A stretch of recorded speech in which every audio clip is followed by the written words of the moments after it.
Looks like we are live. I hope you guys can hear me. That previous stream crashed, so please, if anybody has joined yet, please go back to the stream to the other one.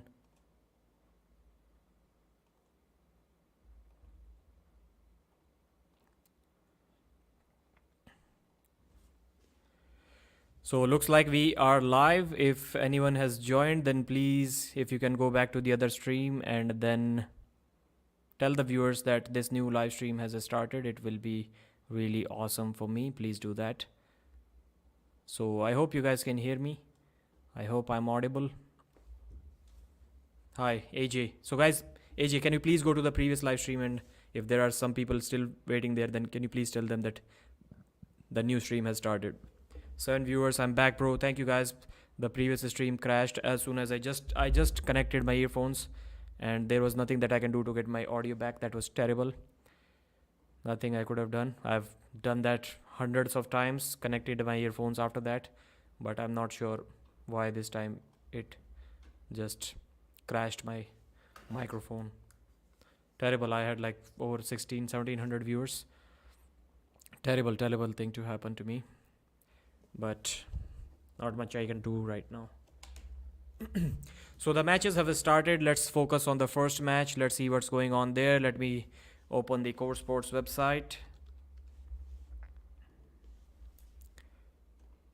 app.coresports.tv. You can also purchase the pay-per-view by going there. Can anyone give the score update in the chat if you have purchased the pay-per-view? What's the score looking like right now? East versus West 10 is going on. So Rosa lost the hand, and she tried to do a king's move or queen's move, but Fia Rysek was way too much for her. Too much top roll from Fia Rysek.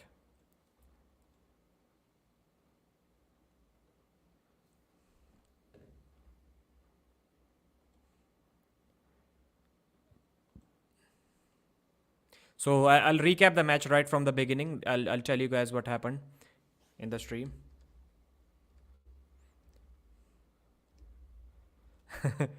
104 kilos. Rosa is 104. Well, I don't believe so. Man, that's awesome. Fia is 38, Rosa 44, 170 centimeters, both of them. 67 kilos, Fia and Rosa 104. Bicep 34.5, 41. Forearm 32, 33. So that's how the first round went. They've added some different camera angles too, man, and we can see people behind the screen. Rosa Maria just destroyed Fia in the first round. Then why is she losing the next ones, man?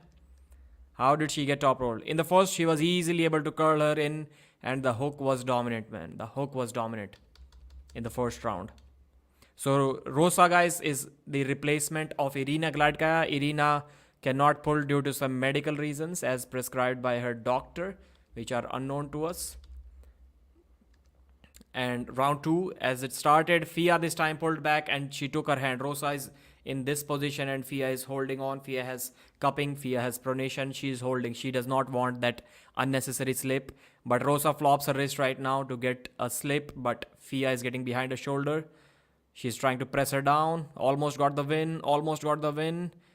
Yeah, it was a slip in a very close to losing position, and it was a strap match. So that was the second round. I think we're still watching about 5 minutes behind. I'll recap the match by the time it ends. Inside the straps, Fia was able to crack the wrist open. Rosa was able to hit the king's move, but it was not worth it. It did not work out for her, and Fia was the winner. Let's move to the third round now.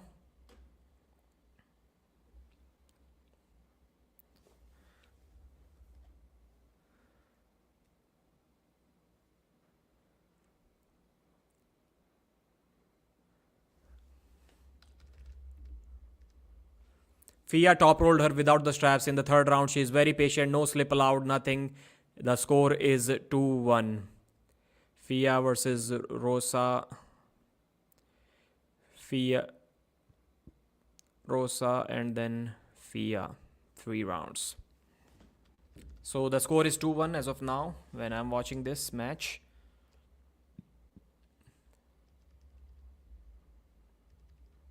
And let's see how the final round ended. Easy, clean, easy top roll from Fier Isaac. That was not close.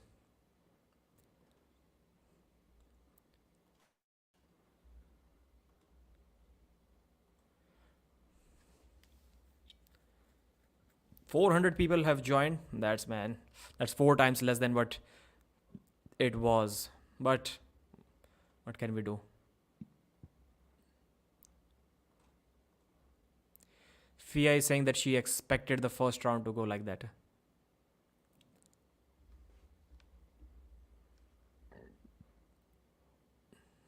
So this time the setup, guys, is looking exactly like WL style. It's a WL style setup. People are behind the table and in both of all sides of the table basically.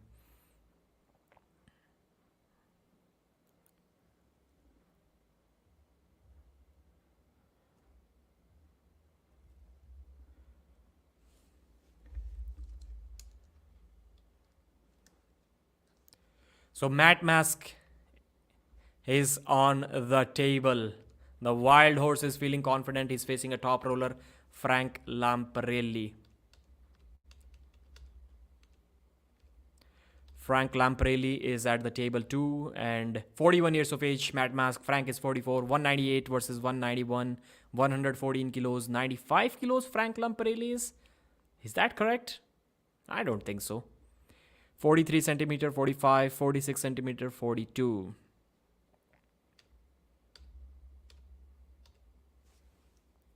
Round 1, Matt Mask versus Frank Lamparelli.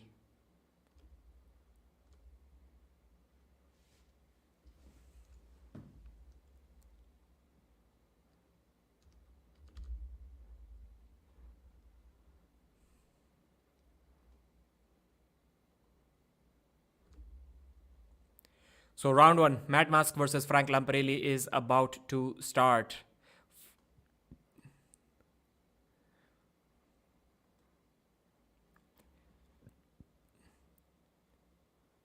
Pay-per-view quality for me? No, it's like HD quality. I'm not sure why your quality is low.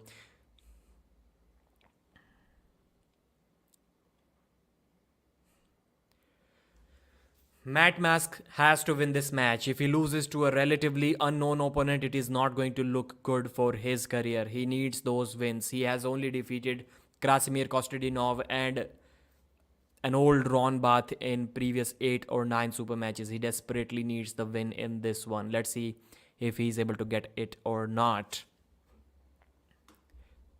Can you guys go to some other live streams and just spam a few comments that Pradeep's live stream is back on again, so that we can steal like a couple of hundred viewers at least?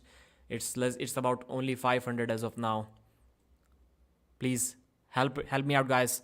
We need to go back to the number that we were at, 1600, as soon as possible. Over 1000 by the end of this match. So guys, East versus West 10 live commentary. Devon Larratt versus Denis Cyplenkov will start in less than 3 hours time from now. It's 10:54 a.m. for me. The new day is about to start. So Matt Mask versus Frank Lamparelli. Frank Lamparelli goes over the top of the hand of Matt Mask. Matt is smashing the table, but his facial expressions are not looking that confident, and Frank is smiling. He liked what he felt in that slip. Before that slip, his hand positioning was great. Let's hope Matt can pull out a victory from here. Let's hope he doesn't get sucked into an arm-on-arm battle. Let's hope he can keep it into the hand department without losing his own hand, obviously.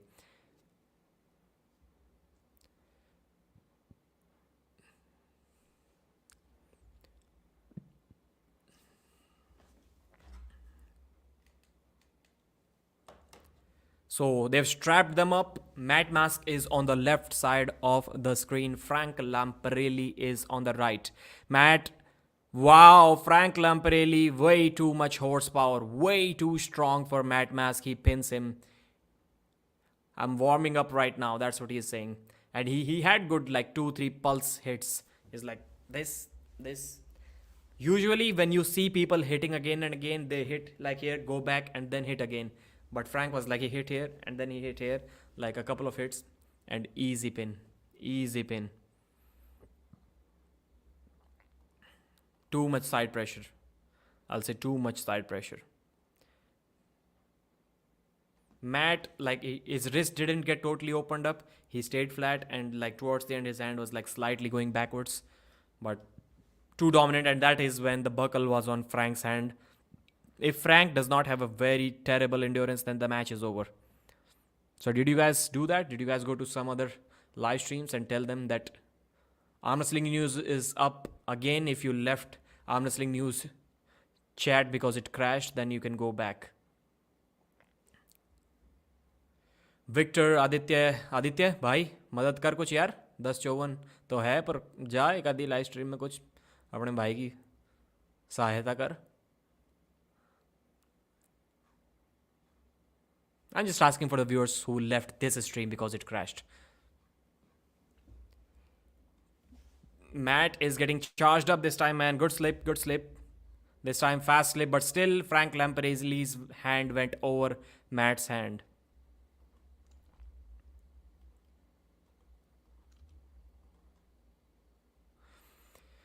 This time Matt is on the right side of the screen. The only way Matt is going to win this match is if Frank misses the go or he gets tired. His endurance is not that good.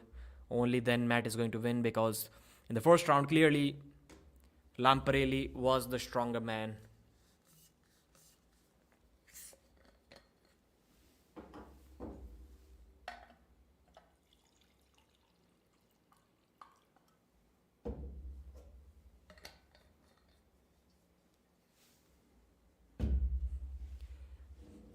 Matt is still looking energetic. He still feels that he got this match. He can do something. He even told Frank that he's just warming up. So maybe he can do something. Maybe he's got the match. Let's hope he can do something. 655 people watching. 735 now. That's cool. That's cool. I think you guys helped. Wow, Frank Lamparelli hits again. Elbow foul from Matt. There was a small stoppage, but Matt kind of lost his wrist. That kind of stoppage is not going to help him win the match. The elbow foul saved him in this one. Matt's confidence is slowly going down. I don't think it is where it should be or where it goes when he's winning the battle. Matt needs to crack that wrist, and so far he's finding zero success in doing that. That best of 5 match is slowly moving away from Matt. Matt is sweating. Lamparelli is also sweating. I hope the AC is working in that building, because my AC is at 22 degrees Celsius.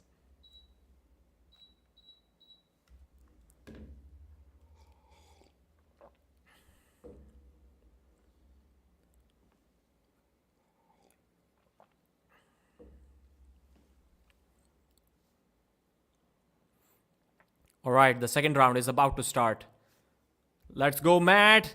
Matt's wrist gets cracked, but he still stops Frank. Elbow foul from Frank Lamparelli. Matt is stopping Frank with a flop press. Are we going to see a flop press from Matt for the first time ever? Is that what we are going to see? I think Matt's wrist is gone and it is not going to come back in this match. Now he needs to get that stop and make it turn into a Hermes Gasparini versus Levan Saginashvili match. That's what he needs to do. His arm is strong enough to get the stop even in this compromised position, but I'm not sure if he's going to be able to do anything from there. I think he's going to just gas out and lose this match. My prediction was 3-0 victory for Matt, which is about to go wrong.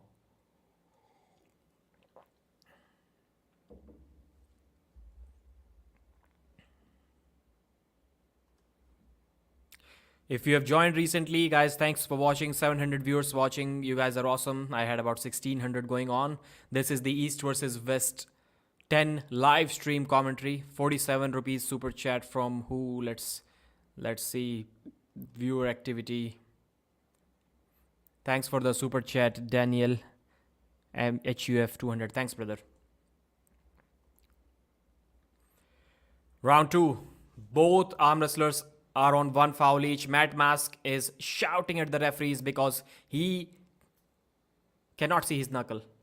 Matt is pissed off. Matt is pissed off.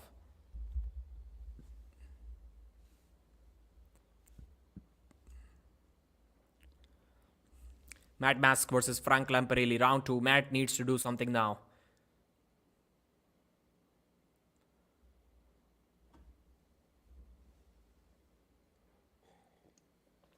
Matt is absolutely pissed off about the referee's grip.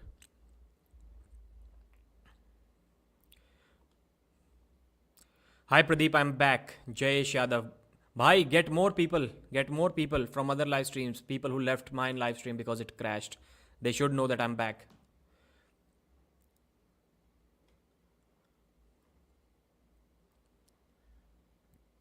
Don't cut your hair. Lamparelli cracks Matt's wrist again. He's almost pins him and he pins him. After the second or third hit, he was finally able to get the pin. Frank Lamparelli, way too explosive, way too much pronation for Matt Mask, gets the job done. Frank was going on to Matt's side to rest. Matt is saying, your side is fucking there. That's my fucking side. Devon is in Matt's corner. He's advising him something. I think it's over, man. I think it's over. What Matt could have done if, and it seems like that this is the case with Matt, that he kind of loses his wrist easier when the buckle is on his hand, which is the case with 90% top rollers. He could have probably just laid down in the second round and did not compromise his wrist. Then he could have saved it for the third and final round. Maybe he could have cracked Lamparelli's wrist back. That could have been his only option, but that is a very risky move, man. That's a very risky move, and Matt did not do that. And now I think his chances are over. Once your wrist is flopped like that, it's over, man. It's over. Matt does not have any other move. I'm not sure what he's going to do. Are we going to see a Jerry Cadret offensive flop press from Matt? I think the chance of that happening is 1%, maybe less than that.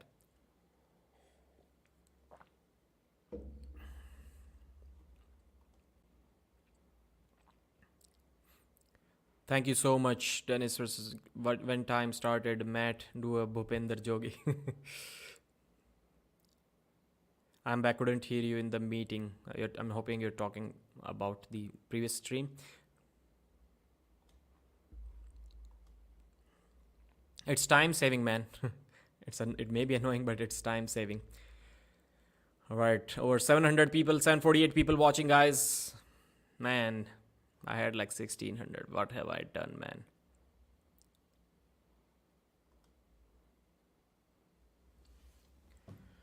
The final round of the Frank Lamparelli versus Matt Mask super match is about to start.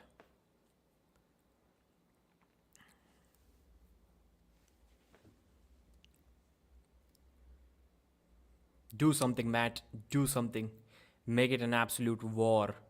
Make a comeback. 3 pins to 2. I'm not sure if Matt has ever done that. He did that against Sergey Kalinichenko. After losing 3 rounds, he won 3 but then lost the 4th. Can he make a comeback once again? In that match, his hand and wrist was not compromised. This slip looked the best. This is the best slip from Matt Mask so far. His hand did not go under Lamparelli's.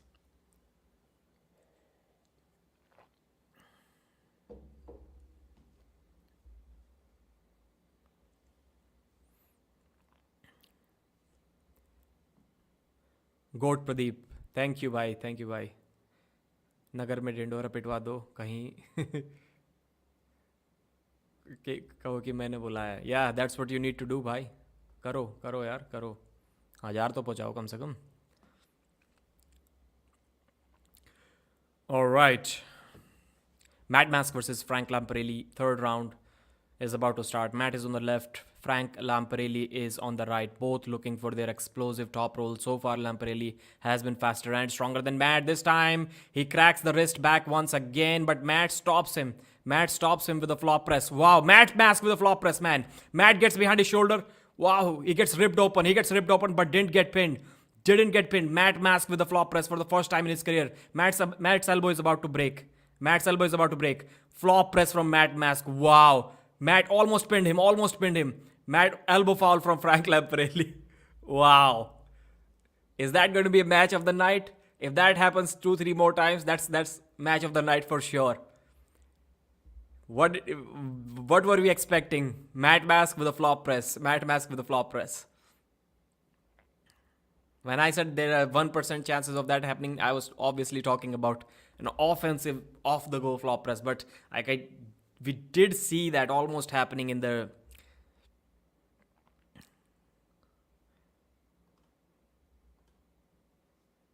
second round, that he can potentially get behind his shoulder because his arm is strong enough. And when Matt is in this position, because he's unfamiliar, he's getting ripped open like this. His elbow is like moving like this, man. His elbows are going to hurt more than they have ever been hurt throughout his career, for sure, after this third round.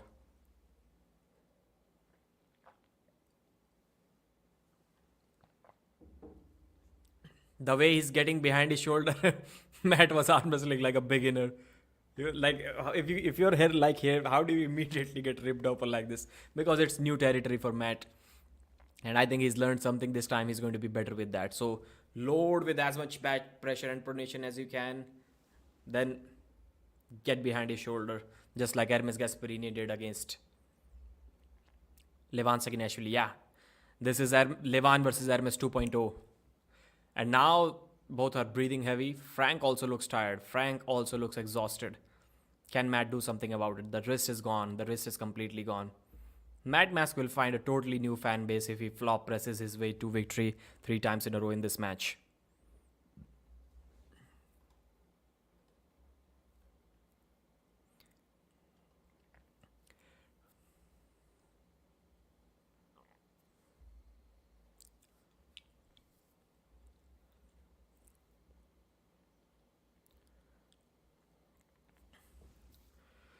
It's on, guys. It's on. Is this the final round?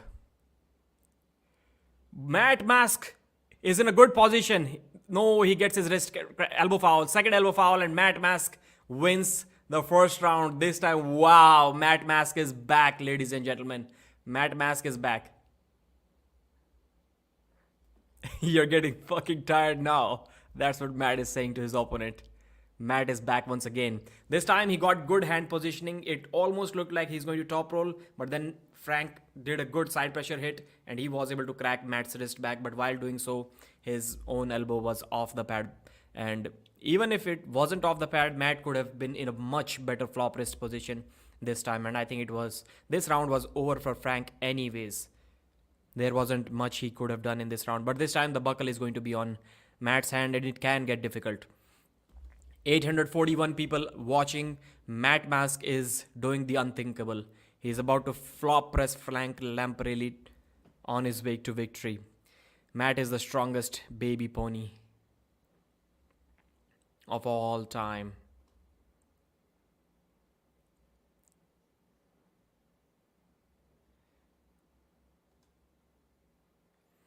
Double foul by Lamparelli, 2-1 Lamparelli. Yes, this is a score, GA.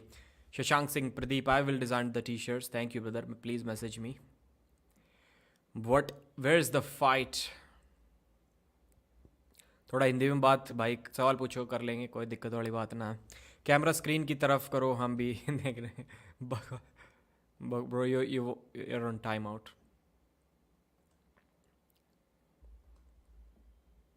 Pradeep versus Denis 2024 dream match. Yes, that is going to happen. So guys, the first match was won by Fia Rysek. She defeated Rosa Maria Costa 3-1. And this match, the second match of the night, Matt Mask, Frank Lamparelli. Frank dominated the first 2 rounds. His top roll was good.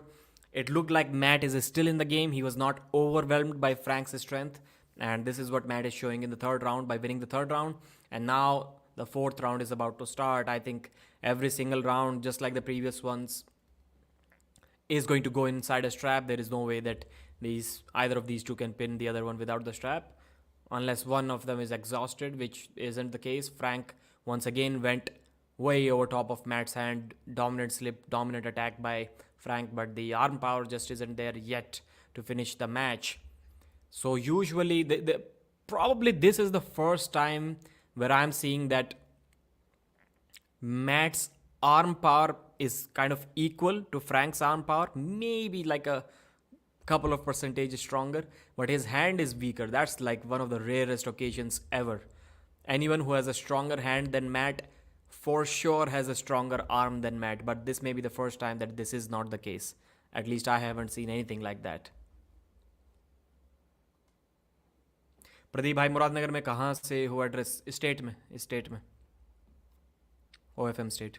Aussie arm wrestler 2.6k. Yeah, man, that's disappointing. That's disappointing. I had like 1700 when the stream crashed, and since then I've not even reached 1000. If that stream continued, I would have been probably at 2.5. This time Frank has top rolled Matt. Matt stops him with the flop press once again, but Frank is climbing. Frank is close to victory. No, Matt puts the brakes on. Matt Jerry Caderet mask. Matt Big Daddy mask with the flop press. Wow. I never imagined I'm ever going to see anything like that. Now Frank will get tired. Matt is behind his shoulder. His position is... No, Matt, what are you doing? Don't go sideways. Nope. No. Don't rush for the pin, Matt. Don't rush for the pin. Frank got the pin. Huge mistake by Matt Mask. Huge mistake. That was an amateurish move. Big mistake. You should have got tired, Matt, but you should have stayed in that position, even if you were getting tired. Matt was in this position. He was not behind his shoulder completely. He went sideways. Frank attacked and his angle opened up. He did that mistake in the third round as well, at least a couple of times, and he still did that. That was some beginner level stuff, man. That was some, but true heart. Matt won. Many new fans today. Like, this is the Matt Mask that we want to see. The who doesn't give up, who has a flop press, who can do everything. The next move is hook for Matt. Learn to hook as well, Matt. Get your arms strong. But yeah, these are the kind of comments that get me some hate. But in that third round and in this fourth round, like when Matt arm wrestles like this, he's like a complete beginner, man. He's like a complete amateur arm wrestler.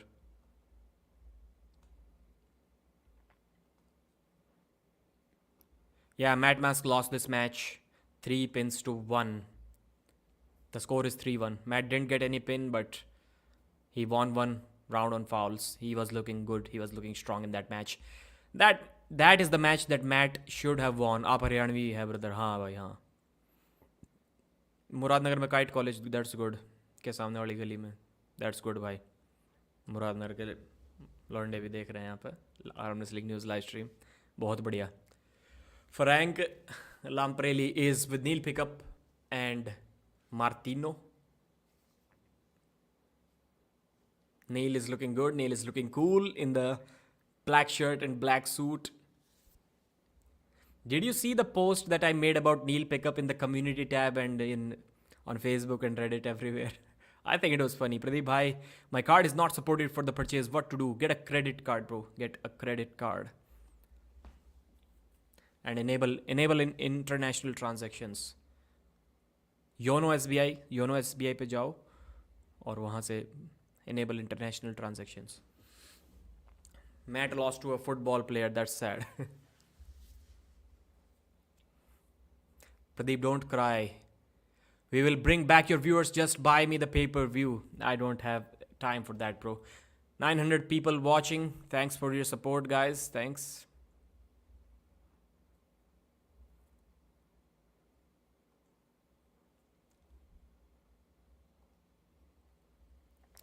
So the second match is over. This is the first time that East versus West is killing it when 9,000 viewers. So let me check if this is the order in which the matches are going.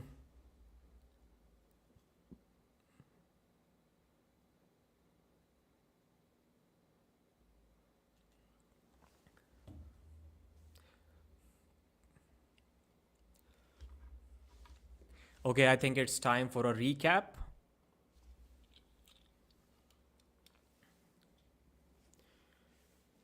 Matt Mask versus Frank Lamparelli, East versus West 10. Matt definitely won some new fans after this match. Spoiler, as you may have seen already, Matt did not win the match, but he showed something that we have never seen before from Matt. He did a flop press, a Jerry Cadret move. So the match started. First round, Frank looked dominant in the slip, and inside the straps, he was able to take Matt's wrist slightly. His side pressure was way too much. He hit sideways. After a couple of surges, he was able to get the pin over Matt. Second round, this time the buckle was on Matt's hand, and it was more easier for Frank. Inside the straps, he hit sideways. This time he even cracked Matt's wrist back, and it looked like it is almost over. We were hoping that Matt can make a comeback like he did against Sergey Kalinichenko after being down 3-0. And Matt did exactly that. In the third round, the slip looked kind of even. Once strapped up, Matt lost his wrist completely, and this time he was able to get behind his shoulder. We kind of saw the possibility of that in the second round because Matt's arm was strong enough to hold on to him for about 5 seconds even in this position. So Matt got behind his shoulder, and what I'm about to say is going to get some heat because Matt arm wrestled like a total beginner in this flop press move. He didn't know when and how to get behind his shoulder, and he was making a total mess out of it for his elbows. Like, Matt's elbows are going to hurt, but he did show a very brave heart. This is something that we have never seen before. Matt Mask in this flop press position. He was getting totally ripped open by Frank Lamparelli. He was trying to go for a side press too early, off timing, and that's why he was getting ripped open. And Frank almost pinned him. And then there was a foul from Matt Mask. And then the match restarted. I think there was a foul from Frank Lamparelli as well in that round. And during the final pull of that third round, Matt got a good position this time. He had a good position. He almost top rolled him, but then lost his own wrist, and he was about to switch to a flop press. This time he would have won in a flop press for sure, but Frank elbow fouled. Second foul, Matt won the match, and he did tell him that you're getting tired. You're fucking tired, and now I'm going to capitalize on that. But he wasn't able to do that. In the final round, slip even inside the straps. He got his wrist busted back, got behind the shoulder, almost got pinned an inch from the pad, but then got behind his shoulder. Totally off timing, didn't know when to get behind his shoulder, and real bad timing. He was in this position, comfortable. He should have stayed there. Frank was getting tired, clearly. Everybody knew it. But then Matt decided to open his angle himself and go sideways for the pin. Like, you never pin like that. You always try to push your opponent down and not go sideways from this position. So he tried to go sideways. Then Frank capitalized on that. He opened his angle and then pinned him. So despite being down 2-0, I think this was Matt's match to lose. This could have been the glory moment for him. The press was there, the opportunity was there, but Matt made some rookie mistakes in that match. But big fan of Matt after this match. Showed the heart that we never saw from him ever before. Thanks for watching. Like the video and subscribe. Okay guys, that was the Matt Mask versus Frank Lamparelli review for you guys. I hope you liked it. 850 people still watching, 872.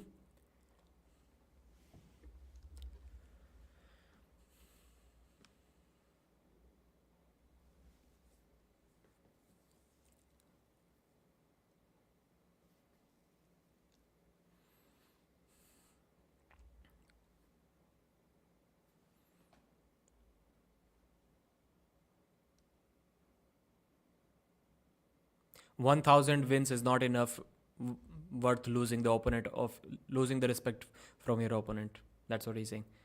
He's glad that it was a war.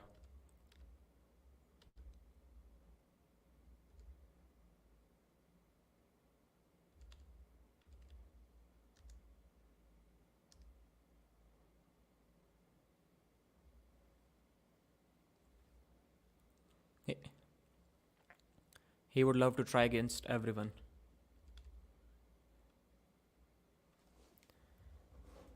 I should have recorded one more thing that I mentioned during the live stream.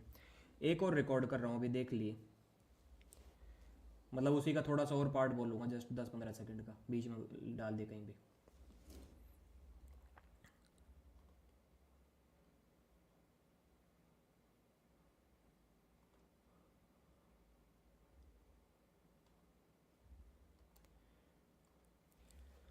Okay. So guys, this is the first time I saw someone have a stronger wrist and hand than Matt, but a weaker arm than Matt. Usually if Matt's hand is weaker than you, you can top roll him. his arm is not even in the question. But this time, Frank Lamparelli's arm looked slightly weaker than Matt's, and his hand was stronger, which is an absolutely rare case scenario.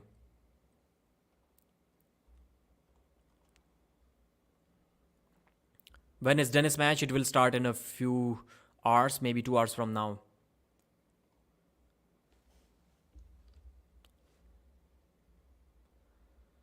Artem Tainov is making his way to the table, looking absolutely massive, looking like a true 95 kg arm wrestler. Unlike Sasha Andreev, who should be like 85 kilos, who bulks up to 89 kilos and then competes in the 95 kilo division.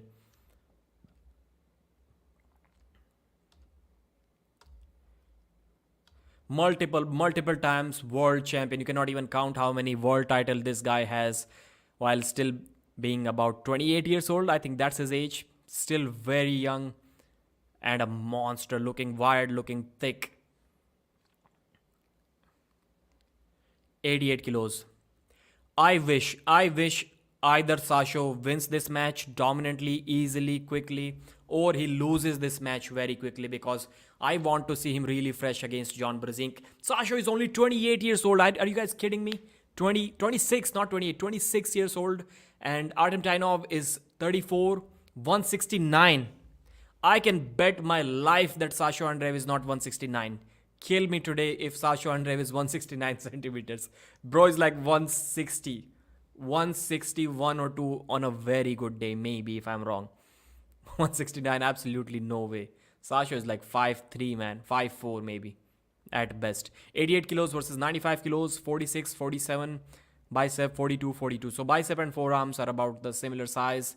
So Sasha is not getting top roll in this match. That's kind of a given. Left arm super match for the world title. Nobody can top roll Sasha on the right. I'm not sure if this is the case with his left as well. I'm assuming it is. But Artem is looking for a top roll. I've not even watched enough of Artem's matches. Is he a top roller? Because he is going for a top roll. Yep. Good slip, good top roll from Artem Tainov.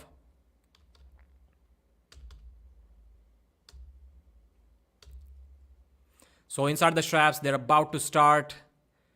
Sasha on the left, Artem Tainov on the right. Sasha has the buckle on his hand. Ready, go happens. Artem Tainov top rolls, but Sasha's wrist stays flat, slightly cracked back. Artem Tainov in a good position, but Sasha is not going to give up from here. Artem Tainov cracks Sasha's wrist back, but he was losing his own wrist. Wow, what an explosive switch to a press. Never seen anything like that. Artem Tainov, you are the man. So he was in this position. He almost cracked his wrist back like this. Then he went for the top roll, but started losing his own wrist. Then stood back up and explosive switch to a tricep press. Never seen anything like that. Babkin is the corner man of Artem Tainov. That's interesting. So yeah, this was a good round, 10-15 seconds, but I don't think it is going to take that much out of Sasha. That was an explosive press, man. So the top roll is not going to be there. It looks like the top roll is not going to get the job done for Tainov. He has to press. And if he's getting his wrist cracked back by Artem Tainov, man, I'm not sure what John Brzezinski is going to do to Sasha's wrist. I've predicted Sasha to win this one, but let's see how it goes. I predicted Sasha to win both the matches.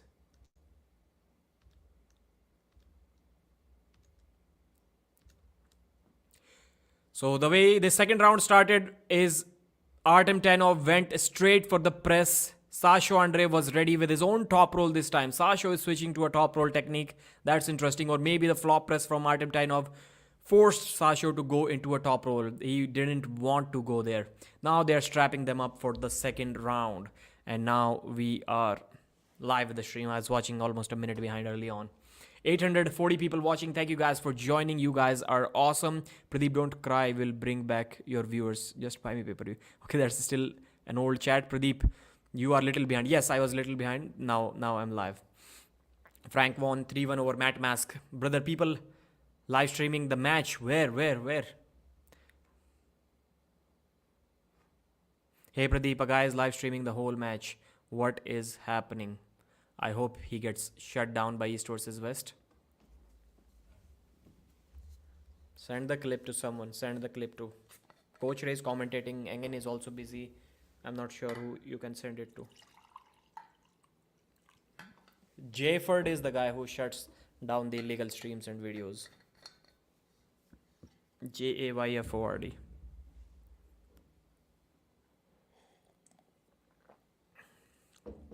Artem Tainov on the left. Sasha Andreev on the right. The score is 1-0. Tainov is winning. Tainov has defeated Sasha in the past as well. He did say that I've beaten him in the past and I'm going to beat him even worse tonight. He was really confident. Tainov said that Sasha is going to learn how to lose even quickly, even more. But this time, Sasha gets the cup. Tainov tries to press, didn't work. Tainov switches back to top roll. The top roll is out of the question now. The press is looking like out of... No, he switches to the press once again, but Sasha is holding off. The press. Nope, not possible. Artem Tainov is a beast. Wow, what a match. He switched from top roll to press like 3-4 times in 15 seconds. That guy is awesome. Sasha Andreev is getting out arm wrestled by Artem Tainov. The strength is very close. The strength is like almost equal. But when you pull like that against a top roller for like 10 seconds, then your muscles that are being utilized in this position are getting tired. His muscles are also getting tired, which are used to top roll. But then he switches to a completely different muscle group, which is 100% fresh. And that's why you couldn't stop that press. Because you are still using the same muscle group. And that's smart arm wrestling. That's explosive technical arm wrestling from Artem Tainov.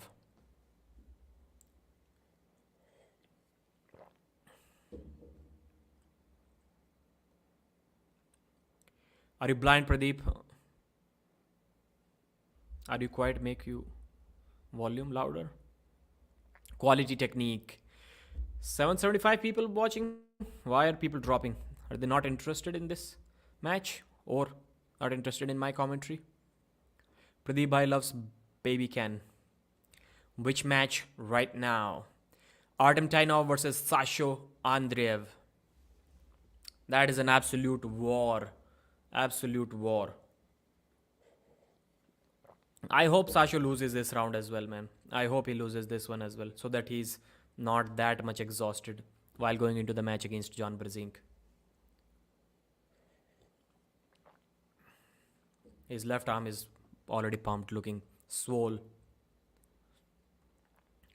This is a world title match. If Artem wins this match, good luck beating him on the left, man. Good luck. Who is going to be the challenger?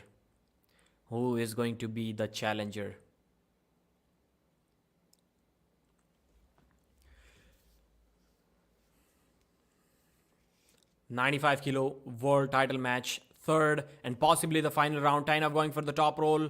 Sasha going for the top roll. Sasha's hand went over Artem Tainov's hand. His pronation is getting tired. Looks like Tainov's pronation is getting tired and he'll have to switch to the press quicker this time. Otherwise, he'll be put out of position. In the second round, the pronation of Tainov was completely contained by Sasha. It was not even an option. But still, he switched to a press, got a good position, got Sasha till about here. Then Sasha brought him back. Then he switched to top roll. And then his top roll was getting tired. He switched to a press once again, got a good position. Then brought him again. So he did that transition 2-3 times. And finally, the press got the job done.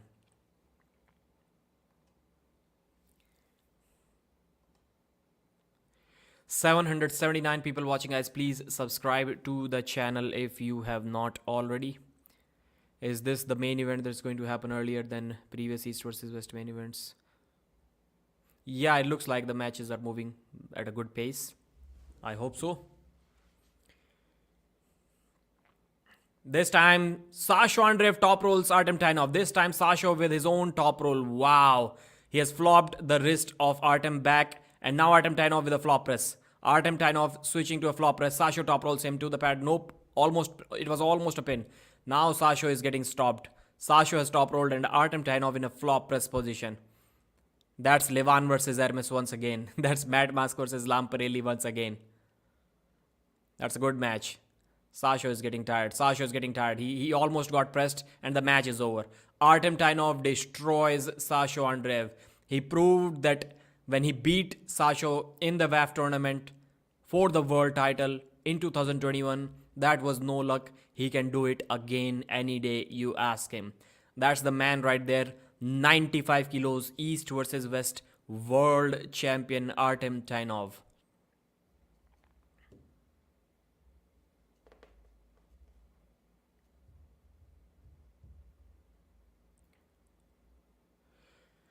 Okay, why are they still showing him sitting in the corner like the match is still on? Nope. Okay, 5 rounds. Yeah, world title match. I forgot. They're going to continue till the 5 rounds. That's bad, man. That's bad. There should be a choice of doing that.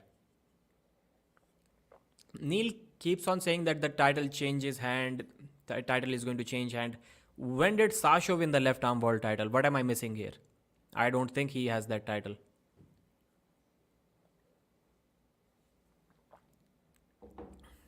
There's no point. Like there's literally zero sense in Sasha pulling now, especially knowing that he has another match against John Brzezinski coming up tonight.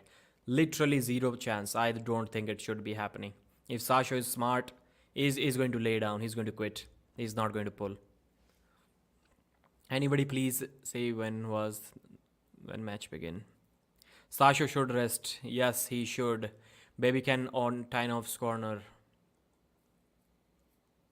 Sasha, bro, what are you doing? Just end the match early. Say you cannot pull. Say you broke your elbow. Say you pulled something in your bicep. You're not ready to pull. If you just cannot say without giving an excuse.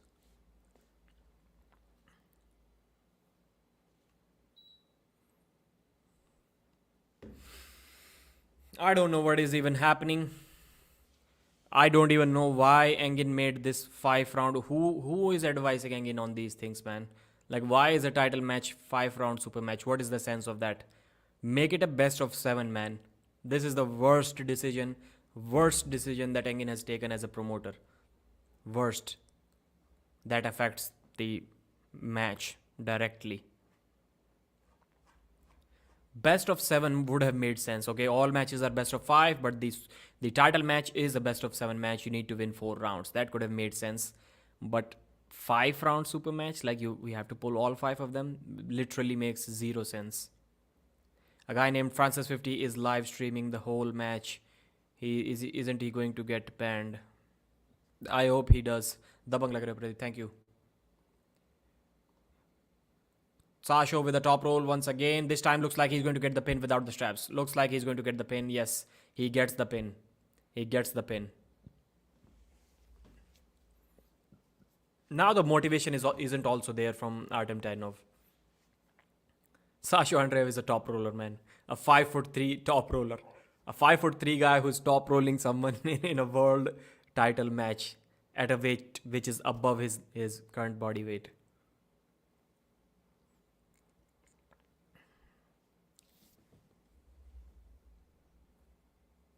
Good top roll from Sasha. There was nothing that Tainov could have done to prevent that. John Brzezinski must be feeling happy watching this match, watching Sasha pull that many rounds, and watching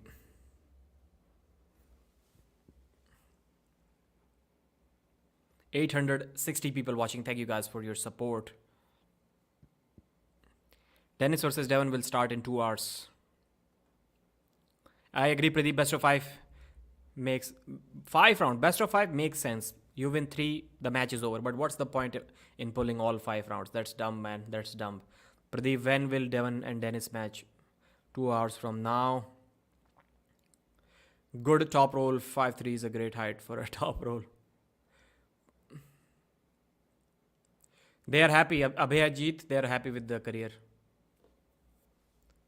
Everyone is happy. Either Sasha knows something about his recovery time, or maybe he's just not that smart. Like, why is he pulling? Why is he pulling now after losing the match? Okay, he has shown that he can top roll. Now it makes sense. He knew that he can top roll Artem Tainov. He knew that he can beat him. Now he's proven that he can maybe possibly win that next round as well. But if it is a war, I don't think there is any sense in pulling that war in this round. Early start from Artem Tainov gets one warning. Go happens, a top roll attempt from both, a slip, and now it goes to the strap. And now be prepared for a long top roll versus flop press battle once again.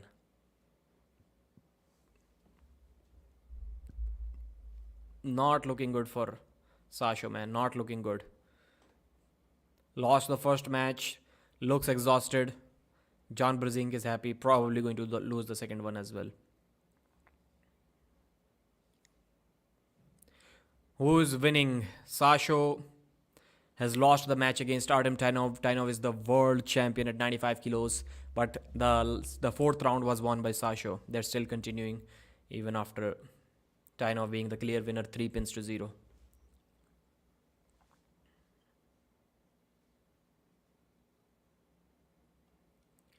Devon and Denis, I think they both are going to pull 5 rounds irrespective of the result.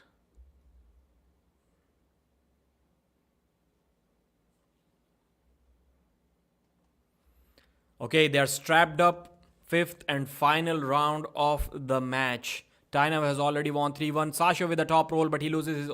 Tainov lays down immediately. Okay, now it was a good decision. Now we all look like dumb people because Sasha won the final 2 rounds with relative ease, and I don't think he got much tired in those 2 final rounds. So now, yeah, I was saying either he knows something that we don't know. Yes, clearly he knows something that I don't know. I sound dumb right now because he won the final 2 easily. Good job, Sasho. I take my words back. Pradeep, when is the Devon Denis match going to happen? 2 hours. Could I buy and watch the event later today? Okay, this StreamYard shows super chats on the right side of the screen as a starred messages. Okay, that's cool. That's cool. Banners. Create a banner. Okay. Brand, private chat, comments, AutoStar super chats. That's cool. Link is not working. Result is out. Can Pradeep, you are an idiot. Why, bro? What did I do to you? I think Tainov let him win fast. The motivation goes, and yeah, he was tired as well. So both of them add up. Both of them do add up.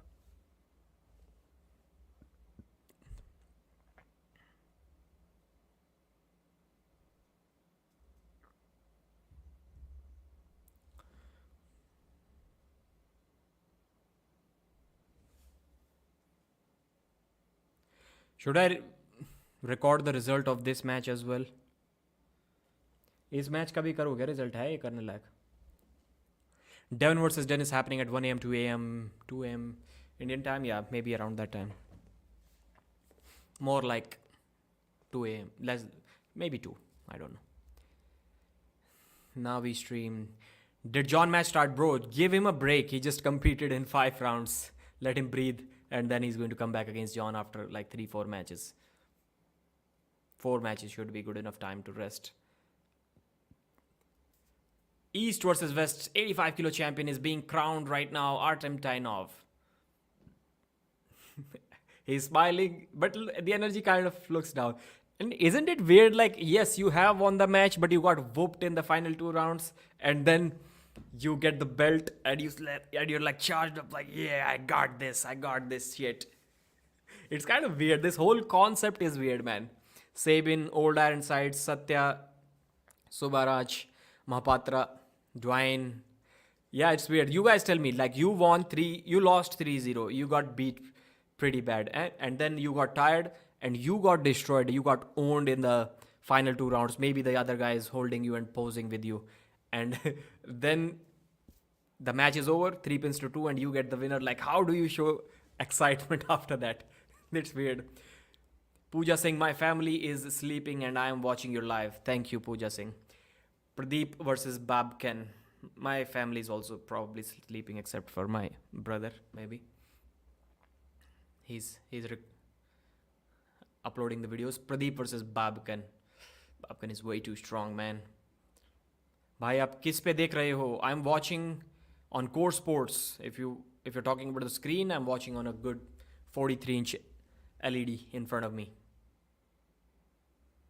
And that's where I'm reading the comments. Next opponent of Artem Tainov. Who does he want on the left arm? Alijan Muratov. Pro is going way out of his league, man. He's going way out of his league.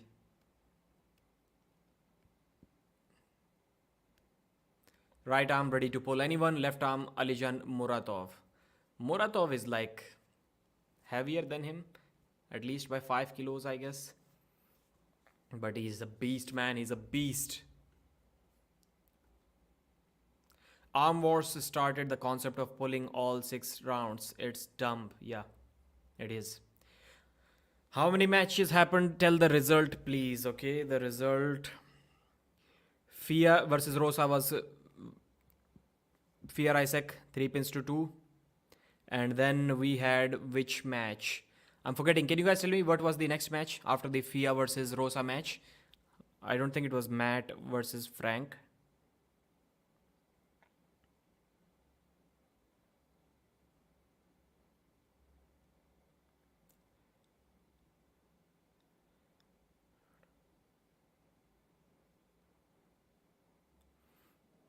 The Ivan match is right now. He said it too many times. Matt won. No, Matt lost his match, man. Matt Mask lost his match. Ivan Metushenko, the hook master from Russia, has arrived at the table. The guy is very self-aware. He's not like kind of over-projecting himself. Whenever you ask questions about him, he answers very frankly and very honestly. Like the guy. Really like the guy.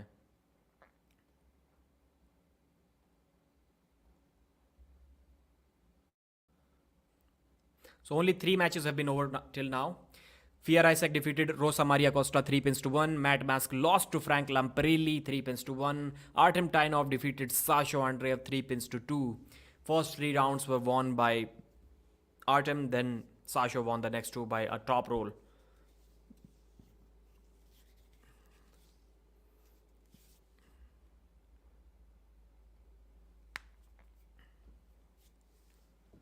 Engin is not going to be happy.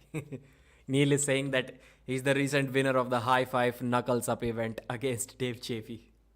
That event does have kind of a beef against Engin. I think Neil knows about that.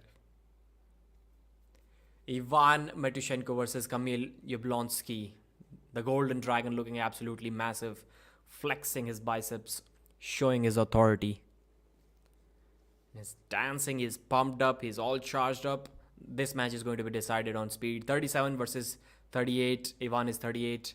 192 centimeters versus 189. 114 kg, 128. Kamil. 48 centimeter biceps versus 52 centimeter biceps of Kamil Yablonsky.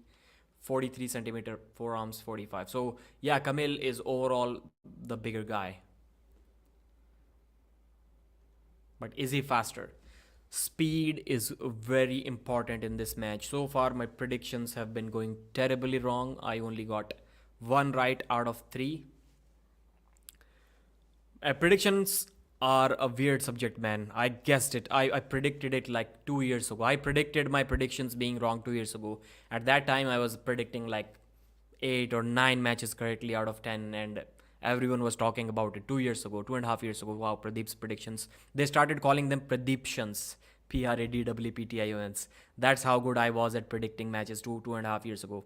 And I even told the reason that I don't know much about the techniques of arm wrestling, so I look at the most basic things. So the simplest prediction, Ivan Metushenko destroys. Ivan Metushenko, I have never seen a pin that fast, man. This is probably the fastest spin in the history of arm wrestling that I've ever seen. What was that? What was that?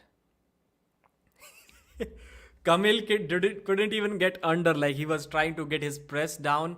And you know what Ivan did? Ivan was like, he just did that.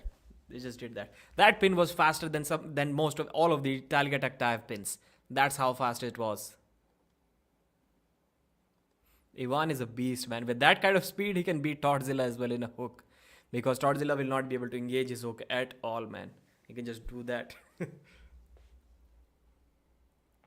You guys going too technical. See, simply Denis wins. Yeah. So I was like very simple, basic things. Okay, this guy has never lost to that, and this guy does only that. Okay, he's the winner. No too much, no too much confusion, no too many statistics to calculate. Predictions are always right. And I did say that why are these arm wrestlers getting all the predictions wrong? These experienced arm wrestlers, because they know more about the sport, so they apply too much logic to the prediction, and that's why they are wrong. And I said, as I'm going to get more experience in the future, I'm also going to get most of the predictions wrong. And that's exactly what is happening with me. Now I look at way too many things before predicting a match.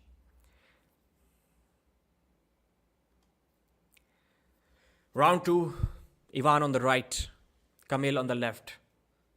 This time Kamil goes early. This time Kamil goes early. One warning. One warning. So Ivan dominated in his first ever East versus West event in a left arm super match against David Arabuli from Georgia. That match was not close, man. Easy flash pins from Ivan.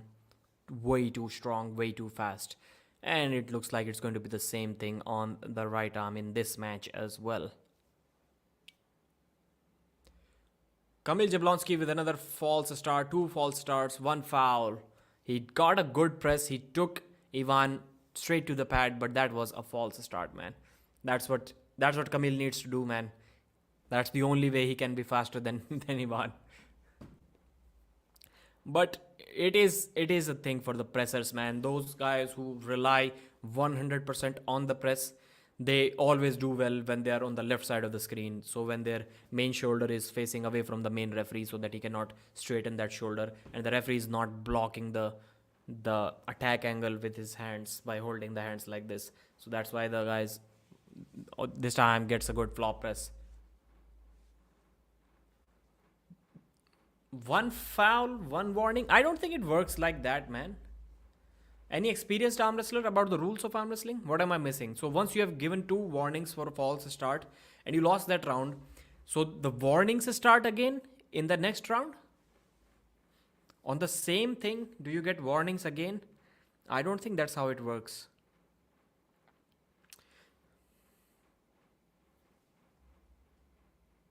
Johan. So who is talking about anything illegal?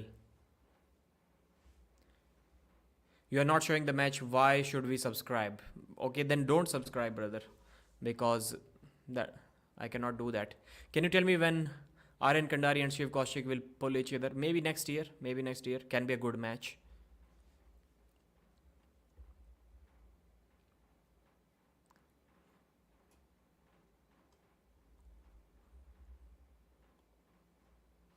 Start it, bro. Start it.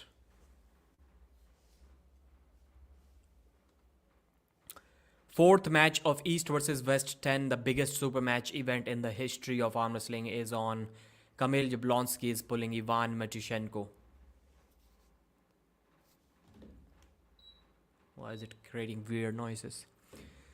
Kamil looking for the press.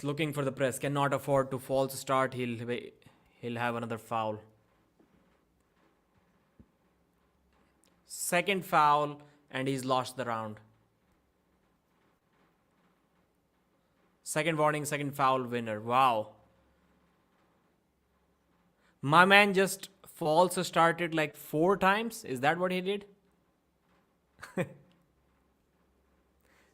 And that was the same round. How can you start getting warnings again in the same round? I think the referee doesn't know the rule. I have not checked that rule, but I'm quite sure Risto Delirjakov is wrong here. Can anyone tell? So let's say the second round has started.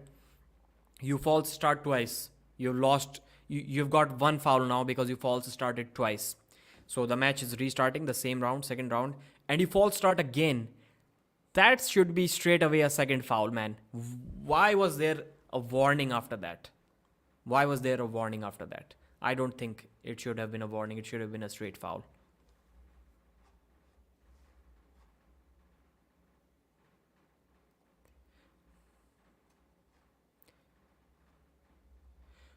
put who is fighting at least the score. The score is 1-2-0 Ivan Matishenko. Kamil is scared. Badmash by Pradeep Ritu Bhatia. Badmash boy.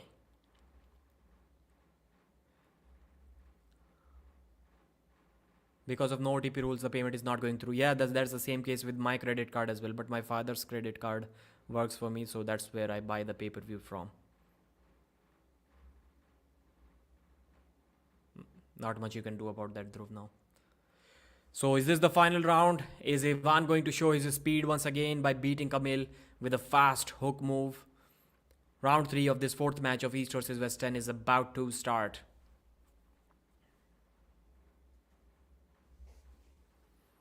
Ivan versus Kamil.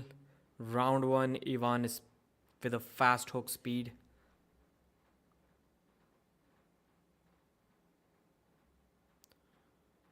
Four false starts. So this is the final round. This has to be the final round of this match.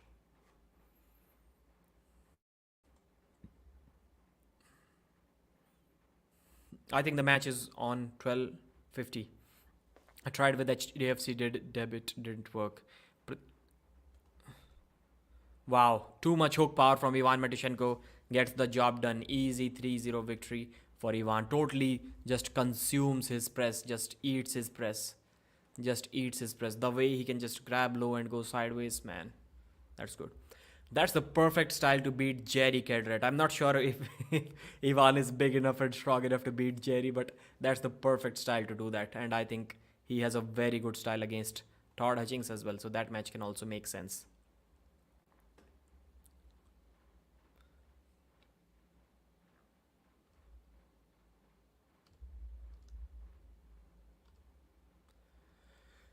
Kamil tried everything, but there wasn't much that he can do. And it shows, this match clearly shows that the press is way more effective when you are on the left side of the screen, because he was able to get his press down, although with a flop press, with a false start, but still he was able to get his press down on Ivan, but nothing like that when he was on the right side of the screen.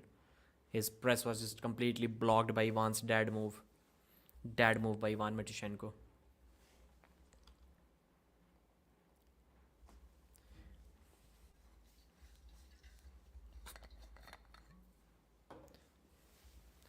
Ivan Matishenko is a cool dude, man. He's a cool dude. Very respectful, straight to the point. His matches are not very entertaining, man. He's too dominant.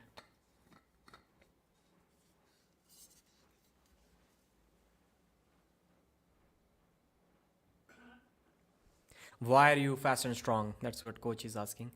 And he's saying it is necessary to beat Kamil.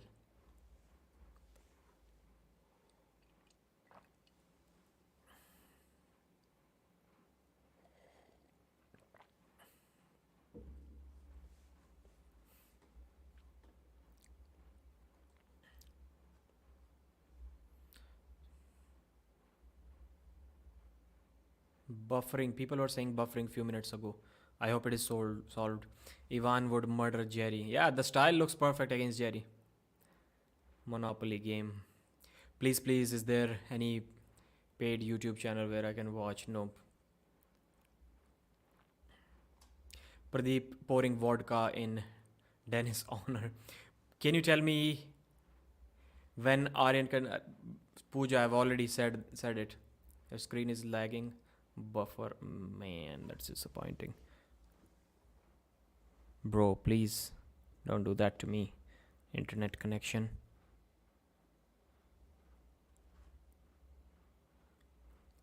भाई आपको हिंदी आती है क्या? हाँ आती है. Yes, nobody match. The nobody match is over. You're good, Pradeep. Thank you, Andrew M. Thank you, Andrew M. for confirming. 800 people watching, man. I expected a lot more than that, man. Lot more than that.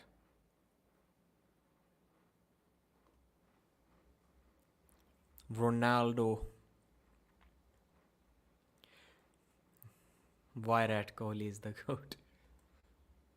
What are they waiting for? Why is this delay?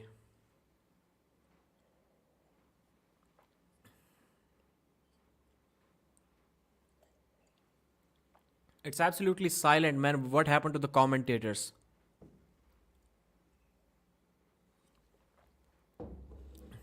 Our producers would have killed me if I left that much time blank. Like when you commentate for live television, like the producers are always giving instructions in your headphones, and if you leave like, I'll say 2 seconds blank where you don't speak anything, a couple of seconds blank, they immediately say start speaking comms, q comms. That's what they start telling us in the ears. They don't let us be silent for a couple of years, and there was like a minute and a half gap in this stream. Basarwaj Siddharna Mailer is the baldest 100 kg beast. What was that, bro? Pradeep, there is a chance of Parker today. Be careful. Don't say that, bro. I'm going to strangle you with my hands. Pradeep, can you turn off the ring lights and sit closer to the screen? You're smart, man.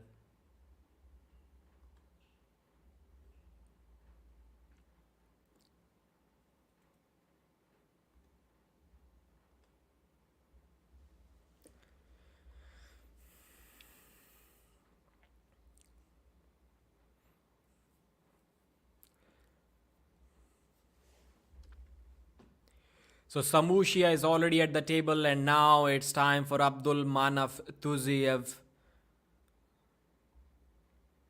24 years old, he's really young, man. And he's gonna get destroyed today. And he did even say that during the conference that if he got more time, then he could, in the interview, that if he got more time, then he could have prepared well. Now he's not best. So even at his best, I don't think he could have beaten Samushia. He's 4 kilos lighter than Samushia. And he's not prepared because he got the call from Engin Terzi at the last moment, about 3 weeks before this event, less than 3 weeks before this event.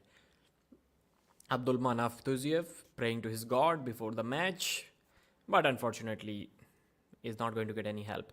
Samushia has, I think, shaved his forearm for the first time I've seen. Manaf Tuziev is really fast, really explosive. Samushia is not the fastest guy out there. He's slow. So there is a possibility there that Abdul Manaf can possibly flash pin him or something, but it's difficult. The likelihood of that happening is very low, and almost zero of that happening 3 times in this match. Look for the speed from Abdul Manaf.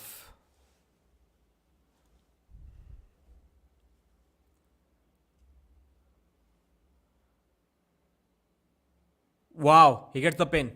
Abdul Manaf Tuziev gets the pin over David Samushia. I thought bro is going to get destroyed today. Samushia couldn't get the stop. Very fast hook plus press kind of move. I don't even know if it was a hook or a press. But that was impressive, man. Samushia is not happy. Samushia wants to beat the referees up. Irakli is ready to do that job for him. He thinks it was a false start or something. Let me check. No. Bro, Samushia, you crazy? What was the problem there? That was a perfect start.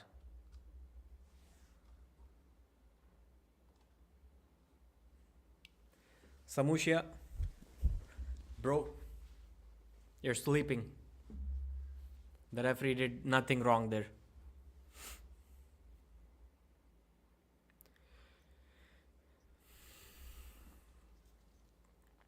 (2022) WAF World Champion of 80 kilo division.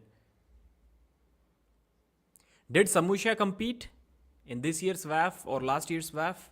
Did he compete? I'm not sure.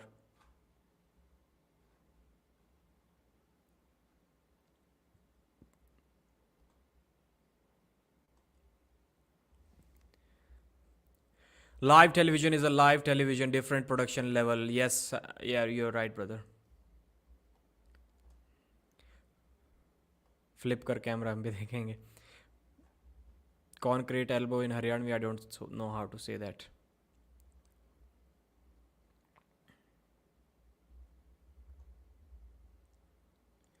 Samushia is not happy at all. Samusha is not happy at all. I've never seen him this aggressive and this frustrated. God of Gods has just joined. You look sad. Devon versus Denis match is cancelled, guess. Yeah, I still couldn't get over that thing in my head when I had like over 1600 viewers and the stream. I just plugged my earphone. I've done that probably at least hundreds of times, and then the microphone didn't work after that. Had to start a new stream. Abdul Manaf Tuziev gets the offensive start once again, but Samusha has put the brakes on. Manaf Tuziev lifts his elbow up. He lifts his elbow up. First foul or second foul? First foul. I think it's first foul. Why is Samusha saying it's second foul? It's one foul on Abdul Manaf Tuziev. So the match was in kind of a center for half a second, and then Abdul Manaf got the offensive position, but Samusha was able to put the brakes on. Tuziev realized that, lifted his elbow up to get the restart. Smart move, smart move. I don't like this rule. I think this is where the referees should be given some power to decide if they think the foul was intentional to get out of a losing position or to get out of a losing match. If they believe that it was intentional and unprofessional, then they should have the power to give it as a loss. Once again, Abdul attacks, goes very close to the pad, maybe stopped a couple of inches above the pad by Samusha. Samusha is patient. He's dragging back. This round is over for Tuziev. No, it isn't. Elbow foul. Wow, second elbow foul, Tuziev. Samusha gets the pin. But I think Tuziev was able to pin Samusha even in this round, but it was a elbow foul, with the help of an elbow foul. Good match, Abdul Manaf. You are young, you are lighter than Samusha, and you did not get enough time to prepare for this match. Wow, I think this match happens next year. I think Samusha is going to lose, man. I think Samusha is going to get beat by this young kid.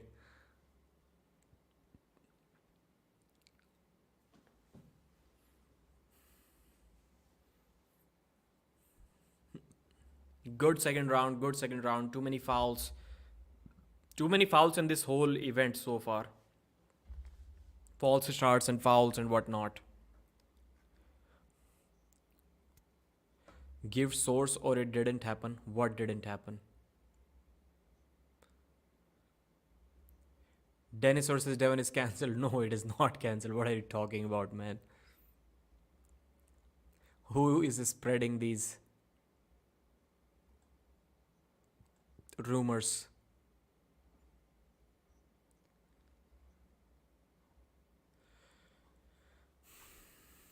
So people have been talking about this cancelled thing for like many minutes now. I just read it. Don't start these rumors.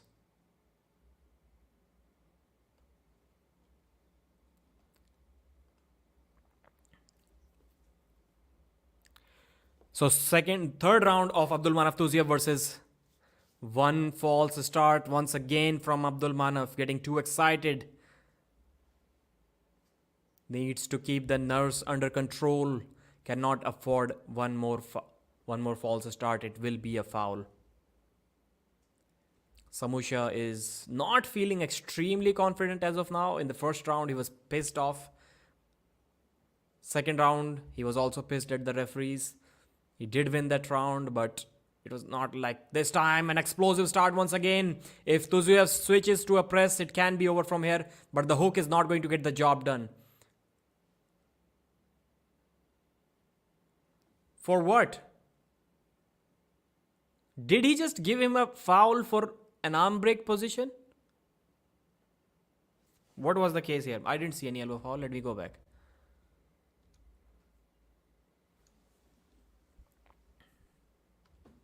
What was the foul? Okay, he left the hand peg. Man, he just like, his fingers were like a centimeter off the hand peg. And he got a foul for that.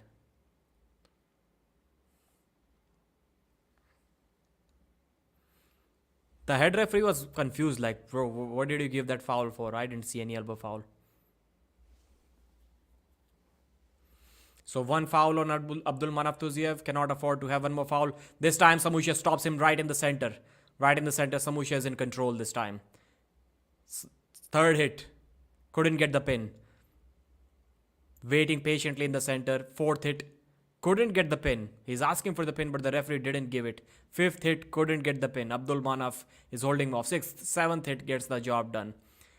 Samusha has way too much endurance, man. That guy tired Daniel Prokopchuk out. He simply gassed him out. He gasses everyone out in the super matches. He has such a great endurance. Never going to win an endurance battle against him. And you know who won that endurance battle against him? Not in the same round, but he recovered fast in the next round. Paul Lin, who says that he has a bad endurance. He got stopped twice in long rounds by Samusha and still pinned him in the fifth round. Pradeep. Devon is 6 stomach issues, cancelled the match. No, don't say that, man. Cancelled, confirmed, Pradeep.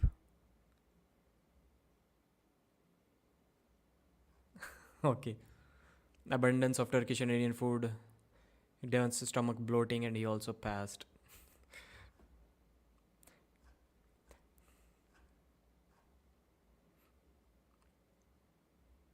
Your goggles, awesome. Thank you.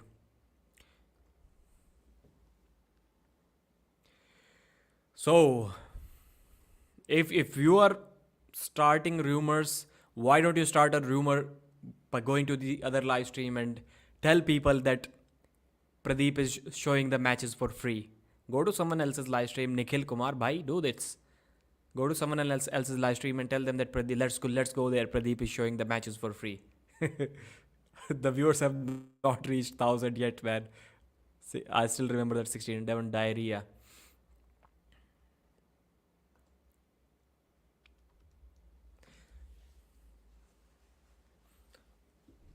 This time another warning for an early start for Abdul Manaf Tuziev. Samusha is not happy. Alright, is this the final round? Samusha is up 2 pins to 1 against Abdul Manaf. He gets the stop. Manaf gets him close to the pad. It's an inch. It's an inch only, but no. Samusha gets him back. Once again, Abdul Manaf Tuziev is good, man. Is good. Gets the pin. Samusha gets the pin. 3-1 victory for the defending champion. Showing his dominance once again. Unbeatable at this weight, at least as of now. But Abdul Manaf Tuziev surprised me a lot. I thought he's the biggest underdog on this card. Even bigger underdog than Kamil Jablonski. But no, I was totally wrong. They're asking for...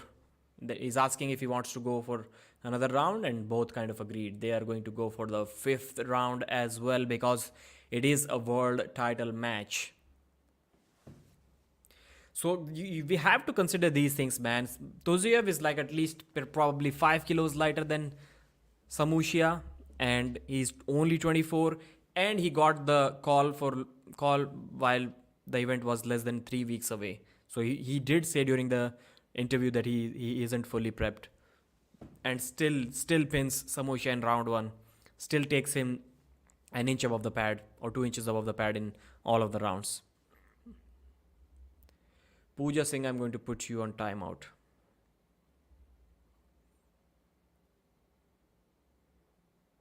Oh, did I accidentally ban Pooja Singh? I wanted to put... Okay, it's timeout. I think it's timeout, not a complete ban. Yeah, it was better, but that zoom, it shows very terrible video quality. That's why I didn't do that this time. But right now I'm using StreamYard, so it could have been possible. I could have done that, but now I don't have the photos, unfortunately. So Abdul Manaf Tuziev versus David Samusha is the match that is going on as of now. The 5th and final round of this super match.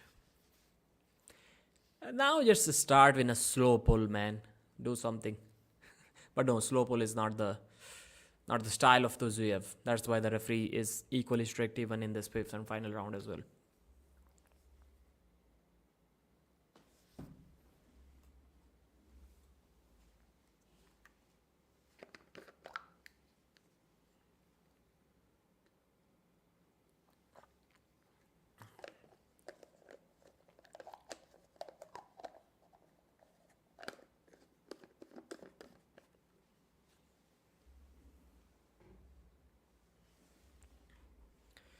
They're taking way too much time considering that it is the final round. Stop chatting shit and say if it's been cancelled, Sanjeev. No, it has not been cancelled. Come on, man. आपके हिसाब से Dennis versus Devon कब तक start हो जाएगा भाई? 2 घंटे से कम ही टाइम में स्टार्ट हो जाना चाहिए. तो let's say 2 hours. Before 2:30 a.m. Indian time, it will start for sure. So guys, this is the 5th match out of the 11 matches. So 6 more matches remaining after that.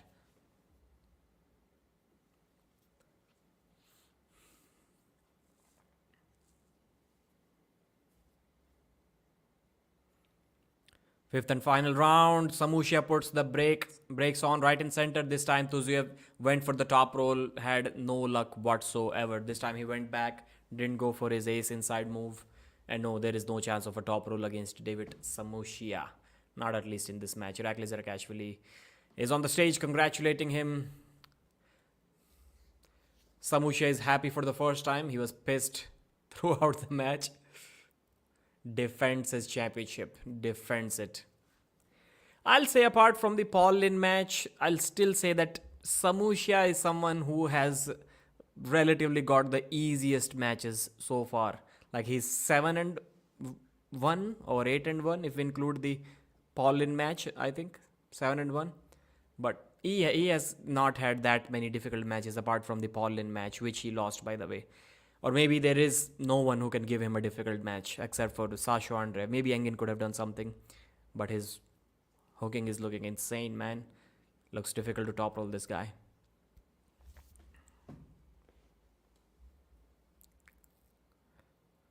There will be a lot of viewers when it is yeah, there will be, but आपके हिसाब से Dennis कब तक start हो जाएगा?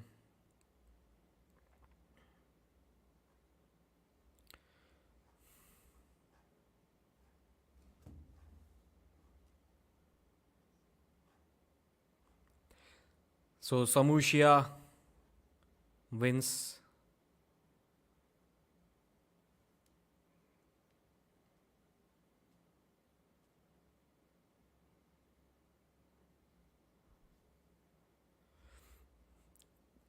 Can we get a recap of all of the matches so far? If the viewers reach 850, then I'll probably do a recap. We are at 795 right now. How far is the top? Chat. You are Pradeep. It was in the beginning of the stream. I'm not sure what you're asking, brother.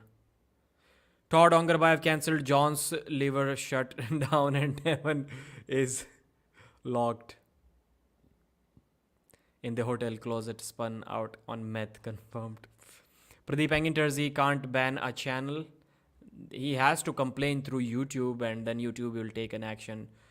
I'm not sure how much time it usually takes. Maybe 15-30 minutes.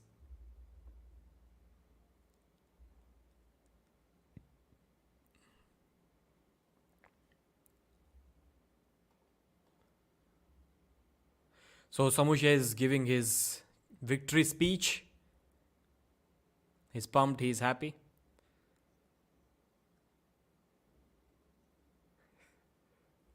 I still remember that boss moment from Roman Gamtanadze, SG Records, in one of the events at East vs West, where Gennady defeated Devon. No, was it Gennady versus Devon? No, Gennady versus, I think, Farid Osmanli was the event where Roman was speaking and Gennady was holding the microphone at his face. 858. Okay, thank you guys. So you guys can do that, but you don't choose to do that. I don't know why. So guys, the event started with the Fia Rysek versus Rosa Maria Costa match.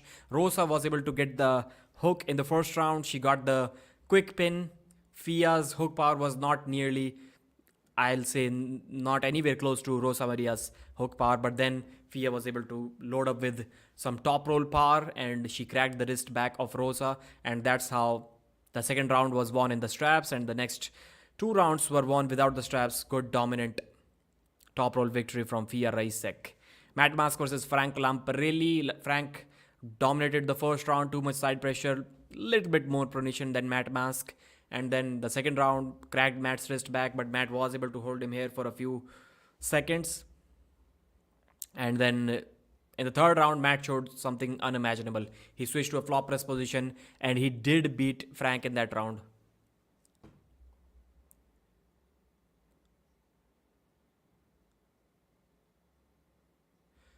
Okay, Samusha is saying that him and Engin still have some things to sort out.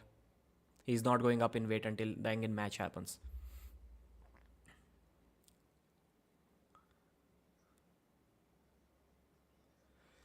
So that's how Matt got one win. It was on fouls against Frank Lamparelli, but it looked like he could have got the job done. Matt had some kind of cupping and pronation as well after the restart, after Frank did a foul, but then Frank still top rolled Matt, but then Matt was about to switch to a flop press, but then there was an elbow foul from Frank Lamparelli. That's how Matt won one round. And he once again switched to a desperate flop press position. I thought Matt's elbow is going to break for sure. He was in that bad of a position, and then he lost 3-1.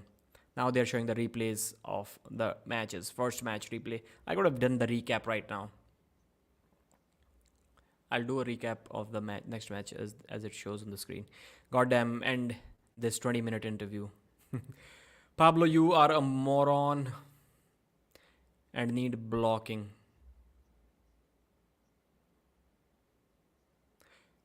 It's 12:15, new day started. I don't know why they told that then. Yes, that's what I always wonder.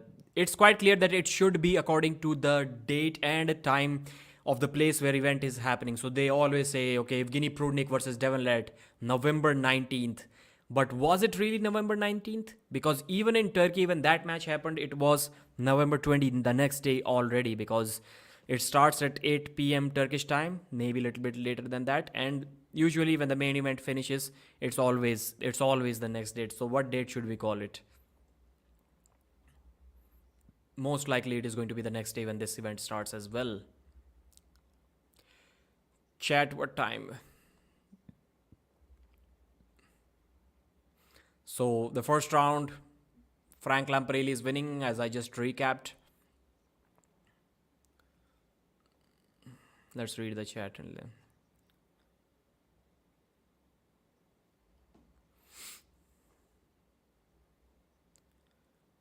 Pradeep, are you gay? No, why would you think so? Bro, why is Matt losing so many of his matches? Because he's weak. He's weaker than his opponents. Someone will upload this match tonight, YouTube. They always do. Yes, you are right. Pradeep, I'm feeling lack of energy on this card. What is happening? Yeah, not sure. First of all, the idea to pull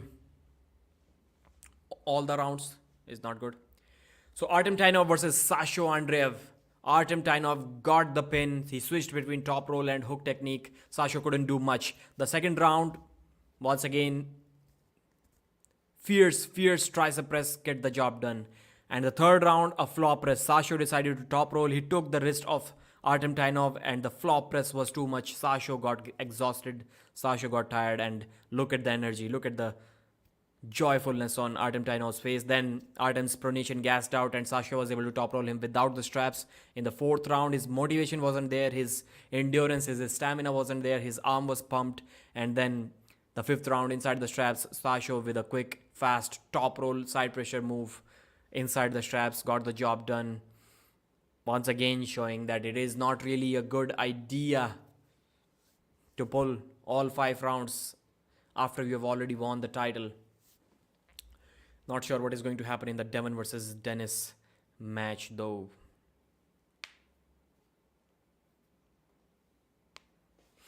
I'm watching and I have no idea what's next. They're doing a 20-minute recap shit. Yeah. Ivan Matushenko, Kamil Zablonsky. Ivan probably showed the fastest spin that I have ever seen in the first round. Then Kamil did 4 false starts. I think it was a mistake on referee's part. There should have been only 3. And then in the third round, Ivan grabbed him low, dad moved him to the side, blocked his press, got the job done. Abdul Manaf Tuziev with an explosive side pressure hook in the first round won against Samusha totally surprised Samusha. Samusha was pissed off, but there was nothing that he or the referees could have done to save him in that round. Then he started getting the stops. Abdul Manaf fouled out in the second round, and Samushia got the job done.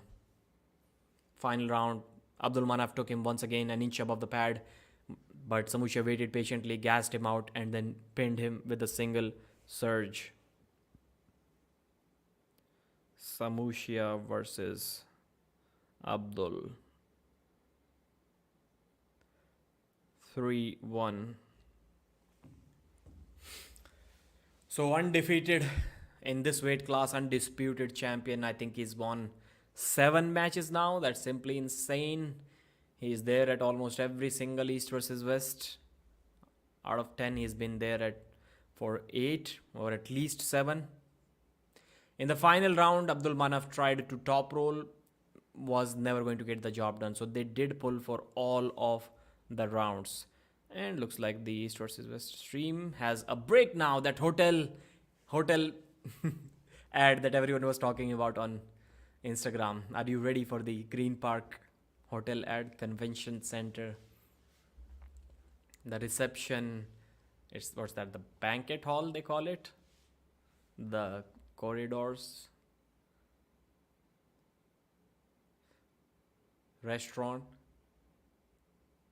They're showing ships, cruise ships, casino ships, or whatever it was. No, I don't think it was a casino ship.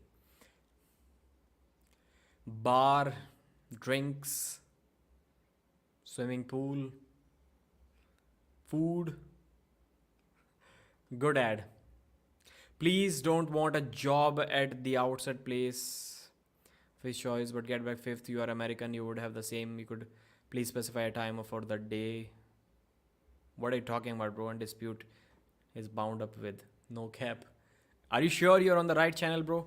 Just came here from the Aussie Arm Wrestler channel. Unsubbed it quickly. They are so awkward and boring. You're the man for arm wrestling news and commentary, Pradeep. Thank you, Music Pro. Thank you. 871 people watching. You are awesome. How many people are watching his stream? Bro, he got my viewers, man. He has my viewers because my setup is so dumb and stupid it crashed. It crashed midway. What do you think about Ivan versus Devon? Since Engin said it about it. Ivan versus Devon needs to happen on the left arm at about 115 kilos. That's what I would like to see. Ivan can force the hook on Devon. There is a possibility of that happening.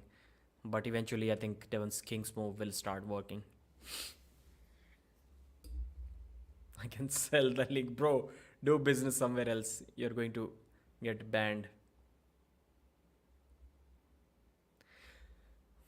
Why does Pradeep has dislikes? No, I don't think I have dislikes. AP Sandhu, funny. How much time left for the main event? 2 hours left for the main event. So 5 matches have finished in about less than 2 hours. So I'll say 1.5 hours. It took for 5 matches, and now we have 5 more matches remaining. So yeah, at around 2 a.m. or 1 hour 40 minutes from now, the match should start. Is Matt an actual mask or just mask of Matt? Happy Diwali Puja, Singh. Are you watching pay-per-view? Yes, I'm watching the Green Park Hotel ad that they're showing. Okay.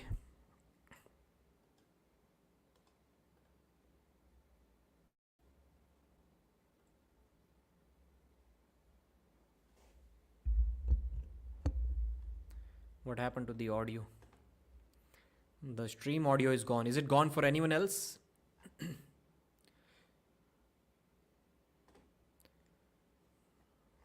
112 dislikes. Many. Okay, I'm not sure how you can see the dislikes, but they may be because people were expecting to see the match here. That's why.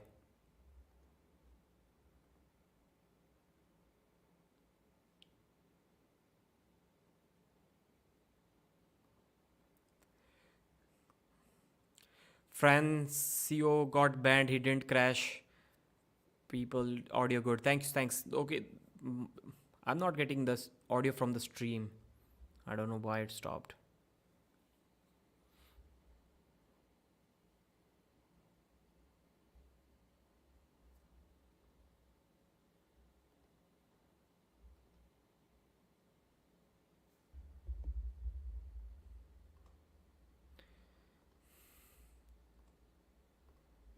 Stream, yeah. Denis versus Devon.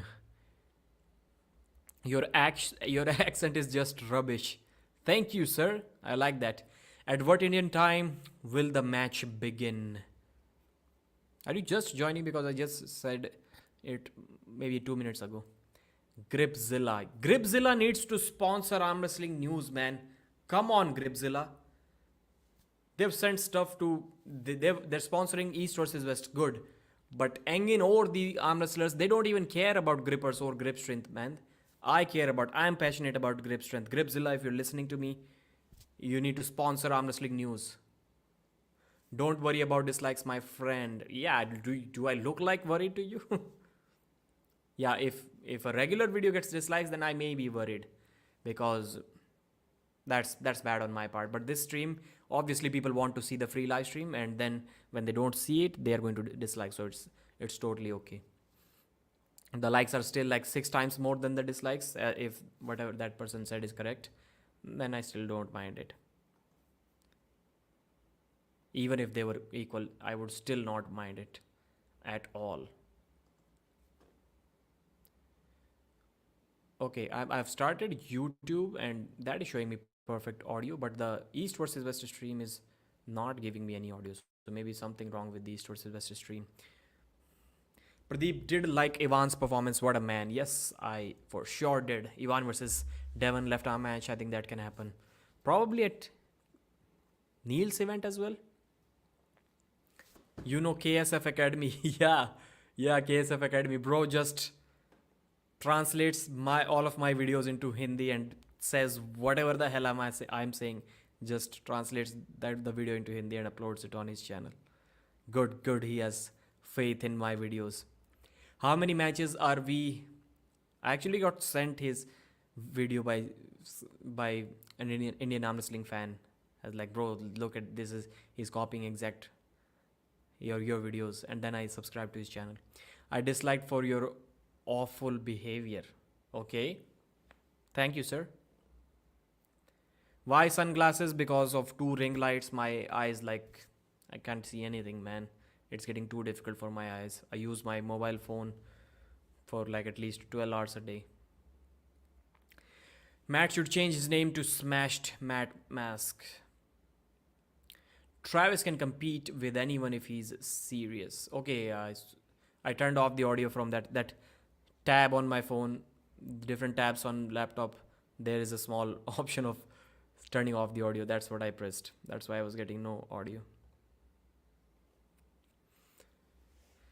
So now we have the person who could have been the champ of East versus West 95 kilos, Rustam Babayev from Ukraine, looking absolutely insane. Probably one of the most impressive forearms and biceps. Look, sometimes the forearms and biceps are lean, they're ripped. That's why they're looking impressive. That's not the case with Rustam, but still, man, that man's arms look impressive when he flexes them. Almost impossible to top roll. Really short hand, not impressive at all. Doesn't look like a really wide hand, but cannot be top rolled. And his opponent's only chance to win this match is to top roll this legend that cannot be top rolled.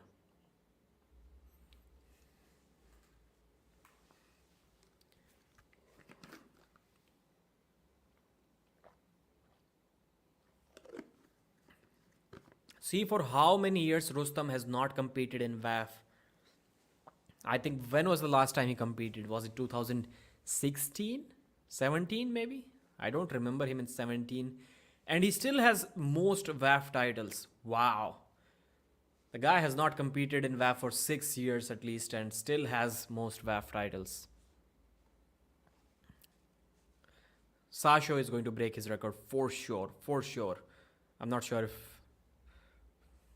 if we combine both arms, then yes, for sure. But Right? Rustam has many.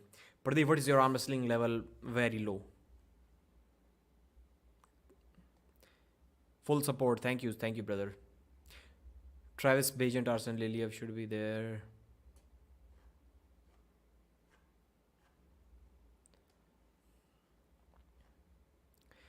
Pradeep, Atash, what's that? War is peace, slavery is freedom. Ignorance is strength. Obey the bog, brother. The Devon fangirls anthem. What is your achievement in arm wrestling? Nothing. You, Nishit, you watching and supporting my stream at 12:30 a.m. Indian time is my achievement in arm wrestling.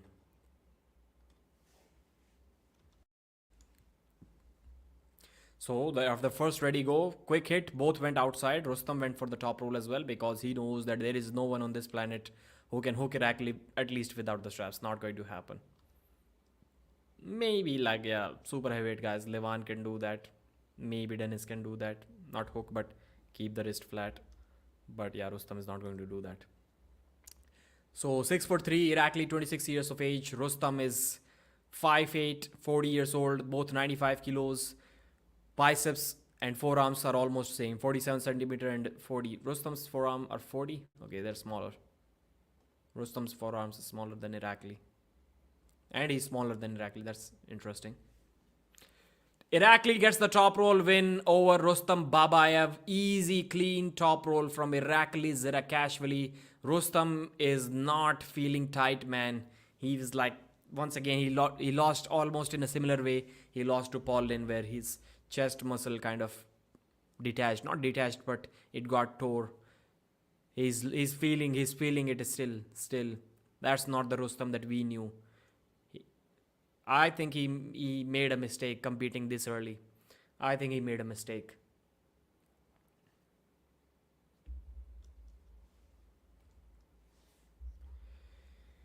Fast top roll hit. Irakli Zirakashvili versus Rustam Babayev. Round 1 is over quick. In the straps, Irakli dominated Rustam. So this is one thing I was really skeptical and doubtful. Like, how did Engin fix this match, man? Come on. Engin's logic behind that was, or maybe he can still make a comeback. I'm not denying that, but Engin's logic behind not asking Rustam any question about his shape is that the man is a legend. He has won more WAF titles than anyone else. If he says that he wants to compete, he's ready. It means he's ready. I'm not going to disrespect him by asking him any questions like, how is your shape? Are you feeling well? Of course he's feeling well. That's why he wants a match. I'm not sure if that is the right approach to things as a promoter, because he did say at the press conference that he took 7 months off, 7 months of rest. Snezhania Babayeva, Rostam's sister, is not happy. Understandably. So my man said that he took 7 months off. You tear your pec, you took 7 months off, and then you just returned with less than 2 months of training. Like, how can this be the best shape ever? Now the buckle is on Irakli's hand. I think they decided to go straight to the straps. Rustam, force the hook, man. Force the hook. Get the job done. Prove that you're still way too strong, way too technical. Gets the hook. Gets the hook. Wow, speed. Elbow foul by Rustam. He's feeling something, man. He's feeling something. He's still touching his pectoral muscle. He's not feeling. So Irakli, like the setup, man, the buckle definitely matters a lot to the top rollers. The buckle is on Irakli's hand. He was not fast. He was not confident. Rustam was able to force the hook. But then when he hit sideways during the surge, he fouled. Gets the job done, puts him in a hook once again and gets the job done. Rustam Babayev, wow, beats Irakli Zirakashvili. That's 1-1. Yeah. So Rustam is ready then. Let's see what happens in the next round. If Irakli is still able to top roll, then it's mostly about the side of the table. Rustam is really difficult to top roll, man. Was he just sleeping? In the first round? That's why he got top rolled? You counted him out way too early. Yeah, I did, man. This round will tell the score. If Irakli wins this one, then he's probably going to win it 3-2 or 3-1. If he loses this one, then he's probably going to lose it 3-1. If Irakli loses this round, then he's for sure going to lose the next ones as well. If Irakli wins this one, there is still a possibility that Rustam can come back in the next match, next round. He was sleeping with Denis. Zaur eat a melon. How much time left? अभी भाई चल रहा है रुस्तम बाबाय versus Irakli Zerakashvili. 917 people watching, guys. Please hit the thumbs up button if you have not already. K-pop singer Nahi passes away at 24. Okay. 40,751 subscribers.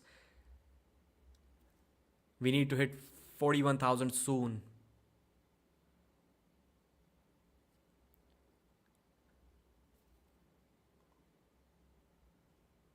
Zaur versus Pradeep. Where did this come from? Happy Diwali, brother. Happy Diwali. So they're going to the straps once again. It's good that they're agreeing to go to the straps to save some time. I'm not sure if it was their idea initially or what they told to do so, because they want to save some time. Whatever the case is, I don't care. But this match was going to the straps anyway, so that's good. That's good. Rustam is looking good once again. Rustam's setup is looking good. The fingers are covering enough real estate on Irakli's hand, on the back of Irakli's hand. Set the hook, Rustam. Almost got the hook. Almost has the hook. Wow, Irakli with too much side pressure. Too much side pressure from Irakli Zerakashvili. But this round looked better for Rustam than the first one. So Irakli had this vertical forearm. He had good cupping, but he was not able to peel Rustam's finger open. And Rustam was holding, like, his fingers were clamped so hard on Irakli's hand. It looked like he may be able to curl his wrist. His wrist was not going to back for sure. But then Irakli utilized on that. Then he hit with a side pressure move and got the job done. That's the only way. When the fingers are too strong, you cannot go back. Then you immediately switch pressure, hit sideways, and there is nothing that the defending guy can do against that, because his whole focus is on just curling those fingers in, trying to prevent the top roll. He cannot deal with that side pressure move in any shape or form whatsoever, and that's exactly what Irakli Zerakashvili did, and he utilized that perfectly in that third round of this match. 2-1. Rustam girlfriend it's his sister, bro. It's not his girlfriend. Rustam is not 100%. He's prone to injury. Irakli 2-1. So looks like this round is going to go with Rustam once again, because to me he did better in the third round compared to the first one. Irakli, if you win this match, you should feel lucky that Rustam didn't train for that many months. He didn't train for like 6-7 months. Or couldn't train. Not didn't train.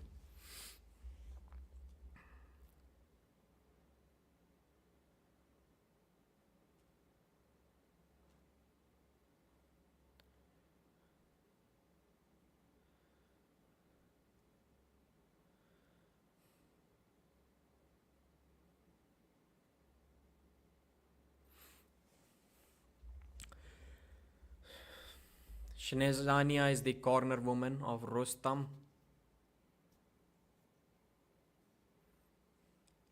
I think Rustam is going to set the hook once again. Give me your prediction in the comment section about this round, guys. Will Irakli get the job done? Or will Rustam get the job done? I think Irakli is going to set the hook. I think Rustam is going to set the hook, my bad. Hook, Irakli, Rustam. Okay, noob gamers. I think Rustam got this. I think Rustam got this round. I think it is not going to be that difficult for him.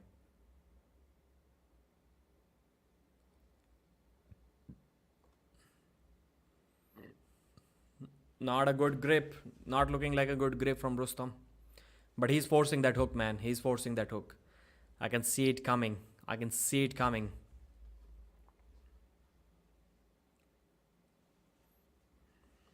Set that hook, Rustam. Set that hook. We want to see the fifth round. This match will be over if Irakli wins this round, because it is not a title match. Rustam's forearm is vertical. The setup is looking good. Irakli has a low hand top roll. Rustam top rolls Irakli. Wow. Rustam Babayev has top rolled Irakli Zerakashvili to the pad. He required like 2-3 surges to win that one. But what a surprise, man. What a surprise. I thought he's going to set the hook down from that vertical forearm position, but no, he went for the top roll. I'll have to see when he switched the position, when he switched the technique. But that was insane. That was impressive.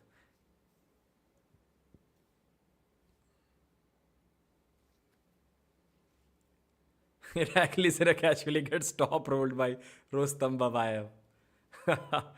That's amazing, man. That's amazing.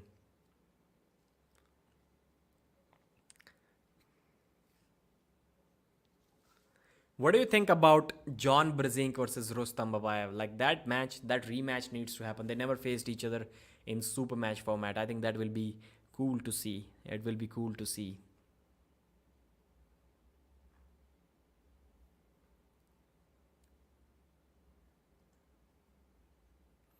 John Easy, Rustam, John Easy, Lambert. Are you kidding me? How is John going to defeat? John in his prime was never able to beat Rustam Easy. What are you saying, bro? Rustam would win. John may give him a hard time. Yeah. John still looks like extremely difficult to hook the way he gives everything up for pronation. That's why I think this match can be interesting. Main match when? So this is the 6th match. So at least 1.5 hours remaining, man. At least.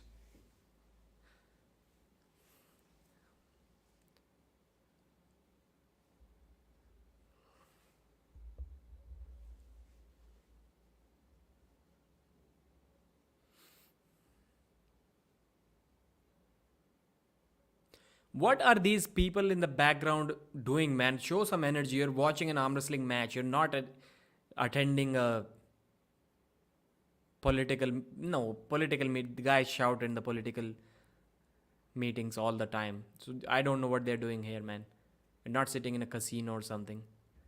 Show some energy, bro. Why are they whispering in each other's ears? Rustam versus Irakli Zarkashvili. Rustam is clearly gripping low. He wants to force the hook. Not thinking of the top roll. Zero chance he top rolls from there. He's taking a grip like Denis Cyplenkov. Top roll versus hook. Who's going to win? 2-2. Final round. All depends on this. Irakli gets the top roll.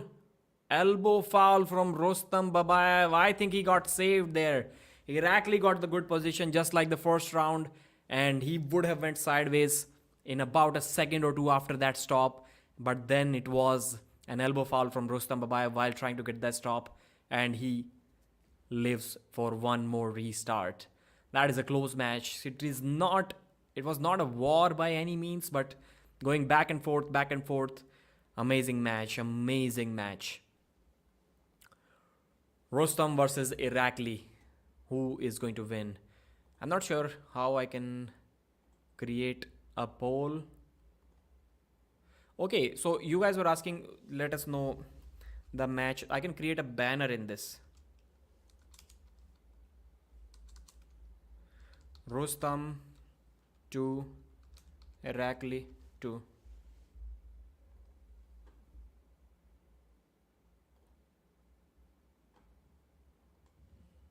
Is that cool?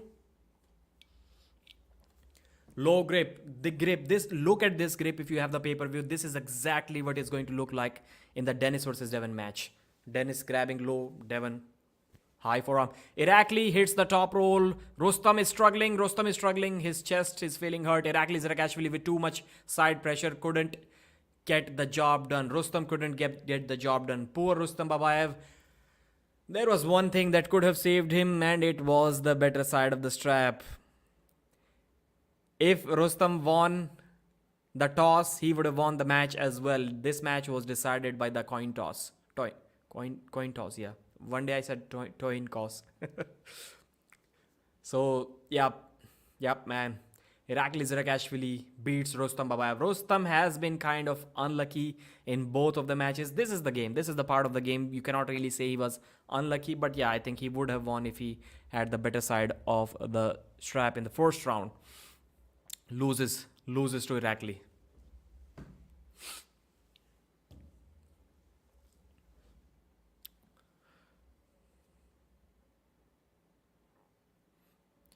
Okay, now I will record the result, the recap of this match. I think for that I'll have to maybe remove the banner. That will be a better thing to do. Yep.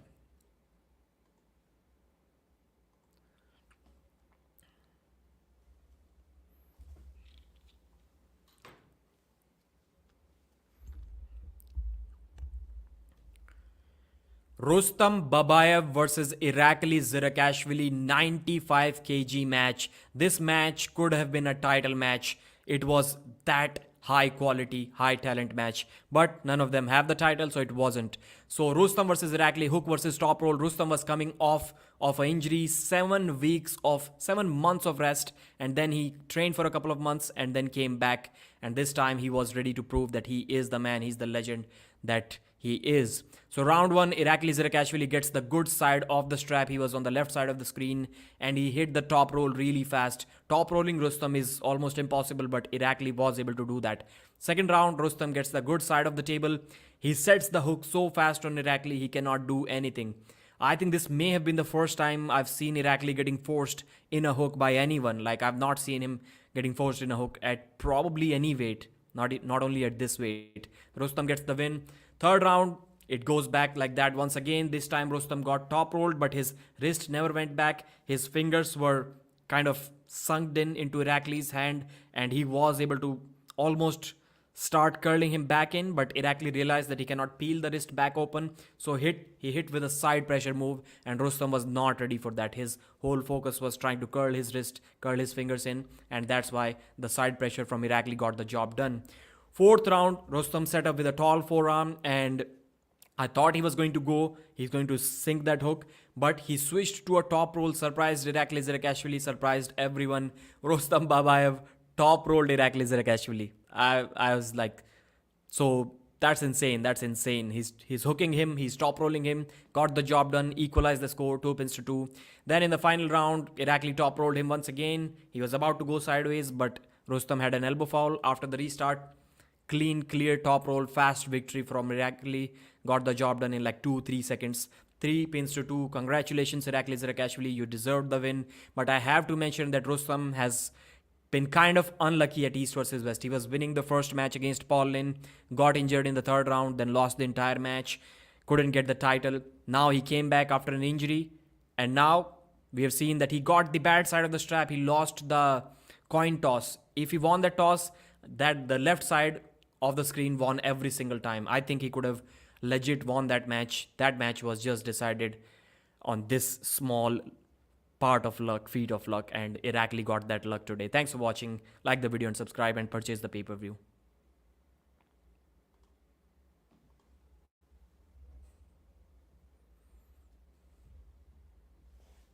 What did Irakli say? Let me listen.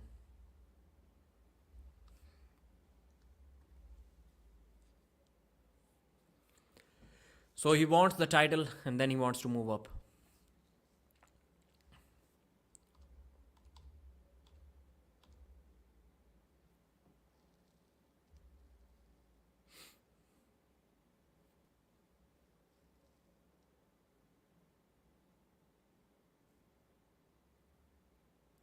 Gratitude and thankfulness towards Sangin Terzi for giving him these opportunities.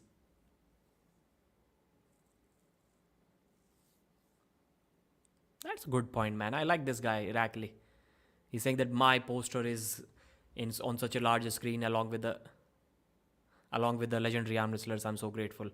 Salute to you, Irakli, for such positive, motivating, and grateful words. Salute to Irakli Zirakashvili. You're the man, bro. You're the man. And Engin is appreciating the respect, as he always does. Great. That's what his arm wrestling is all about. I really like that. And now, get the hell out of the stage, man. You are about to make me cry here. Okay, let's read what the chat is saying. What is the place where they are arm wrestling? That's Pendik Hotel. No, Green Park Hotel, Pendik. I think it's near Yalova. Georgi versus Zaur versus Levan eating competition. Georgi Svetkov will win that. Brother, all the results so far. Denis versus Devon, 90 minutes from now. So we've crossed 1,000 viewers. That's good. That's cool. I like that.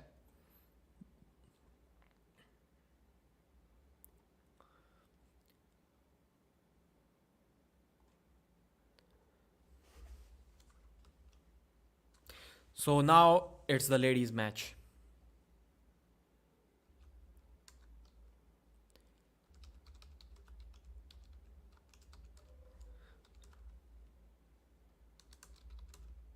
Sarah Backman versus Agle Wait Kute is the match.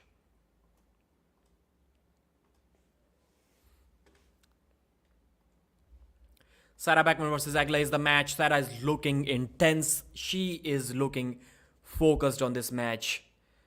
Before the match, she said that Agle is the mountain that I was never able to climb. And now, finally, I believe it is my time. It has been 11 years that I faced her the last time. She beat me easily. It was not close, but I think the times have changed now. At that time, Sarah was lighter, Agle was slightly heavier. Now they're meeting both at 80 kilos catch body weight for the right arm title match of East versus West. Agle Vaitkute is being shown the respect, the legendary stature that she has. She's the second one to be announced, to be called at the table. Agle Vaitkute from Lithuania. Probably one of the tallest female arm wrestlers out there after Barbora. She's at least 5'11", maybe 6 foot tall. Engin says he's 5'10", and she looks like at least a couple of inches taller than Engin Terzi. 180 centimeters, so she's 5'11".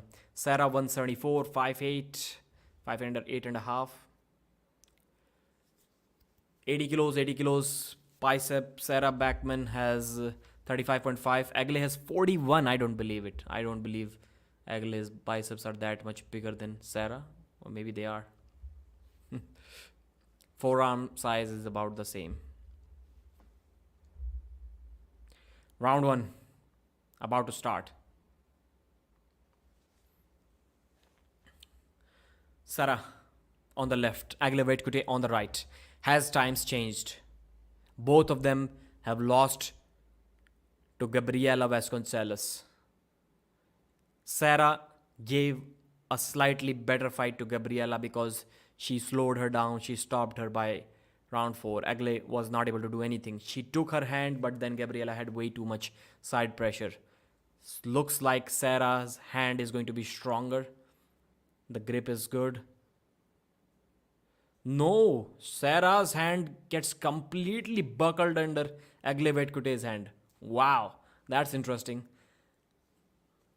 Engin Terzi invited them to compete at the event. I think we're talking about the same event where Arsen Liliev beat Bajent, or maybe some other event, maybe where Arsen Liliev beat John Brezink. It was either one of these two events where Agle Vaitkute just dominated and obliterated Sarah Backman.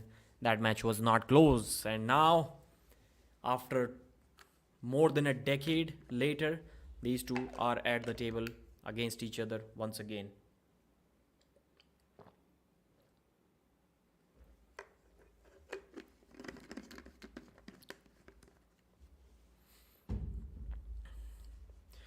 Round 1. Wow, Agle Vaitkute destroys Sarah Backman even in a hook. Curls her wrist in and just slams Sarah down to the pad. I did not see that coming, man. I did not see that coming. So far, how many predictions have been right? I think half of them. Fia versus Rosa was correct. Matt, I got it wrong. Artem Tainov, Sasho got it wrong once again. Ivan got it right. Samushia got it right. Irakli got it right. So out of 6, I got 4 right. And this one is, I think I'm going to be wrong once again. Agle is going to destroy Sarah. Or maybe not. Maybe the endurance will kick in. Sarah is known for her endurance. But if she's getting beat in a hook like that, almost similar to the Abdulmanaf Tuzia versus Samushia round 1. Tuziev had a little bit more shoulder engagement in that hook. Agle went more with back pressure and drag. Sarah has like 10 piercings in her in both ears.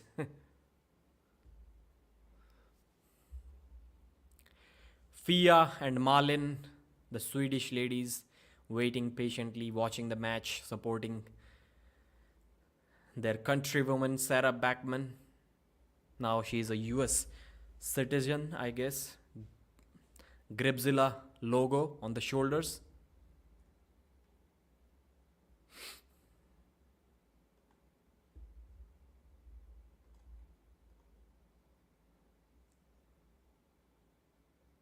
If Sarah couldn't beat Egle now, if she gets destroyed, dominated in this match, then I'm not sure if it is ever worth trying. If it is worth trying ever again. Once again, this time, wow, she top rolled her hand once again, and it was a slip close to the pad, 2-3 inches above the pad, gets the strap. So she's top rolling her without the straps, and she's hooking her inside the straps, and now the buckle is going to be on Sarah's hand. Maybe we will see a top roll from Egle. But if the hook was working round one, I think she'll stick to that. That will be a smarter move. How many people are watching? 966. That's cool. Sarah Backman, Egle Vaitkute is the match. I think it's way too much. I can just write Sarah versus Egle.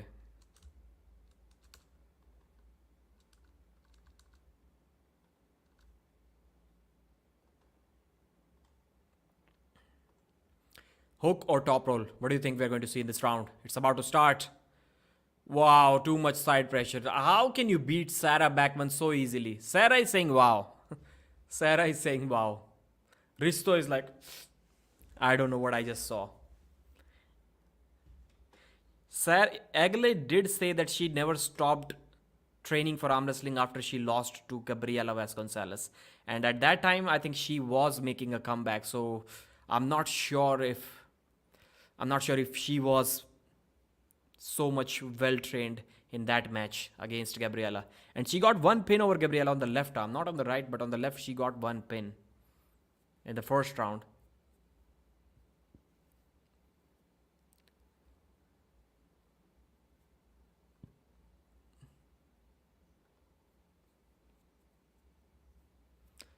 $40,750. I don't think like even a single subscriber increased in last 30 minutes. 992 people watching. Guys, the match that is currently going on, Sarah Backman versus Egle Vaitkute. Egle is dominating Sarah. Sarah said that she's the mountain that I was never able to climb, and I think she's going to say that even in the future as well. Like, Egle is totally different level. And since it is a title match, it is going to be all 5 rounds. So I think in the 5th round, maybe we should see a slow pull. And Sarah's doubts will be cleared. Our doubts will be cleared if Sarah can literally do anything against Egle or not, even after she allows her to engage. That thing we need to see.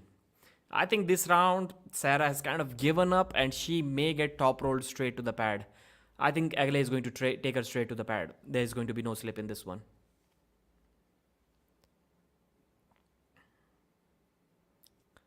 I think she's going down. Or maybe not. It's the good side of the table. It's really difficult to get top rolled straight to the pad when you are on that side and the gap is not that big. The gap is big, but maybe not that big. Maybe we're going to see a slip once again.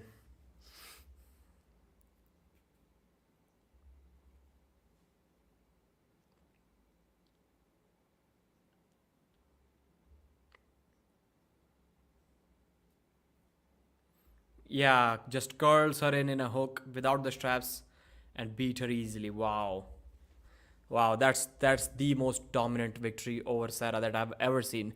Gabriela was not able to beat Sarah in that fashion. She just wasn't in both matches. Not at King of the Table, not at WL. Gabriela did not show that much dominance. In WL, maybe she did, but that's when Sarah tore her shoulder. She had surgery after that. Sarah Backman was undefeated at East vs West till about now. She competed in East vs West 1, 2020, I think it was. Late 2020. And now she's competing at East vs West 10 after 9 events. And this time she has lost her super match. Are we going to see a slow pull now? Sarah should ask for a slow pull. Let me engage. Can you hold me? But that should only happen in the fifth round. Or maybe it shouldn't. If you want to create that hype, if you want to keep that aura, you want to go for Gabriella again, or you want to go for Barbora, then I think you shouldn't show your weakness. If you believe you can have a weakness in a slow pull, then it wouldn't be a wise decision to make. I think Egle, despite losing to Gabriella and Barbora beating Gabriella, I think still Egle Vetkute can give a good challenge to Barbora, because Gabriella lost to her because of her size, the forearm length. She was getting out top rolled. Egle is like 5'11", few inches shorter than Barbora, but still she may not have those disadvantages, and I think that match can look somewhat different.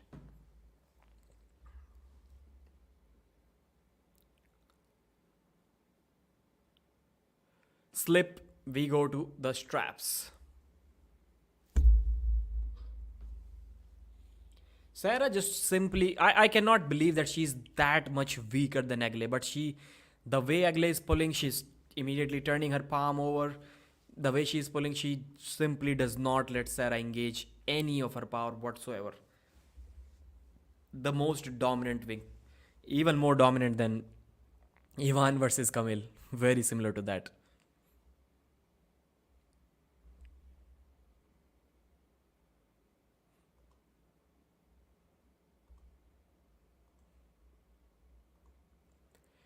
Let's read the chat.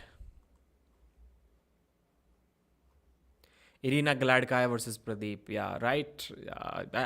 If I train for a couple of months, I can beat her. Left, I can beat her without training, I think.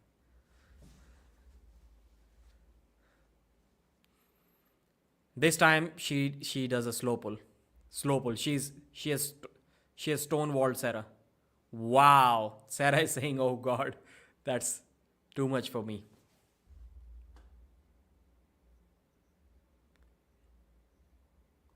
So that's it, man. That's it. Sarah Backman can never beat Egle Vetkute.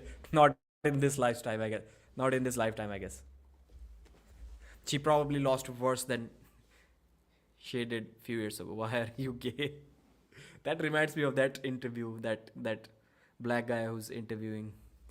Is the first question he asks him is that, why are you gay?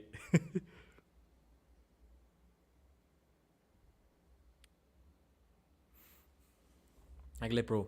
I would rather have with a 60-year-old veteran hooker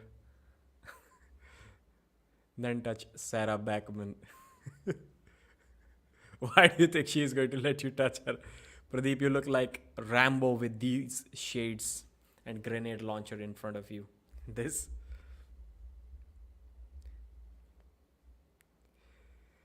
Sarah needs to commit to King's moving if she wants to compete in these weight classes. This is her weight class. She has to cut weight down to 80 kilos, bro. She has to cut weight down to get to this weight. This is her weight class. How many matches are going to be before Larratt versus Cyplenkov? So this was the 7th match. 3 more matches remaining before this one. Your channel helps my videos a lot. Thank you, brother. Mutant Woman. What is the score? Sarah versus Egle. Egle Vetkute has destroyed Sarah Backman 4 pins to 0. She even stonewalled her in the 4th round. Now it's on the 5th round, the final round. Sarah versus Egle. Slip, we go to the straps. What match after this one? Sandhu is asking. After this one, we have only title. No, Zaur versus Georgi is the next match. Then we have Todzi Longarbayev. Then we have John versus Sasho. And then we have the main event of the night. You look bat with wings and ears behind on background. That's what's up, George. That's what it's supposed to look like. Dog, cat, penguin.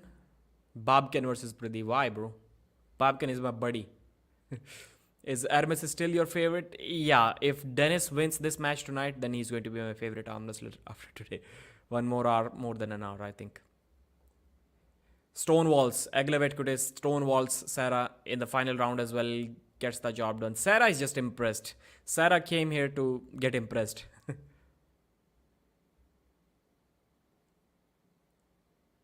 You're amazing, wow. So good. Champion.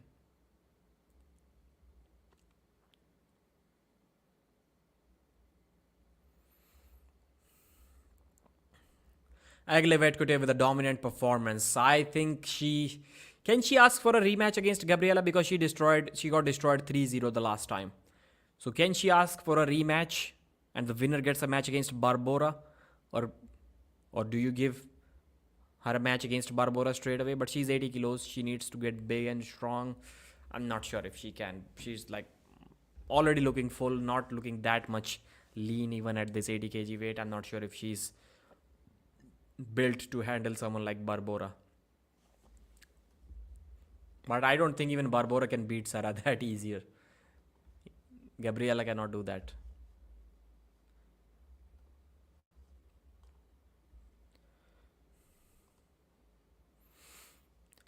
If Devon can get a rematch versus Gennady after months, then yes, she can get a rematch. Pradeep thinks he James Bond with them glasses. Okay. Pradeep, are you sleepy? Not at all. When have I ever felt sleepy during these live streams? Never.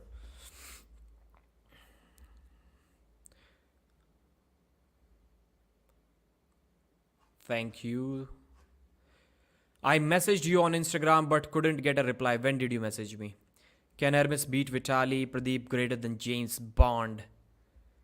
Why I am 970 Legend of Nelda? Because I was also at 1600 about 2 hours ago, I guess. 2.5 hours ago, and my stream, my audio crashed. Like video was there but audio crashed, so I had to start the new live stream and never got over 1000 viewers.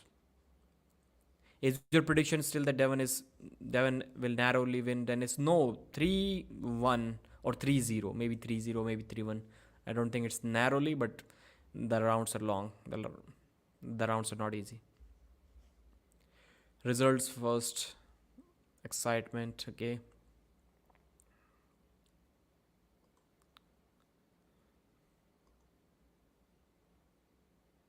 So Sarah Backman won 3-0 against Gabriela Vasconcelos.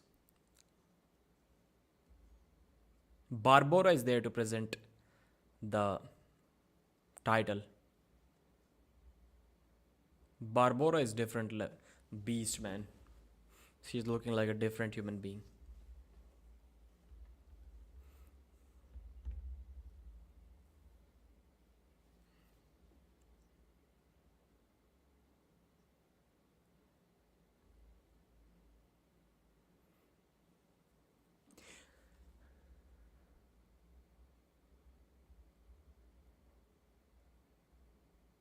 Engen has announced the match right then and there.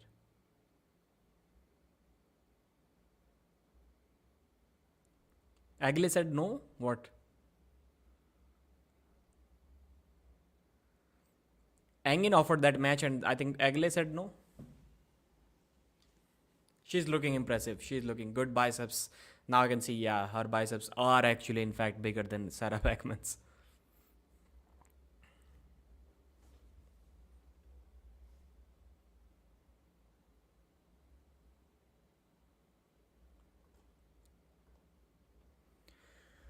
All right. Now we have Georgy Swetkov, the Bulgarian brute, against the Russian monster, Zaur Paizulaev. Two top roll machines. Probably one of the best top 5 top rollers in the world, both of them in their peak shape.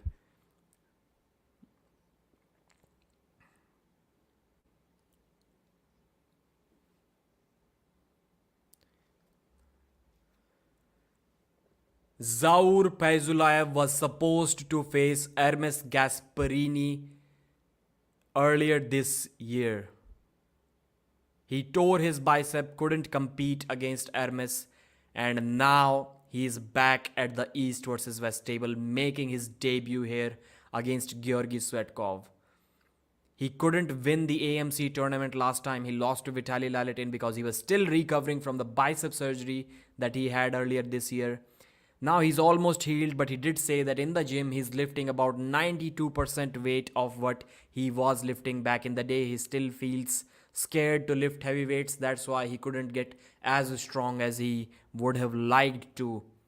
That was the problem. Zaur Pezulaev is not at his peak, maybe 95%, and that's the problem. That man that is approaching the table right now cannot be beaten by anyone when they are only 95%. Jerry Cadret would tell you otherwise. He'll say that he beat Georgy Swetkov while he was 50%, but that's not it, man. That's a beast that cannot be top rolled. Zaur 41, Georgy 35. 188 centimeters Zaur, Georgy 190. 167, 165, 56, 58 biceps, 48 and 51 centimeter forearm. So both are almost identical. Almost identical. If we look at the forearms, biceps, height, Georgy is a slightly bigger arm wrestler, but he weighs 2 kilos less. So maybe Zaur is a little bit more fat. His arms are slightly smaller than Georgy's. That is a match. I'm not sure if there has ever been that much weight on East versus West or any arm wrestling table. Alex Kordecha versus Corey West was the match, where it was more than 350 kilos on the table. I think that was a record. And this is the second one. East versus West record for sure. Over 330 kilos on the table. That's what super heavyweight arm wrestling looks like. Both of them have like 2 or 3 these weird fat or muscle, whatever it is, at the back of their head. I don't even know what to call that. Do you know what do we call that in English? Zaur Pezulaev. I'm a big Zaur Pezulaev fan. I've been supporting him since the beginning. I got the opportunity to interview him once. Really liked the guy. Amazing. He's aware of the social media presence. Man, Zaur's biceps are looking like not muscular at all. They don't look like a super heavyweight bicep. No definition, no muscle, looking totally loose. Like he never trained his biceps ever, not even once in his life. That's the kind of arm that he's having right now. I don't think he's in a good enough shape to win this match. His hand is like smaller than Georgy for sure. It's clear. It's not even as thick or as wide. Or maybe it's just the angle. Maybe it's just the angle. I think no, that was just the angle. Because I've seen Zaur's hand with Denis Cyplenkov and they looked almost identical, almost similar. His hand is thick. But he's looking out of shape, man. Out of shape. Round 1 about to start. Zaur on the left, good side of the strap. Georgy Swetkov on the right. Top roll versus top roll, side of the strap matters a lot. And I'm happy to see Zaur on the better side. Zaur's hand went over Georgy's. Looking good. Looking good. This was the exact same setup, exact same situation at WAF 2021. Georgy Swetkov cracked Zaur's wrist back and then Zaur elbow fouled twice after getting his wrist bent back by Georgy. And he lost. Georgy was the WAF champion that year.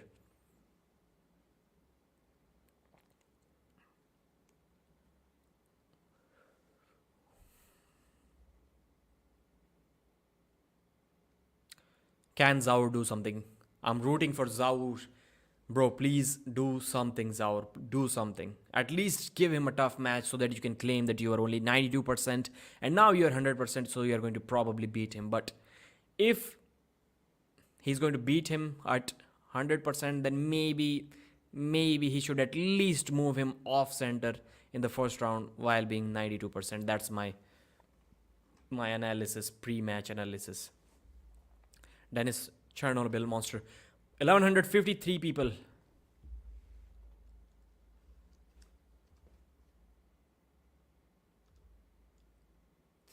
There They ran out of the strap. The strap is smaller. It's not big enough to fit on their hands, man. The strap fell short. The strap is not big enough for their arm. The referee cannot tie it. It's like just an inch. Not even an inch. It's going to come apart, man. It's going to come apart for sure. The strap is not big enough for these beasts.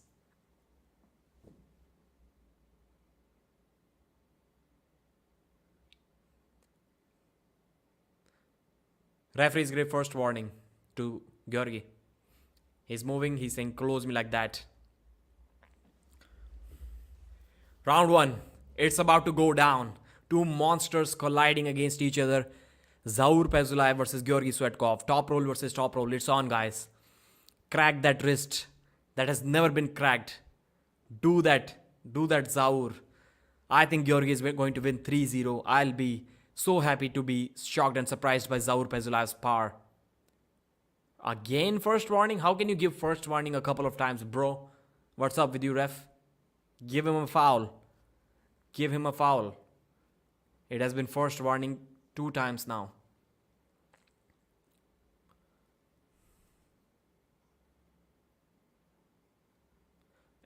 They're making a mockery of the referee's grip, bro. Zaur is moving his elbow. Foul, Zaur. They're shaking like it's an earthquake there. Foul. How many 1 warnings are you going to give, man? Both have got 2 1 warnings. And not a foul. That's bad. Moving in referee's grip is usually a foul under WAP setup. Not here, but they're moving twice in referee's grip and still getting only warnings. At least say second warning. Don't say first warning multiple times. Good setup. Looks like a good setup for Zaur. Zaur was able to do something, but no. Georgi Svetkov's pronation hits. Zaur's side pressure was good enough. Georgi was troubled at first. Looked like he was about to get top rolled, but then he out-pronated, man. Georgi out-pronated on Zaur's wrist, and Zaur is going down. That match is going exactly like it went in 2021. Zaur Pezulaev is going down. The buckle is on Georgi's hand. If he cannot crack that wrist back now, he is never going to crack it back.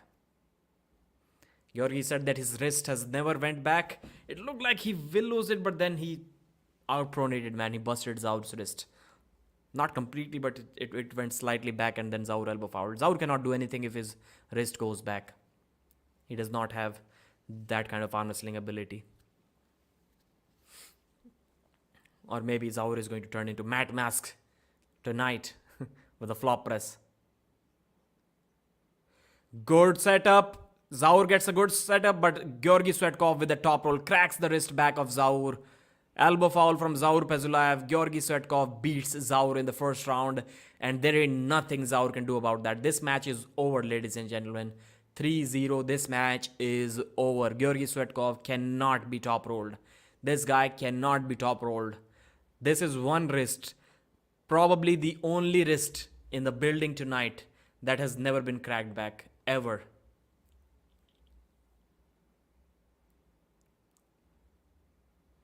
Zaur does not have the endurance. Georgi is the endurance master. He has a good endurance. And the match is over. The traditional Georgi Swetkov celebration where he looks like a beast that has been unleashed after winning a round. This is the wrist that top rolled Devon. Devon's right in the practice polls at Arm Wars. Zaur Pezulaev has been unlucky. If I was Zaur's manager, Babkin, what are you doing, bro? You're not even in his corner. You said that Zaur is under you. You prevent. Zaur was so happy when I asked him for an interview. He's like, yeah, bro, it's on. Tell me, when do you want the interview? And I said, okay, at this time, I'm on. Okay, Zaur, I'm going to create the community post now. Questions for Zaur Pezulaev interview. And it's on. And then few hours before the interview, Zaur messages me, bro, Babkin is butthurt. He doesn't want me to give you an interview. What can I do now? I was like, okay, let me talk to Babkin. So you're not even in his corner. What's up, Babkin? I thought you were his manager. Why did you allow him from day one? From day one, I was saying bad matchup. Should have never taken this match. I know it sounds cool. Yeah, he's not afraid of anyone. He takes all the challenges. He never turns down a match. He's not afraid to lose. He's out there. But yeah, it's not always a good thing, man. You're coming back off an injury. You had good hype around you when you won AMC a couple of times. Should have never taken this stylistic nightmare. When your only option is to top roll someone, why would you go against someone who has never been top rolled? Please tell me the answer to that question. Please tell me. Can anyone tell me the answer to that question? 1348 people watching.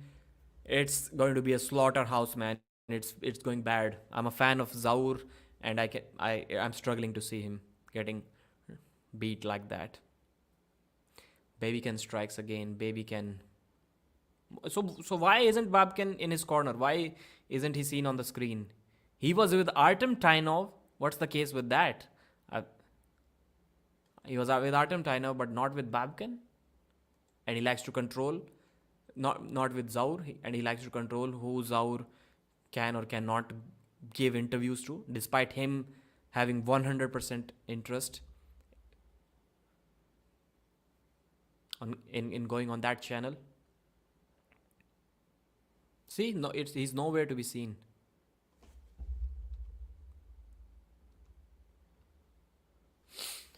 Second round about to start. Georgi setup looking good. Strap match.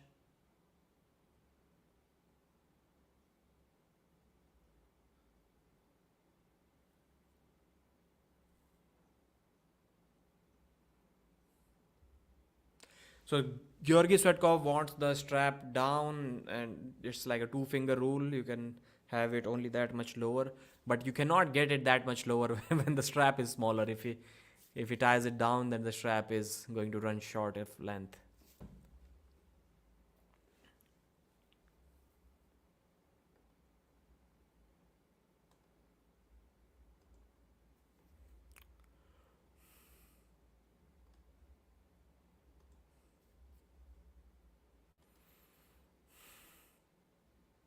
Bro, get a better phone? What are you talking about, man? You think I'm doing this live stream on a phone? Georgi's pronation is sharp as a sword. It cuts through anyone's wrist. If Zaur trained with Denis, then he may. So we say that Devon Larratt's wrist cannot be bent back, and Georgi possibly took Devon's wrist in that practice pull. That tells you something about that. But Devon was maybe tired after the Hermes Gasparini match. It was only 4 days after that. We are in the straps in the second round of this Georgi versus Zaur match. We have a longer strap now. Zaur is going to get run over in this round, I think. Zaur hits sideways. His side pressure is initially good, but then Georgi has flopped the wrist back completely, and Zaur just simply cannot do anything from there. He's struggling. His arm wrestling like a beginner now. Terrible matchup, man. Terrible matchup. So now it's over, man. Zaur Pezulaev hype died. Zaur Pezulaev hype has died. Bad luck for the guy. Bad luck.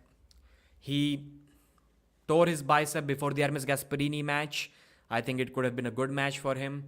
And then now, after that, he competed in AMC. I don't blame him for that. I supported his decision, although it was not good for his hype because he lost to Vitaly Laletin. But he was like only 4 months out of the bicep surgery, and he still gave like a 10-second fight to Vitaly Laletin. So that's why I said it. He clearly said it was for the money. It is good prize money. Even for second position, he got like $8,000 or something. So it was an opportunity that couldn't have been missed. It was worth trying for the money alone. I didn't blame him for that, although it did kill his hype a little bit. because he had defeated Vitali in the past. Now we see, even though he was not recovered, but we saw that he can be beaten by Vitali. And now taking this terrible matchup, it's bad, man. Arm wrestling is at a stage where your persona, your aura in the eyes of the fans, it matters a lot, man. It can change, it can make or break your career. It can decide how much money you're getting paid by the promoters. And I don't blame Schoolboy at all for going for the big hype matches, for asking, for calling out John Brezink. I don't blame Bacho Saginashvili for calling out John Brezink and not taking matches like Rostam Babayev or any other matches deemed as difficult by himself. You have to protect the brand. You can take a break for a year if you want, but protecting the brand is more important than anything else. And this is what, it's over. I think, man, I am going to make a sad prediction now. The amount of hype that Zaur Pezulaev had in late 2022, in 2022, he is never going to get back ever in his career, ever. We are never going to see the same hyped up Zaur ever again, because he's 41, 42, something like that, 42 years of age. I don't see a huge possibility of him drastically changing his style or getting stronger. And now he's been beaten a couple of times. I think the hype has died, and it has died for good. Terrible matchup. Wasn't happy at all when he took this match.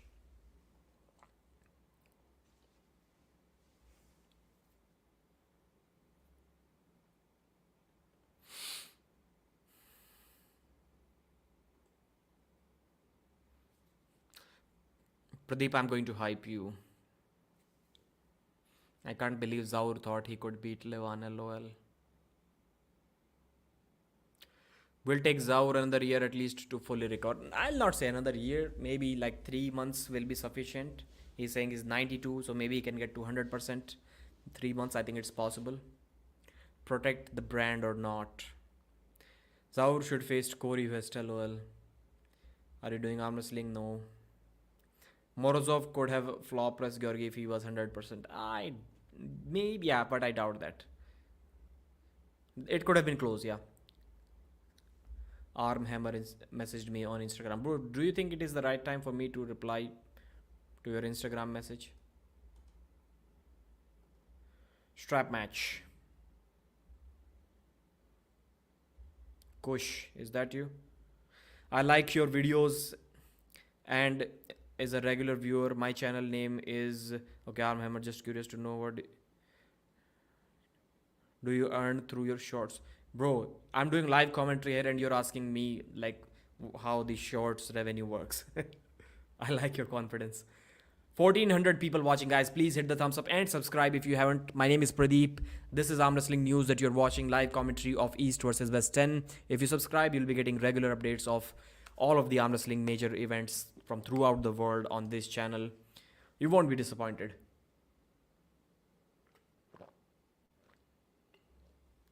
Bosnia, great matches and commentary. I hope one day some guys from Bosnia will step up in the arm wrestling community. I hope so, brother. I hope so. Best of luck. Can Denis flash pin Devon? No, he cannot.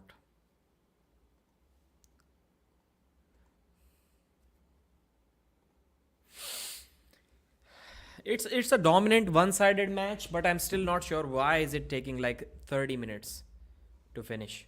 What's the deal with that?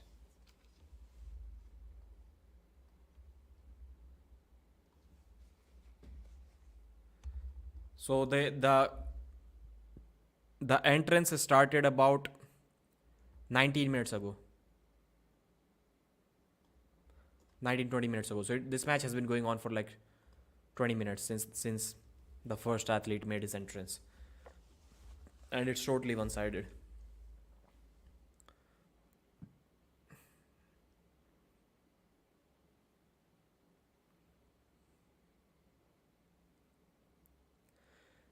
Third and final round of this match, Zaur Pezulaev versus Georgi Swetkov. Zaur starts, but his wrist gets cracked by Georgi Swetkov. Georgi is too dominant.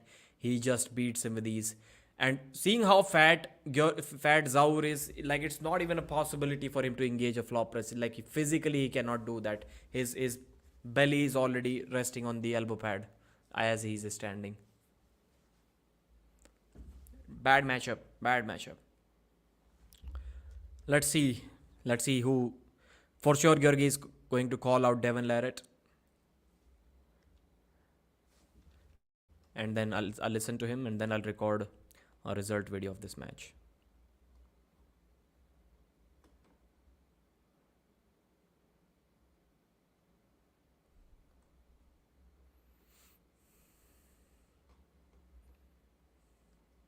Zaur has good side pressure for about a second or so, but then his pronation is completely gone. It's busted back by Georgi Swetkov. And from there, he cannot do anything, man. He cannot do anything.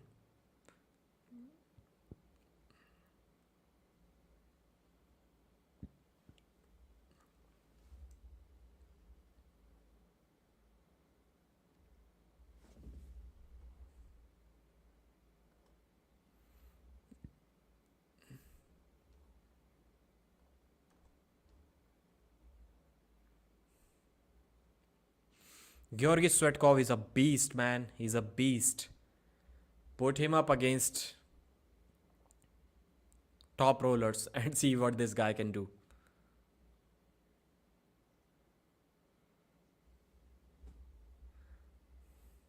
Georgi Swetkov is happy. So Georgi Swetkov has competed 3 times at East versus West. Absolute war against Jerry Cadret 3-2, and then he lost that match, but then cracked Morozov 3-0.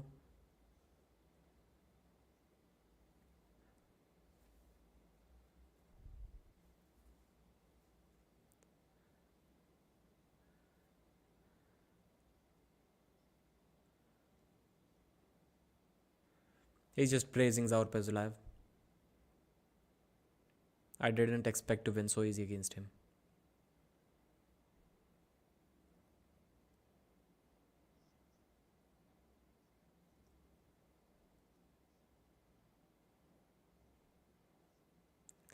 Bro, Neil, you are interviewing a winner. It's not the time to crack jokes about lemons. Come on, man.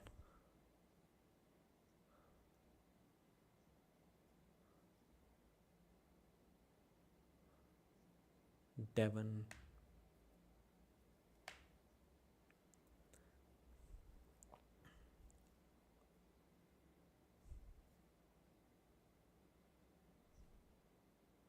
I'm sure that I'll destroy him. His wrist will be like that. He's like. So, as expected, Zaur calls out Devon Larratt. And that match is going to happen at King of the Table. Bro, if Georgi cracks Devon's wrist, then the Devon Larratt hype is going to die.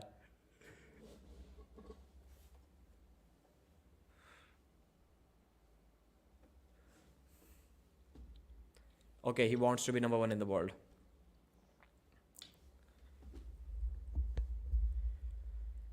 Georgi Swetkov versus Zaur Pezulaev, the battle of the monsters. Over 325 kilogram on the table. This was always a stylistic nightmare for Zaur Pezulaev. In the first round, they slipped. The strap was too short for their massive wrists. So it was barely tied to their hands, and Zaur was on the good side of the strap. He hit sideways. He got like Georgi off-center just a little bit, but then Georgi's pronation started kicking in. He out-pronated Zaur, cracked his wrist back, and Zaur elbow fouled. Once again, after the restart, same thing. Zaur goes slightly sideways, but then Georgi cracks his wrist back, brings him back, and beats him with quite comfort, I'll say. It was very easy. Next round, same story. They go to the straps. Inside the straps, Zaur hits first. Speed is there, but the power is not there. Georgi cracks his wrist back, brings him back, and beats him easily. Zaur is already totally exhausted, out of breath, out of endurance. And Zaur was looking out of shape. He had totally no definition in his forearms, in his biceps. He was looking weak. He said before the match that he's only 92%, and I do believe him. Nobody can beat Zaur Pezulaev, Georgi Swetkov at being 92% only. The man is a beast. Maybe Jerry Cadret can do because he was only 50. So in the final round, same thing. Georgi cracked his wrist back and beat him quite comfortably. If I were Zaur's manager, Babkin, where are you? That was a stylistic nightmare for him. I know people say that you should take all the matches that you want.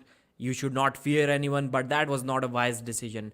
Zaur Pezulaev should never have taken this match, even if he was 100% before cleaning up the other guys and building up the hype that he lost after his surgery and after the AMC lost to Vitaly Laletin.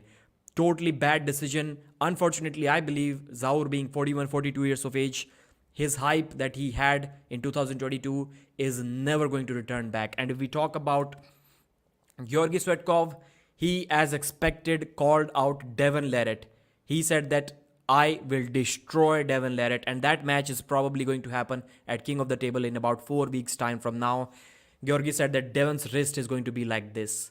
So Devon's wrist does not get top rolled, and here is a man, the only man in the building, whose wrist has never been cracked back, maybe along with Levan Saginashvili. So that is going to be a great match, and I think Zaur is the hype killer. Georgi is the hype killer. If he kills Devon's pronation, if he kills his wrist, then he might end Devon's hype as well. But there are very few chances of that happening. Thanks for watching. Like the video and subscribe.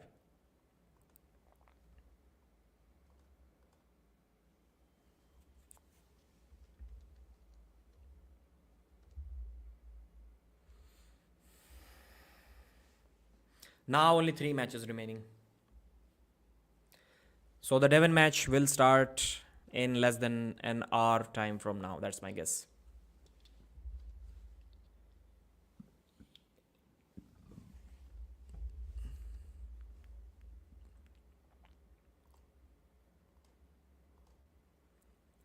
We have 1434 people watching. Thanks. We are slowly reaching the previous number, and I have a super chat as well. That's good.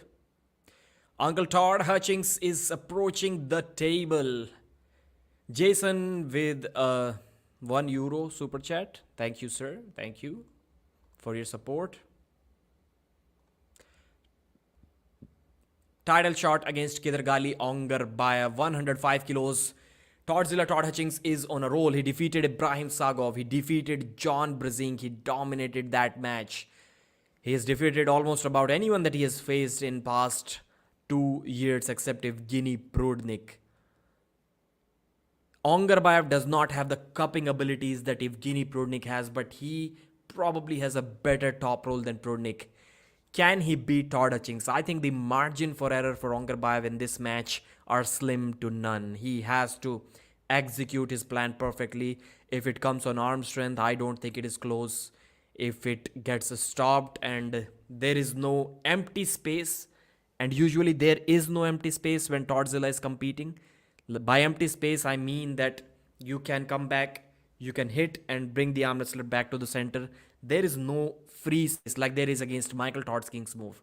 Ongarbayev can go here and he can hit Michael almost through the pad and then it gets stopped. With Todzilla, it's constant pressure. It does not move an inch if you try to go side pressure against him.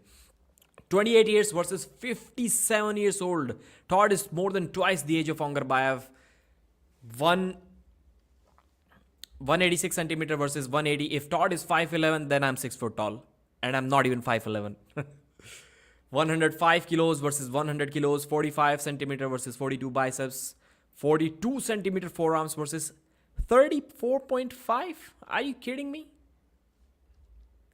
Ongarbayev's forearms are 3 inches bigger than Todd Hutchings. I refuse to believe that. Round 1, Uncle Todd. Let's see if Todd can slip against Ongarbayev or not. Or is Ongarbayev going to give him... Okay, the strap is already applied. I was watching few minutes late, I guess. Let's see how it slipped.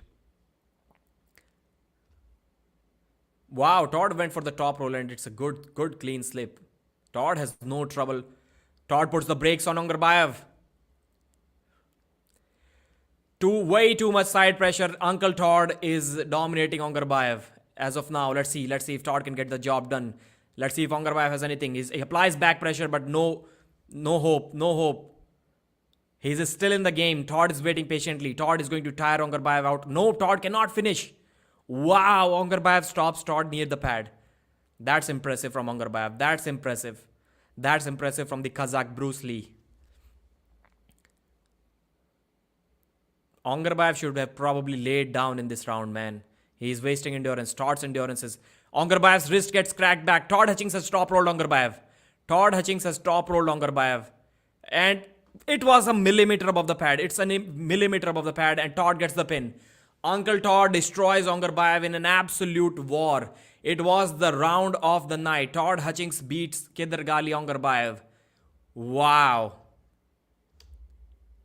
Are we going to see Devon Larratt versus Todd? What are we going to see, man?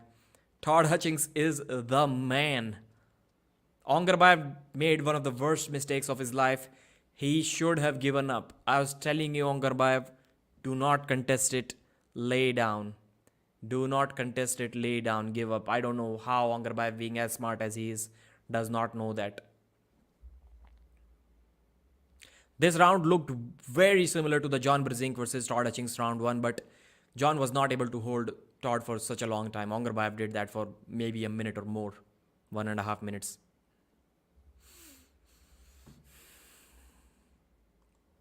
Even at the elite level, I think sometimes the arm wrestlers are not that smart, man. They're not that smart. Like, how can Ongarbayev not know that he's not going to come back from this position? Like, yeah, I made a mistake while commenting that about Sasho Andreev because he won the final 2 rounds. It didn't mean much, but at least it was good for his satisfaction, and he won them easy, so he didn't get tired. So there was no point in saving endurance here. So this whatever Ongarbayev did here is only going to make sense if he's somehow able to gas Todd Hutchings out. But I don't think in this position Todd gets gassed out at all. Ongarbayev is, in fact, his brachioradialis must have been gassed out trying to hold Todd like this for a minute and a half.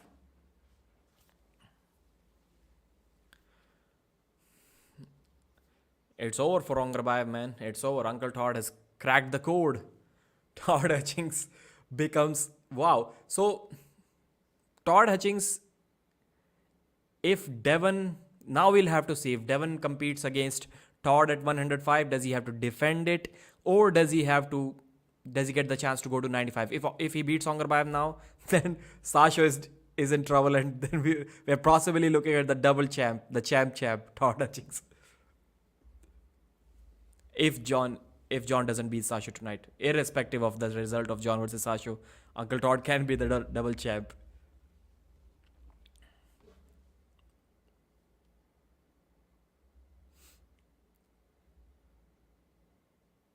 Todd is going for the top roll.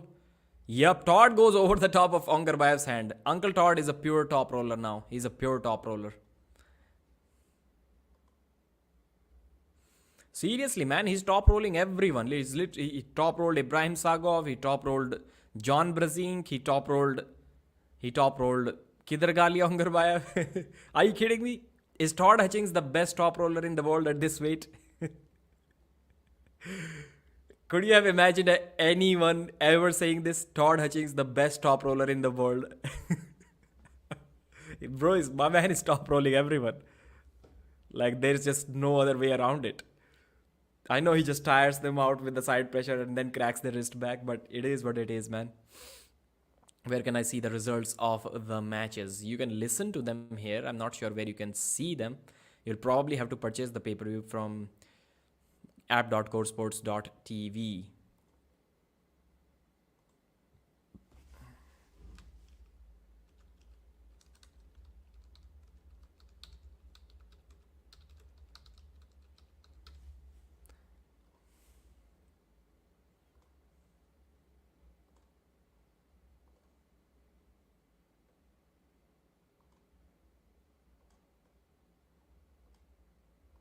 So Todd Hutchings versus Ongarbayev.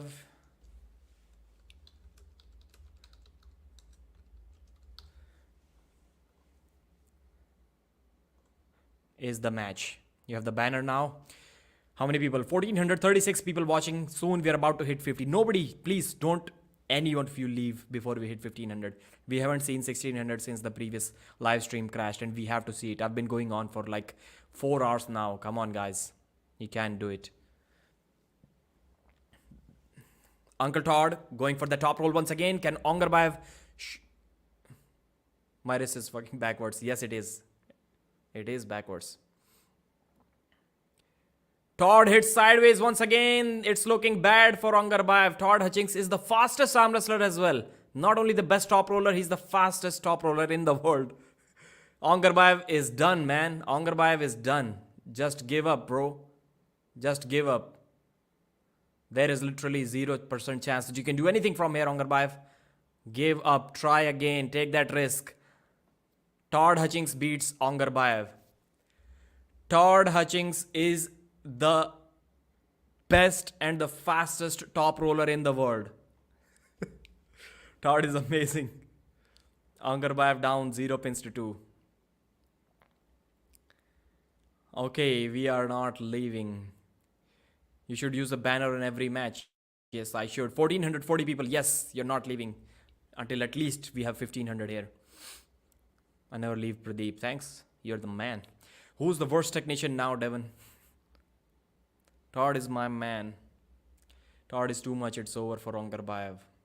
Todd Hutchings at 57 is whooping these young champion arm wrestlers. Man, Angarbayev after this match must be like, did I choose the right career? Was it the right career path for me? I could have gone for that job that my parents were telling me to. Pradeep, the best commentator. Thanks, brother. 1557 people. So all I need to do is just tell you guys to stay here and you're going to increase the viewers like that with that speed. That's easy. You can't make this shit up. Yeah. And subscribe before leaving as well, man. Stop trolling Angarbayev, Pradeep. Uncle Todd, man, I'm happy for Uncle Todd. I'm going to give him that title from today onwards. The fastest and the best top roller in the business. Uncle Todd. Wow, Todd used to be two things. His weakness, there were two of his weaknesses. He doesn't have a top roll, means his wrist gets taken, and he's slow. And now he's the fastest top roller out there. He's the only top roller who still top rolls like this. His wrist is like this, and then he bends his wrist back. But imagine if Denis Cyplenkov does the same to Devon Larratt today. Like his wrist is back, and then he's just top rolling Devon with side pressure. There is a possibility that it can happen in the first round. Denis does not have that constant side pressure like Todd does. And the thing that I was talking about, there is no gap. There is no void in Todd's angles, his strength. Like you cannot wait patiently here and hit him back to the center and then he takes you back slowly. No, there is no empty space like that. You move and you realize that only your body moved. Your arm didn't move an inch from there. That's how much constant pressure he applies. Constant pressure. There are people say that he has the best side pressure in the game, which may be true, but there can be other arm wrestlers who are close to him in side pressure game, but they apply like maybe in pulses and hits. Todd's side pressure is constant; it never fades away, and that's why you never get the opportunity. Angarbayev gets good hand positioning this time. Before the slip, the hand positioning was good.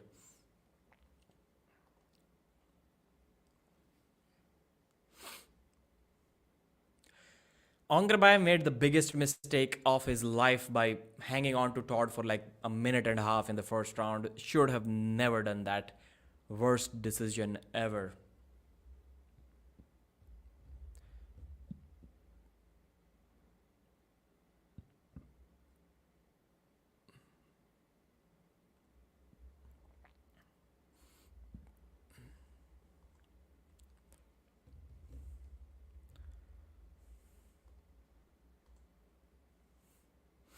Like, who can out-hit Angarbayev at that speed? Like, man, who can do that?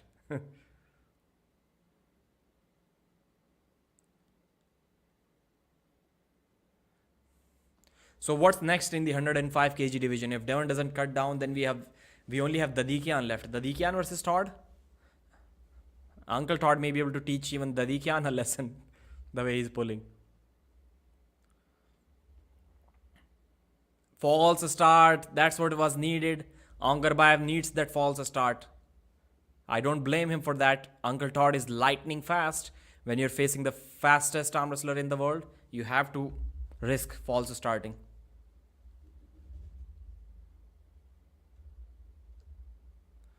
Don't move. Shoulders are getting squared. Is this the final round of this 105 kg title match at East versus West End? Uncle Todd on the right. Ongarbayev gets a good position. Todd hits sideways. Classic Todd Hutchings side pressure move. Ongarbayev is much better. Ongarbayev is much better. He has cracked the wrist back. But no, Todd hits sideways once again. Todd needs to be careful about his elbow. Ongarbayev got this, man. Nope. Todd gets him back. Todd gets him back. Can Bruce Lee make a comeback? Todd is not as dominant as he was in the first 2 rounds, but now Ongarbayev is fading away. The Bruce Lee will not give up. Elbow foul on Todd Hutchings, but looked like it was Ongarbayev who pushed him. 1 foul. Uncle Todd wins on fouls. How was that? That was first foul, I think. Was that a second foul? When did Ongarbayev have the first foul? When did Ongarbayev have first foul? I missed it.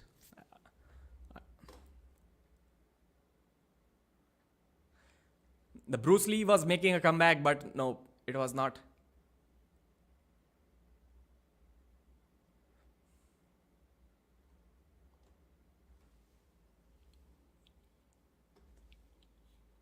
So why did they start celebrating? I think they're pulling once again. They announced Todd as the winner. What's happening? What are they waiting for then?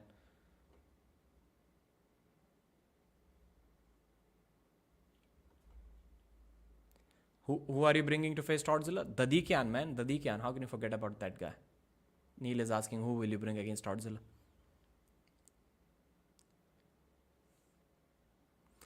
When was the first foul? Chat, please tell me. False start. That was a false start of warning. It was not.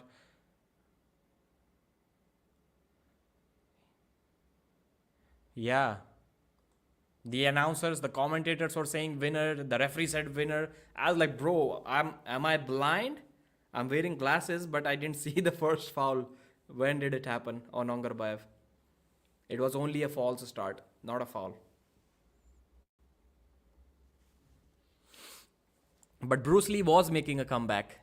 He brought Todd up to here. That's insane, man. The match stopped here. Ongarbayev brought Todd back. I think the match stopped right in the center in the beginning. Todd hit sideways, took Ongarbayev to the losing side. Ongarbayev brought him back to the center. And then Todd hit him back once again. And then he was not able to rise. Then he was just getting stuck here with the constant side pressure. The Kazakh camp.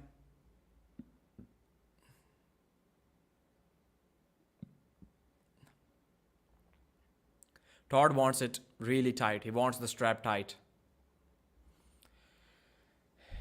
Ongarbayev got a good start in the previous match. He was not like hit sideways by Todd too much. He cannot afford a false start, Ongarbayev. Looking good for Todd. Looking good. An inch above the pad. Ongarbayev stops it an inch above the pad, but there's no coming back from here. Ongarbayev needs to shift his elbow to the front side of the pad. Todd is very close to an elbow foul. Ongarbayev brings him back. Todd brings Ongarbayev back. Now it's still an inch above the pad. Kedargali Ongarbayev is a warrior. He's not willing to give up. Both of them have lost their wrist. Ongarbayev has been top rolled, but he's not giving up. He is applying constant up pressure, and it is challenging Todd's side pressure and down pressure. Todd hits sideways, gets the pin, almost gets the pin. Man, that is less than an inch from the pad. It's less than an inch. That less than a centimeter gets the pin. Elbow foul, no. Elbow foul, Todd Hutchings. Wow. Match of the night. I'm not sure if Devon versus Denis can top that match. Not sure about that, man. Not sure about that.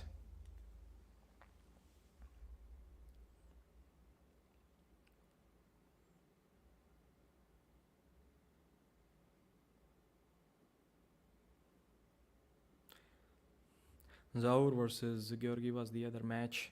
Man, Todd versus Ongarbayev. This is insane. Ongarbayev is looking better, way better than the first 2 rounds. So maybe he didn't waste that much energy. Maybe it was not that bad.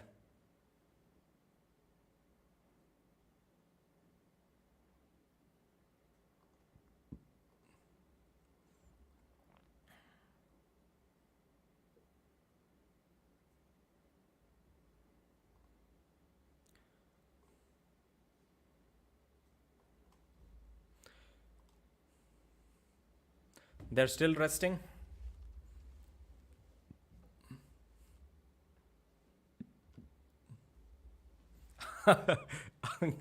Uncle Todd was acting clever. He was changing the side of the table mid-match. And the referee was like, bro, that's not your elbow pad. Stop chalking it.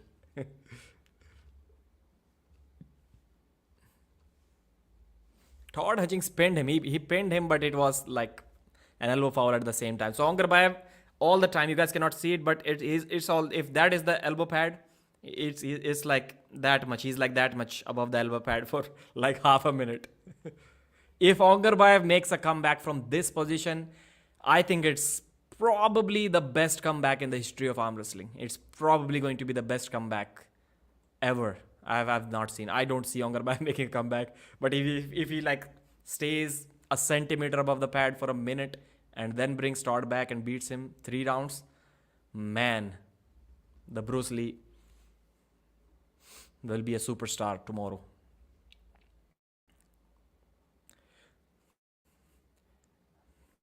€1,625. Oh yeah, the match is worth it, man. The match is awesome.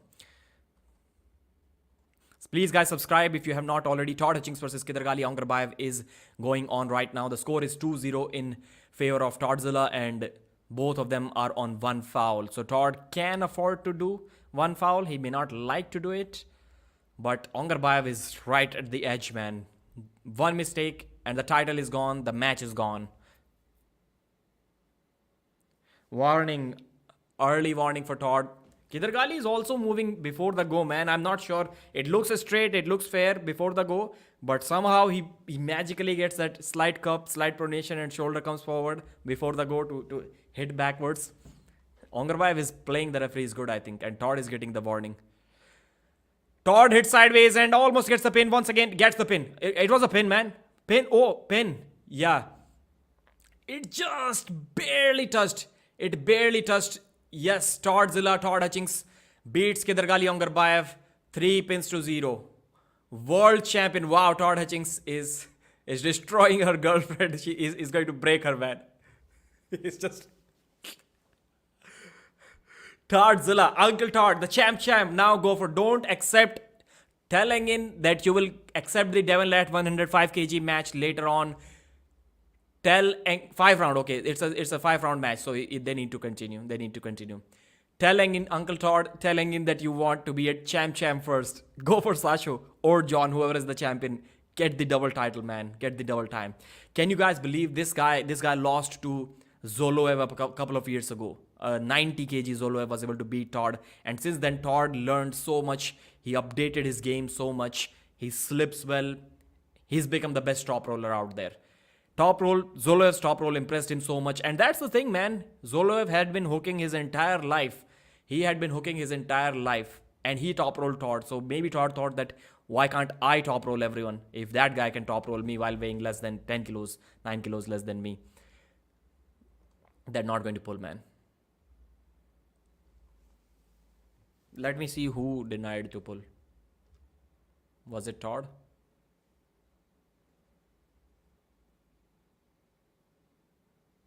Angarbayev is not pulling. Wow, Todd was ready.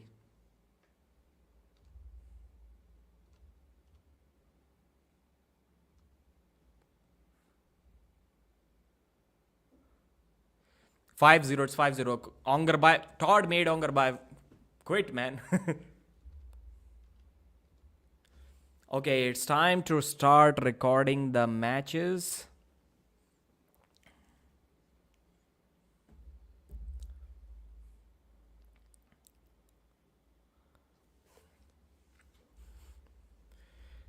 Okay, let's start with the result, the recap of this amazing battle. Todd Hutchings versus Kidargali Angarbayev, 105 kg world title match at East versus West 10. I'm going to say something that you have never heard before. There is a funny element added to it, but it's also true. Todd Hutchings is the fastest and the best top roller in the business. Yes, you heard it right. The fastest and the best top roller out there. He was faster than Angarbayev every single round. His top roll was better than Angarbayev every single round. So Toddzilla has totally transformed in the first round when the strap was applied. Before the straps, Todd's slip was awesome. His speed was there. His pronation was there. Ongarbayev did not have any dominant position at all. Inside the straps, Todd hit him sideways. He took him an inch above the pad, and Ongarbayev made the biggest mistake of his life. Watching this match, sitting on my table chair, I was shouting, Ongarbayev, just lay down, don't make this mistake. But I think Ongarbayev made a beginner's mistake. He was totally in a compromised position, top roll by Todd Hutchings, and he held Todd there for a minute, maybe 90 seconds, maybe 2 minutes. It was a very long round. It was a war, but Ongarbayev was never able to come back from that. He was never going to come back. And you can clearly see there are no voids in Todd's game. So there are some arm wrestlers who you can hold here and then hit and bring them back to center. Maybe they can take you back here, but you can hit again. But against Todd, when you hit, nothing moves except for your body. Maybe your hand moves an inch above from where it is right now. That's the biggest weapon of Todd. Constant side pressure, constant pronation, constant back pressure, and also down pressure. So Todd got the win in about 90 seconds or 2 minutes, and then the second round started. Once again, the same story. In the straps, Todd was able to top roll way too fast for Ongarbayev, way too much top roll. He got him near the pad. Ongarbayev tried to make a comeback, but he was an inch, less than an inch above the pad. He was hovering above the pad, looked like his finger was almost about to touch. Todd get the top roll win once again. The third round was the most exciting one. This time, Ongarbayev got the stop right in the center. Todd's speed didn't work, but Todd was still able to just hit sideways without caring for his hand and brought Ongarbayev right to the table, right to the pad once again. Ongarbayev brought him back in the third round because this time the start was good, so he was able to bring him back to the center for the first time in this match. But then Todd's side pressure started attacking once again, and as Ongarbayev, it looked like he almost got pinned. It looked like if there were some hairs on his elbow, they may have been on his hand, they may have been touching the elbow pad. It was that close. Then Ongarbayev pushed Todd off the back of the pad. So it was given as a foul to Ongarbayev. Good to see this rule finally being followed for the first time. Ongarbayev intentionally pushed him, so he himself got the foul. After the restart, it was once again a minute-long war. Ongarbayev almost brought Todd Hutchings back, but then his hand, it looked like it was almost sliding over the pin pad. It was that close, and then Uncle Todd got the win. And surprising factor, Engin told Todd, because he was way too excited, he was bear hugging his girlfriend. I thought he was trying to crack his back or something. Engin told him, get back to the table. It's a championship match. You're the champion, I know, but you have to pull again. Then Todd was back at the table, and Ongarbayev quit. He did not want to come back to the table. Wow. Todd Hutchings is the man. You're the top roller. I know Devon wants to come for the 105 kg title if he wins tonight. But I think Todd should say, wait, Devon, let me become the champ, just like you are. Let me crack Sasha or John, whoever has the title, and become the double champ, and then I'll look forward towards defending my title. Uncle Todd, you're the man. Please become the double champ. I want to see that from you. Thanks for watching. Like the video and subscribe.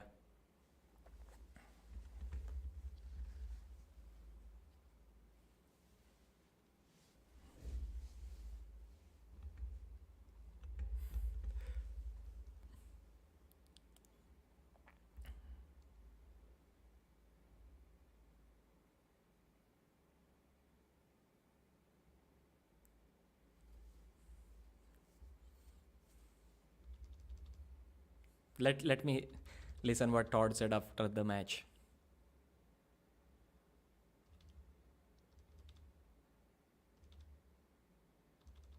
So Neil Pickup is asking his usual 2-minute long questions.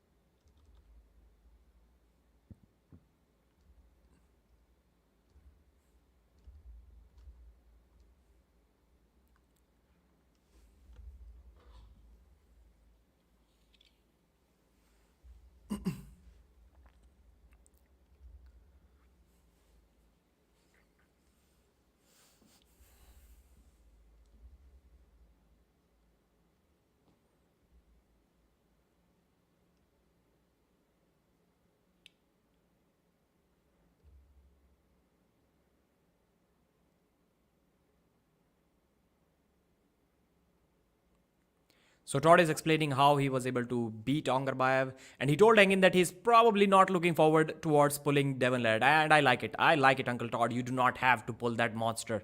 First, get your double title.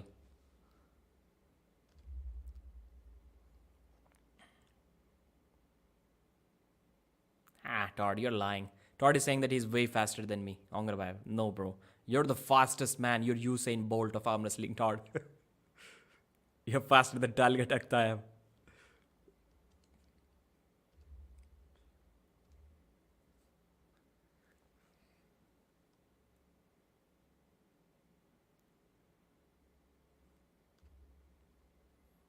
Who is this guy in the red glasses wearing black shirt? Is he Todd's bodyguard or something? Is he a VIP member?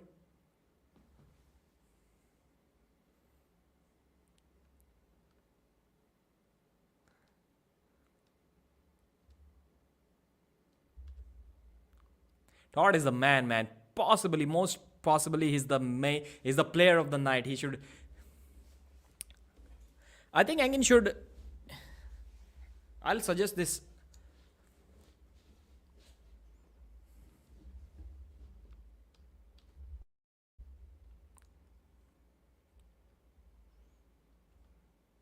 Who do you want and when?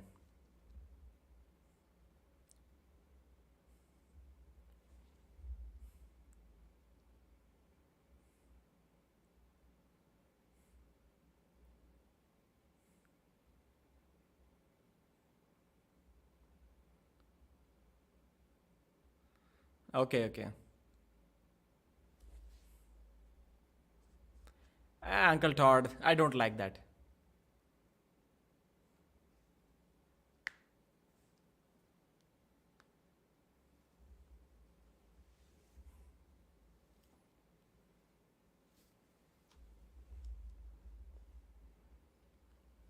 No, Todd said that he wants to stay in this class until Ongarbayev gets his rematch. No, bro. Ongarbayev had his opportunity. He didn't even pull the next few rounds. Why do you think he deserves a rematch? At least not that early, man.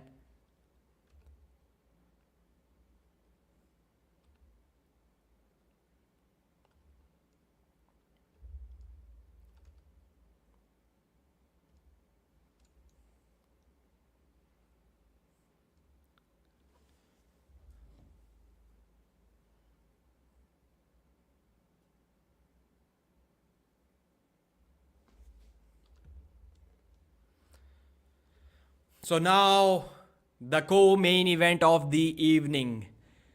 John Brzezinski commands respect. The entire arena have left their seats. They're standing up in respect. Well, not the entire, half of them are still sitting, but you get the point. John Brzezinski is the man. He's been arm wrestling for 4 decades. He's almost 60 years old. His buddy, his former training partner from USA, won the title at 57. Can he do that at 59? We will see. Sasho has not had a very good night so far. He got destroyed by Artem Tainov on the left arm in the title match in the first 3 rounds. He lost the title, but then he won a couple of rounds, which is kind of a consolidation prize, to be honest. But at least he got that feeling of getting a pin or 2 over his opponent, and I hope he's not that exhausted from that left-handed match. Bulgarians can pull all day long. Last time we saw a few minutes ago that Todd was able to beat an opponent who was less than half of his age. The same thing is here as well. 59 versus 26 years of age, 186 versus 169, 95 kilo versus 88 kilo. So there is a good 10 kilo difference at least between these two today as we speak. Biceps are similar. Sasho's biceps are bigger and his forearms are also bigger than John Brzezinski. Sasho Andreev cannot be top rolled. John Brzezinski cannot be hooked. Let's see who does what.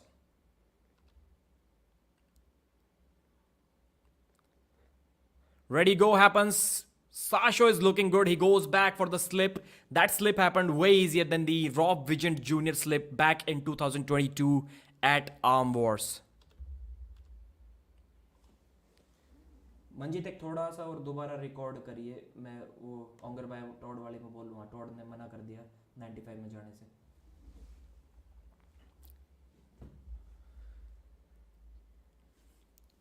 So after watching Todd's post-match interview, he said that he's going to stay in this 105 kg category until Ongarbayev gets his rematch.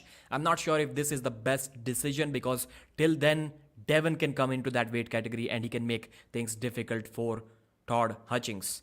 And Ongarbayev didn't even pull the final 2 rounds, man. I know it was not worth it. I'm not a fan of best of pulling all 5 rounds anyways, but I'm not sure if Ongarbayev deserves a match yet.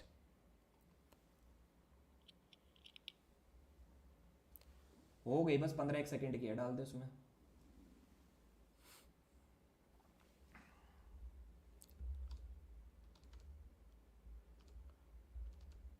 So the strap has been applied. The referee is about to say ready go.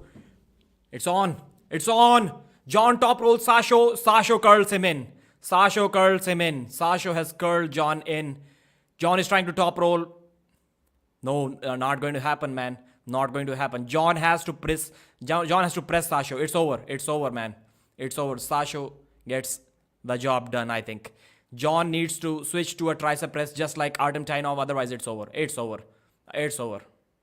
Sasho has way too much power, way too strong. And I think it's going to be an easy, dominant 3-0 victory for Sasho from here on. The wrist cannot go back, man. It's the wrist that cannot go back.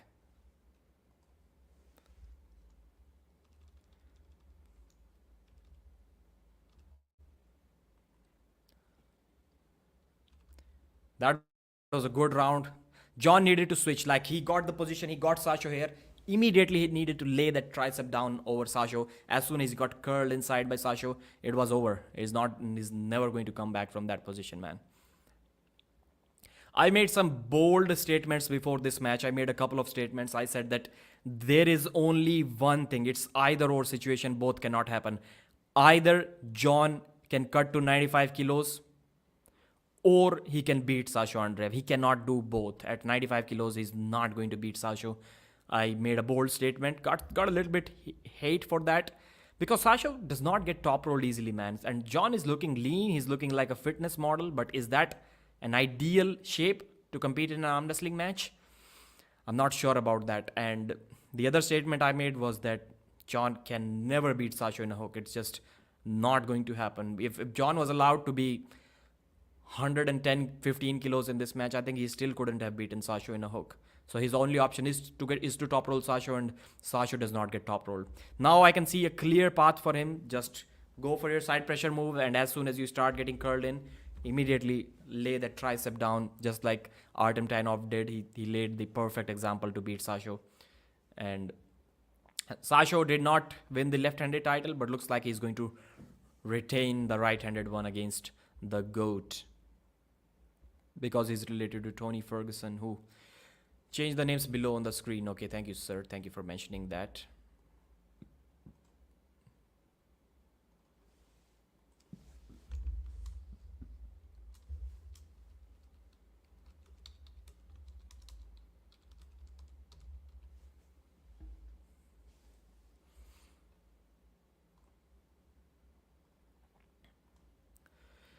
Right, round 2. They're going straight to the straps in the second round. John Brzezinski versus Sasho Andreev. Now the buckle is going to be on John's hand. He does not like the buckle being on his hand. So if he wasn't able to top roll Sasho in the first one, he's for sure not going to be able to top roll Sasho in this one. I'm making a prediction. John shoots for a hook in this match. He tries to be on the offensive side, just like Paul Lynn did.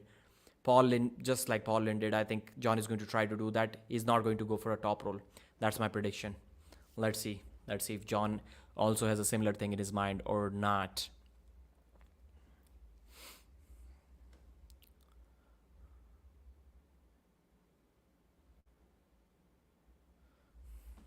Let's see if John goes for a hook or a top roll. He's switching his body stance. I'm not sure what he's going to do.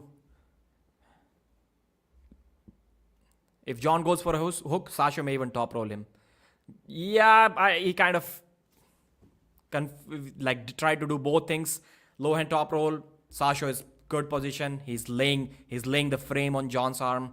It's going to be a bad day for John. John is still looking good, not in a very bad position, but if anyone is getting tired from this position, it is John Brezink for sure. John is in this position. He has all the cup in the world, but Sasho's forearm is vertical, and then he pins him with ease.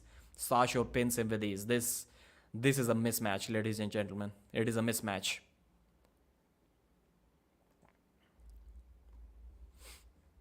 Can you turn your TV so we can watch it too? How am I going to turn that 43-inch television, bro? Current score, Sasha Andreev 2-0 against John Brezink. When you are cool, the sun shines 24 hours a day. Why glasses on questions? So many people are asking. You are talking like you know I'm wrestling. Go work out, dude. John did almost switch to that stance of hooking. Then he went back like towards the end. Like he went back once again. So Prudnik has to be the champ at 115. Yeah, 105. Prudnik and Dadikian and Devon. These three guys are left for Todd now. Prudnik, Dadikian and Devon. If Devon cuts down. I wanted to see Todd become the double champ before Devon becomes the triple champ. Todd may not have even a single title after that. John should retire. No, I absolutely hate it when John takes these difficult matches. I don't think, is there anyone in this world who is going to criticize John Brezink for taking easy matches at 59 years of age? I don't think that guy exists. So just, I know challenging yourself, everyone keeps on talking about it. But yeah, man, we want to see John win. Way more than we want to see him lose. Way more than that.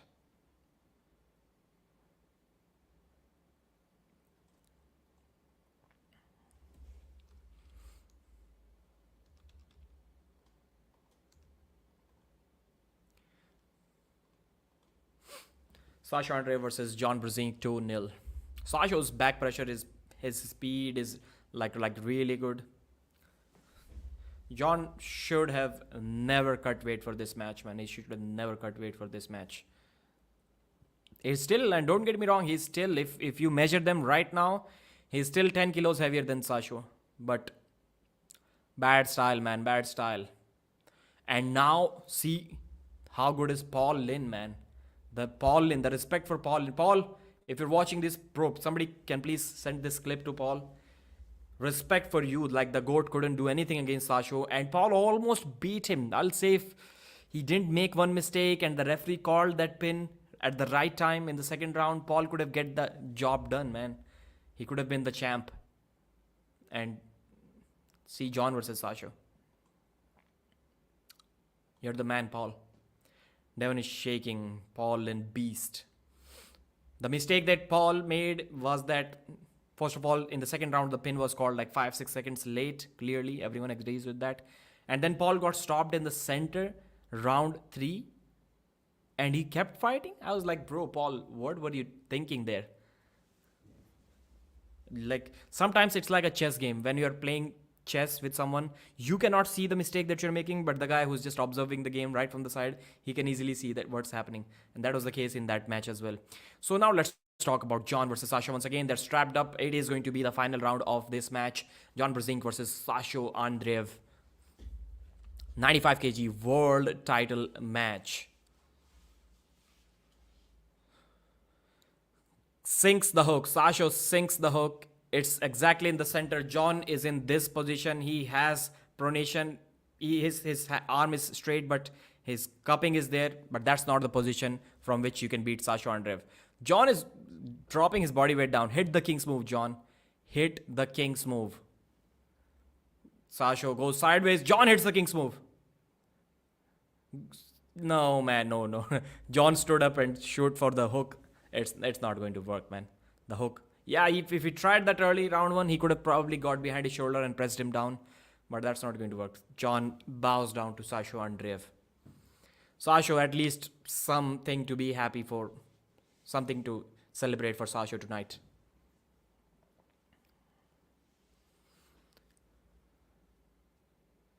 It's a title match. I don't think John wants to compete anymore. I don't think he wants that anymore. Young 26-year-old guy, like he's already has probably second most number of WAF titles at 26. Are you guys kidding me? Or maybe third. I think him and Rostam can be close. And then there's Engin Terzi at 4, I guess. That's my assumption. But he's like, in terms of WAF titles won, he's right there around top 3. And he's 26. Are you guys kidding me? John wants to pull. John wants to pull the next rounds. John is feeling well. He's feeling healthy. You can just look at the guy after losing his weight. He's happy. He's always smiling. The positive mood. But man, those things do not go hand in hand with being strong on the table. Like, start slow. John is saying start slow. The match goes in a hook. John shoots for a hook this time. And Sasho eases him down to the pad. Just eases him down to the pad. It's almost like he's being careful with John now. 4-0. And now, do you see what's the point of arm wrestling now, man? What is the point? Tell me. Engin, I'm going to send you a message after this live stream. Change the format to best of 7. Title matches of best of 7. You need to win 4 rounds. As soon as anybody wins 4 rounds, it is over. Pulling for 5 rounds, 5-0 doesn't make any sense. So 4th round will only be there if... So, this time Sasha top roll, trying for the top roll. No, John curls him in. Sasha couldn't top roll John. Sasha couldn't top roll John. And he eases him down with a kind of a high hook move. Eases him down. He could have top rolled him inside the strap, but yeah. Sasha Andreev defends his title. He got his title by beating Paul Lin, and now he's defended it against John Brzezinski. The only guy who can beat Sasha at this weight is probably Todzilla and maybe Rostam Babayev as well. Rostam is also good. Rostam versus Sasha is going to be an absolute war. Todd Hutchings versus Sasha is going to be a war. Paul Lin, man, you cannot count Paul Lin out because Paul beat him in a couple of rounds, and even in the 3rd round, he got very close to the pin. So Paul has to be improving faster. I know he's much older. Sasha is younger, but he's still like 6 years into the sport. So maybe he's improving faster. He can do something. But now let's record the results. Review.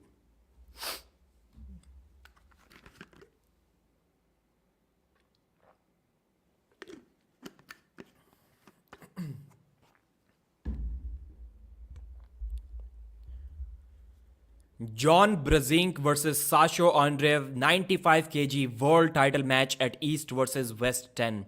Sasha got the easy slip. His back pressure was good. His pronation was good. His hand was never threatened by John without the straps. Once the strap was applied, John, with a good initial hit, he got the cupping, but he wasn't able to roll out of Sasha's hand, and it is an almost impossible thing to do to top roll Sasha Andreev.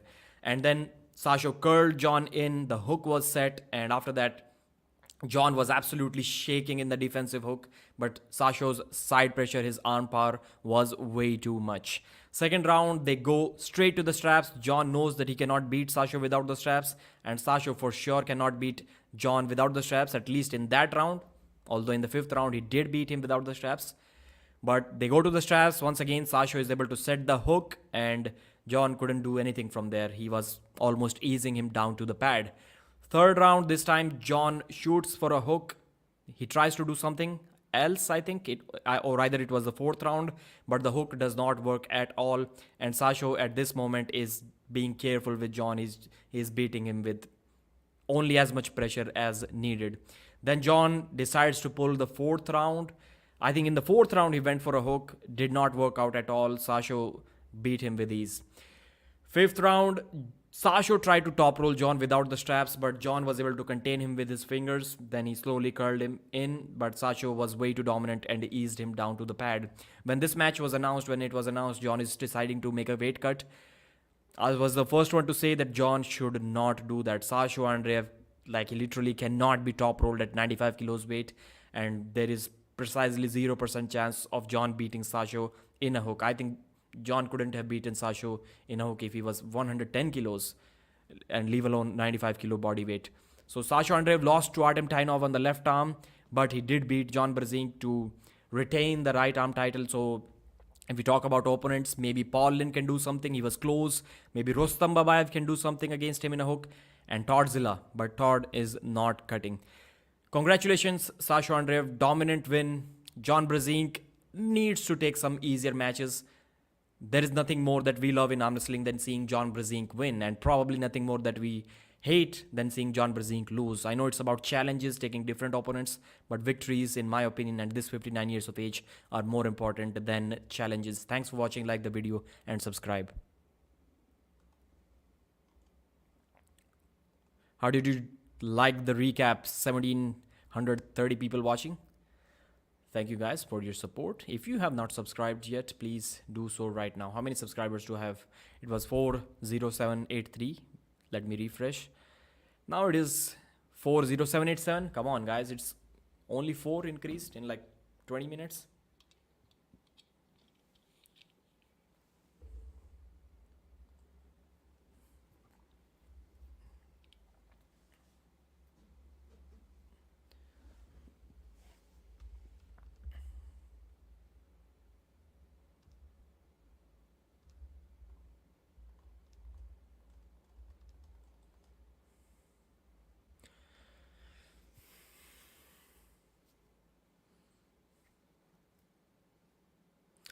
Coach asked if you're ready for Todd Hitchings, and yeah, Sasha said that yes, he is ready.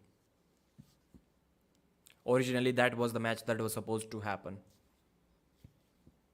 Sasha is now looking happy. He's looking happy. Probably one of the most important matches. It turned out to be way too easy for his own good. Like, you dominate someone, you're the man. But in this match, I think if it was a closer match, it would have been slightly better for Sasha Andreev's career. Like, just imagine Sasha beats John Brzezinski in a war. Everyone will be talking about that. But since he dominated John, people will be like, well, yeah, John is old. Sasha should have made it look closer. Now they're showing the replay of Irakli versus Rustam Babayev. They went back and forth. Whoever was on the left side of the table won the round. Unfortunately, Rustam was on the left side of the table only a couple of times, and that's why he lost 3-2. I do believe that he had a chance if he got the better side of the buckle. But it's your problem, man. You lost the toss. It's on, well, I cannot say it's on you, but you should have prepared well. And Rustam is unlucky, man. The first match, he comes back after 4 years, gets a tear in his pectoral muscle. Unfortunate situation, and this time loses to Irakli when he could have won. Both guys won their first 2 rounds equally dominantly. We cannot say that Irakli was more dominant. Yes, he was shouting more, he was celebrating more, but it was not one-sided.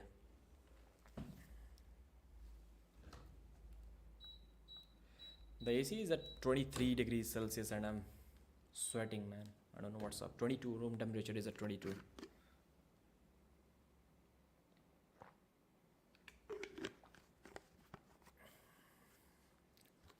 Aglevetkute, Sarah Backman, total dominance.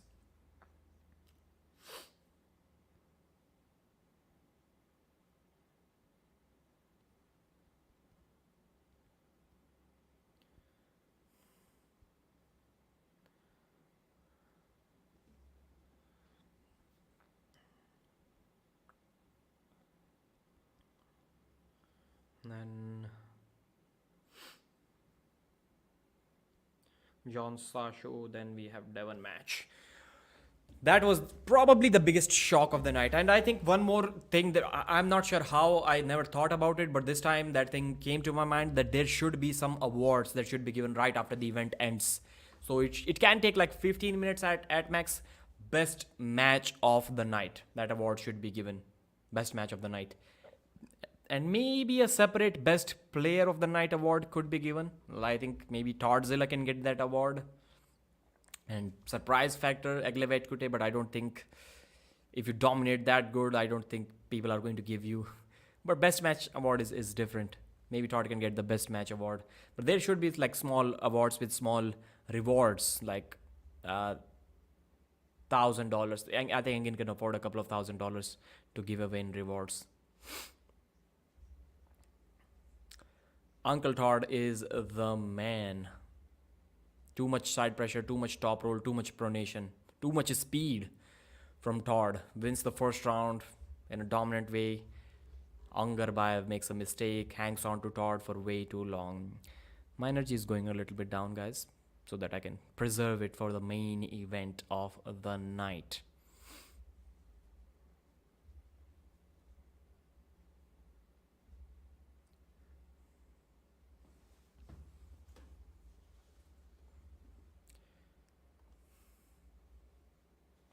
Todzilla is the man. Champion, 105 kilos, 40800, 40,800 subscribers I have. I'm quite sure. I'm not sure, but I'm hoping that we can reach to 41,000 by the end of this stream. So isn't it cool? Don't you guys want to see me getting to 41,000 subscribers before this stream ends? In 1 hour, I'll end this live stream. It's 2:31 a.m. right now. I'll continue till about 3:30. Or maybe the Denis Cyplenkov versus Devon match is an absolute 3-2 war and it doesn't end until 3:30. We will see. I was prepared, but the stream crashed. The audio crashed in the first stream. That was a bad luck. Otherwise, I could have gotten twice as many views on the stream as a 40.7. No, it's 40.8 now. If you refresh it, guys, thank you. You guys have been awesome so far. And even 3 videos have been uploaded on my channel. Mad Mask versus Frank Lamparelli, Rustam Babayev versus Irakli Zirakashvili, Zaur Pezulayev versus Georgi Svetkov, and the 4th one, Todd Hutchings versus Kidragali Ongarbayev. So 4 videos have been uploaded on the channel as we speak. Let me read some chats. Banner, final match. Yeah, I'll change it. No worries.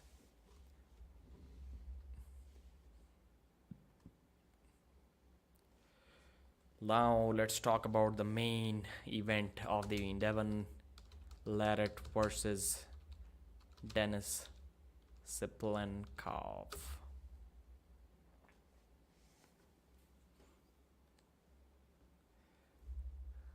Gripzilla advertisement. Okay, let's see. I'm interested in grip stuff. Okay, so Gripzilla rotating equipment. Control is everything. So they're integrating arm wrestling into their grip advertisements.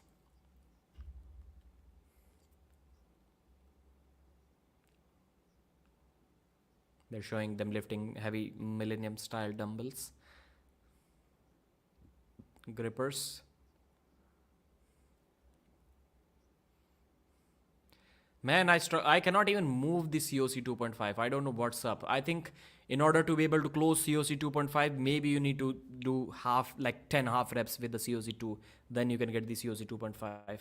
Am I wrong? Has anyone tried it yet?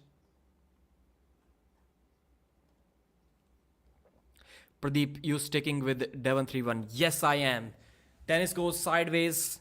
Too much side pressure. Too much arm power for Devon. Devon struggles like this. So Todzilla versus Devon match 2019, it looks exactly similar to that, and Devon gets pinned. Exactly similar to what happened in 2019 WL match. That was a pin, which was not called. 40,808 subscribers I have. Good. 8 people already subscribed. You guys are awesome. Pradeep, what is your chest elo? I'm not sure. I'm kind of that guy where who can beat whoever is not experienced. Like, I'm also not experienced, but if someone is like me who has not played chess, I'm probably going to beat that guy. I'm that kind of person. But no, the worst chess rating ever. Now the supplement company ad. Good. John versus Sasho match needs to be uploaded on the channel, so I don't mind it. Pradeep, start working out now, please. Yeah. Talk to me, Goose. Who is Goose? Show us your abs. Wow. Even when I was like 72 kilos, I had clear like big 4-pack abs, but not more than that. Until 75, I had them, but then they vanished. 4-pack abs. I never had like 6 abs. No matter how much weight I can lose, that belly fat and those side love handles. Even when I have 4 clear abs, I still have like that much love handles. I think those are genetics.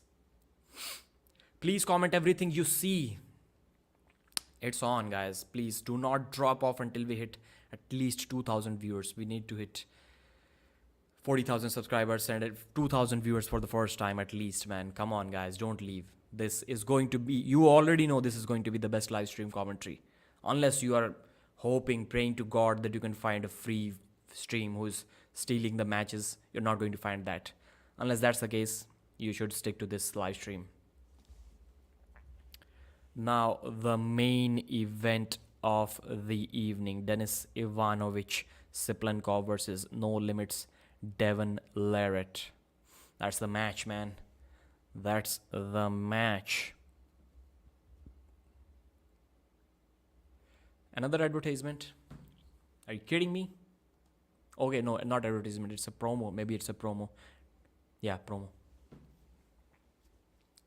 Once upon a time, I elevated Denis to basically a kind of an idol in my mind.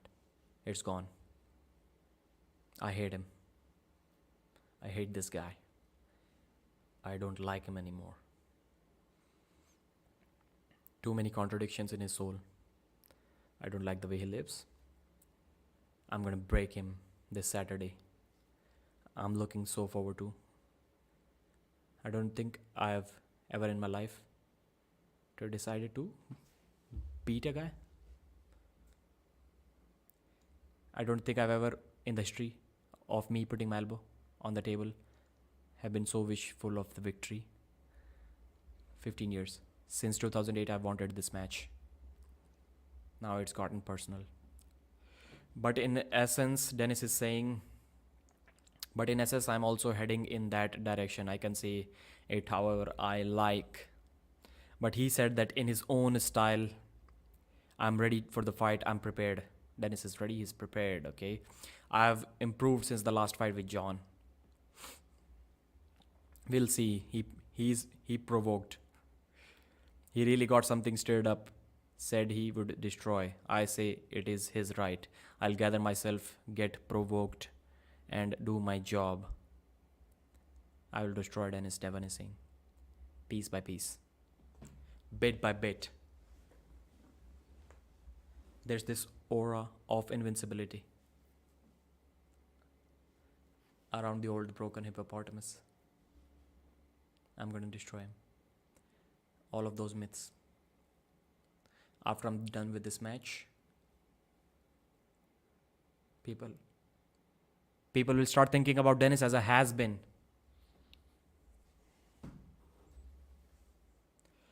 I've already answered this question. He can say whatever he wants to say. He's pursuing his goals, I'm pursuing mine. I am also here to win. This is the format that's the format he mentioned. He wanted to. We have to stand against him. I'm in shape. We'll try to win. And just like that, it's on, arm wrestling fans. It's on.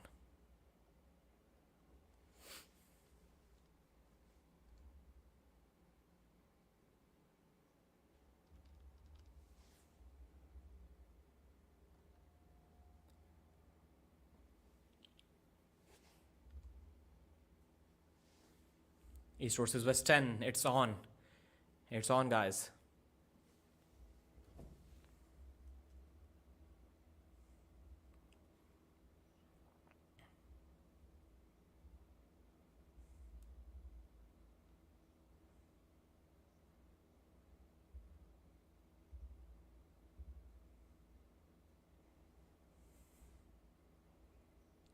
So, first, who is going to arrive first? Denis has to arrive first, right? Yeah.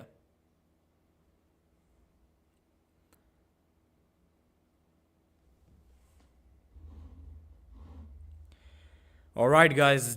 Denis Cyplenkov versus Devon Larratt. Finally, the time has come. After 15 years of wait, Devon was trying to get this match. Denis was trying to get it in Russia or in Europe at PAL, but it couldn't happen. Finally, it is happening. In 2018, when people said that Devon should have gotten the right arm match instead of a left arm match because Devon's left had injury, he could have done something different. Now the time has arrived. Now Devon needs to prove himself.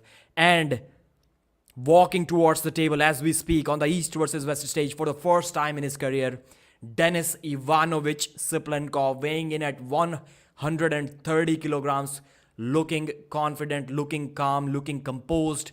He's a man on a mission. Never been distracted, never been out of focus. Tunnel vision, Devon Larratt's arm, and the pin pad. And now, let's wait for Mr. No Limits. The Canadian arm wrestling legend, the most popular arm wrestler in the world. Devon Larratt, current East versus West 115 kg champion. Current East versus West 115 plus kg super heavyweight champion of the world. Devon is breathing confidence. He said that after this match, people will remember Denis as a has-been, a guy who did some great things in arm wrestling, but he's not that guy anymore. He's history. That's Devon's plan. He said he's going to break Denis piece by piece. And that's his plan. Denis is waiting patiently. The introduction that Devon is receiving is probably a minute and a half long from Neil Pickup, and he deserves that. He has done that much in his career. There was one point where even I will say he was not facing Europeans as much as he should have. He was kind of avoiding them due to injuries or whatever reason. And now the man cannot sleep without arm wrestling a European every single month. That's how much he has changed, and that's how much confidence he has in his abilities. And now he is walking towards the table. The crowd are on their feet. The green hoodie is on his head. The shoulders are wide. The belt is on. Champ has only brought one belt. He's shaking his hands with Devon. Babkin is saying something. Things were getting interesting, but looks like everyone is friendly right now. Babkin is also friendly. Devon is also friendly, and Denis is also on. Denis, bro, don't be so friendly. Once the match starts, Devon is confident. I think this match is going to result in a successful title defense for Devon Larratt. 3-0 or 3-1 could be the score. And as we speak, we have the names and the stats in front of us. 48 years old Devon, 41 Denis. 196 centimeters versus 186. 120 kilograms of weight versus 130. Biceps and 47 centimeters versus 54. I think stats are a little bit off. It's 50 centimeter, not 54. Forearms 42 and 45. And Denis is looking solid. Not as big, as strong as his prime. His bicep strength is clearly not there. The weight at which he used to do strict curls with, now he's doing seated cheat curls with that weight. So the bicep strength is clearly not there. Bicep is 2 inches smaller. And Devon Larratt has a permanent patent of getting the good side of the strap, and there is nothing nobody in this world can do, including the referees, including the promoters, and including the coin toss. There is nothing that these things can do about Devon getting the good side of the table or not. Devon always gets it. He commands it because he's the champ. So Devon versus Denis, round 1, guys. It's on. For sure, the match is going to get to straps. There is no other way this can end. Devon's shoulder is totally not squared, totally curled in. The referee is trying to straighten it, but Devon is not doing that. Devon is having none of it. Shoulder is not squared. The shoulder is almost already crossing the center line. Too much tension, man. Too much tension. People are sitting behind the stage, standing behind the stage, getting excited. Nobody is sitting right now. Jody is tensed, looking confident. Devon is smiling. It's good to be back. Devon is asking him. I'm good. Devon is standing like this. His wrist is curled and he's standing like this. He's saying, I'm good. Are you good, Denis? I'm good. Devon is entertaining, man. Devon is entertaining.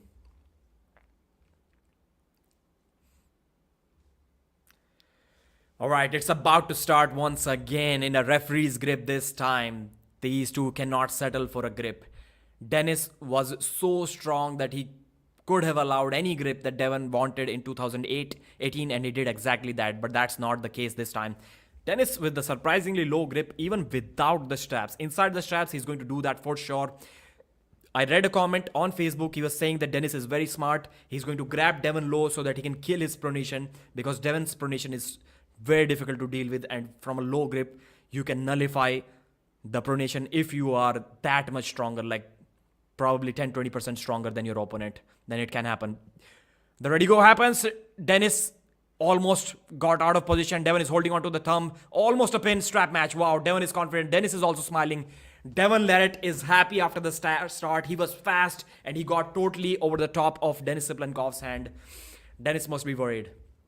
Denis must be worried. If you are having a difficulty in slipping against Devon, then it can be a bad day for you.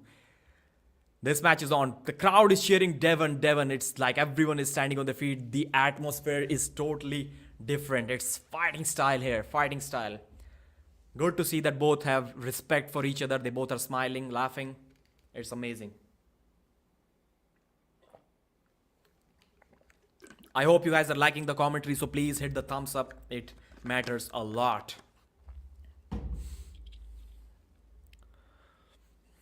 It's on. The strap is being applied.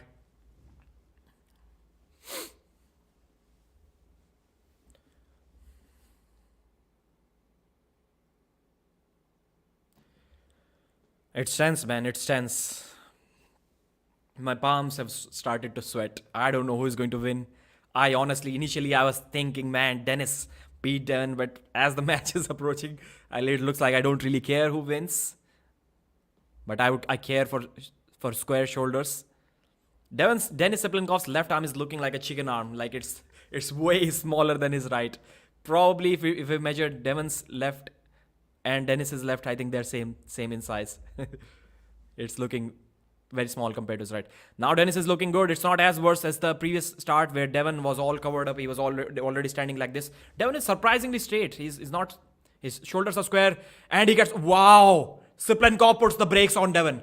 Denis puts the brakes on Devon. Devon goes sideways and it's moving. Devon has cracked his wrist back. Cyplenkov has put the brakes on.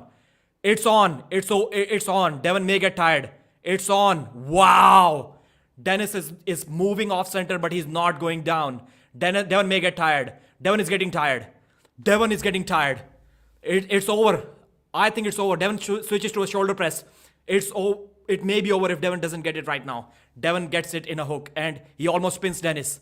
Yes, he got the pin. Nope. Devon tries to roll out and gets the pin. Wow. One of the best rounds ever.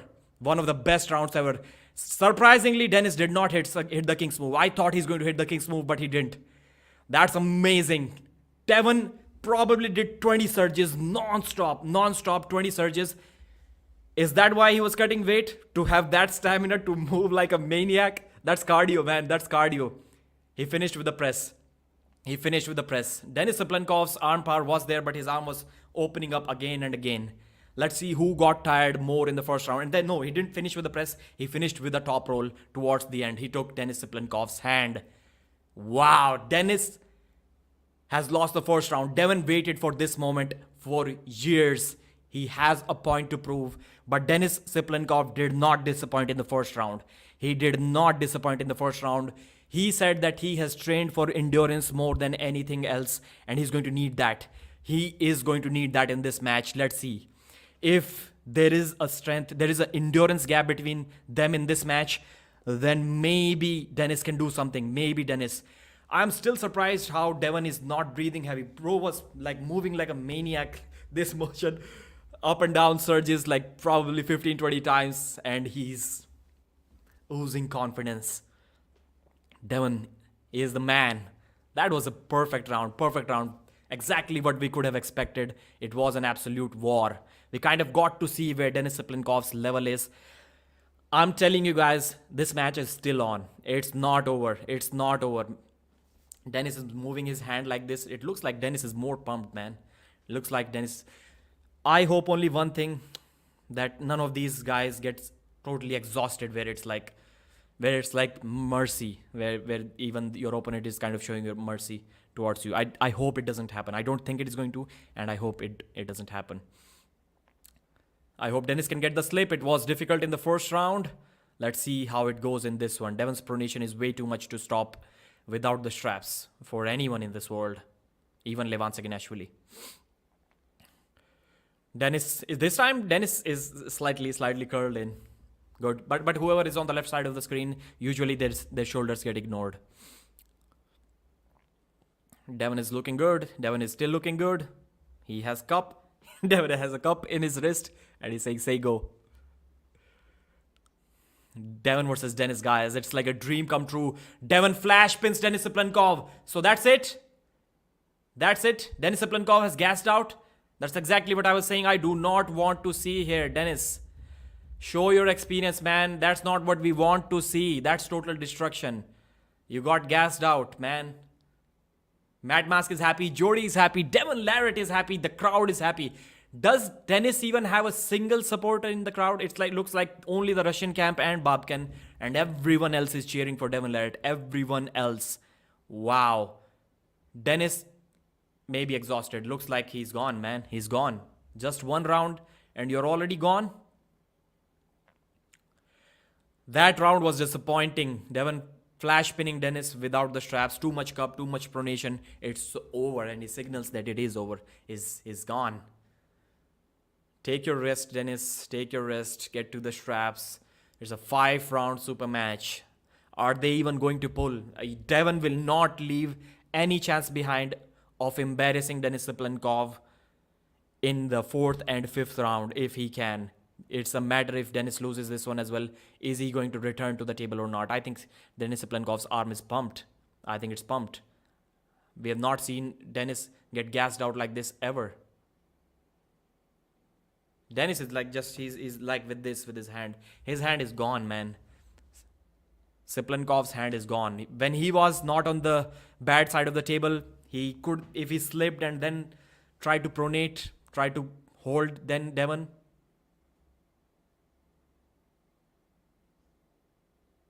Devon is saying, remember me in Russian.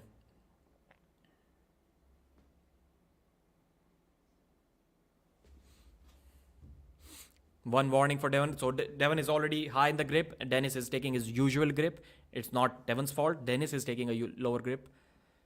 And he holds on to his fingers, then they slip. Okay, at least we get to see the strap. If in the second round we got to see the straps, the buckle was on Devon's hand. Devon also doesn't like the buckle on his hand, just like John Brzezin, just like many other arm wrestlers. Maybe Denis could have had a better chance. But I think this is going to look difficult than the second round, but maybe easier than the first one. Let's see if Denis can make a comeback. Denis is in a situation like Ongarbayev was against Todd Hutchings. You know that he's not going to make a comeback, but you hope he can. You're still kind of hopeful. Maybe there is a small chance. Let's see how it goes. Devon was not able to top roll initially. So when Devon was going sideways, Denis Cyplenkov's arm was moving like that, but it was immediately coming back. Denis Cyplenkov's arm was like that probably 15 times in that match. And then Devon finally rolled out of his hand and beat him.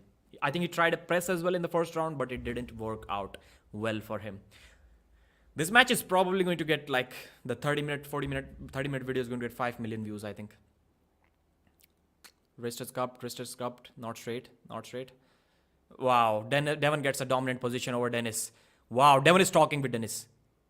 Devon is rolling out of his hand. Cyplenkov tries to stop it, but no. I think it's over. Why doesn't Denis hit the King's move from here, man? That's out of my mind. Wow, the match is still stopped, just exactly the same as the first one. Exactly the same as the first round. Now Denis is loosening up.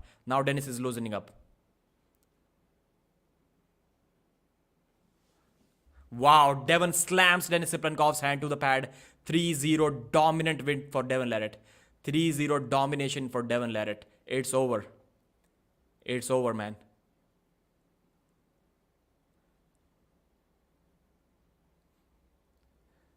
I want to see them pull a couple of rounds more. It's amazing. The second round went exactly the same as the first one, but in the first it looked like Devon may be in slight trouble, but he never was. He was confident. The smile was there on his face during the rounds as well when he stopped for a moment to change the position. Denis Cyplenkov's arm is pumped.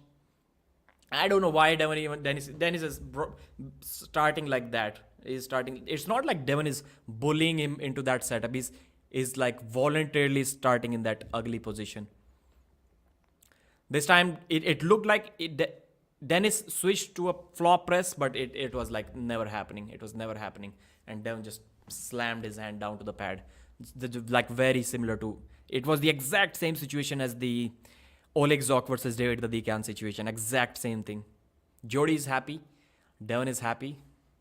Devon showed some, after slamming his hand down to the pad, he did show some respect, like he always does. Devon always shows respect to his opponent after the match, whether he wins or loses. It has always been the same, always, without any exception.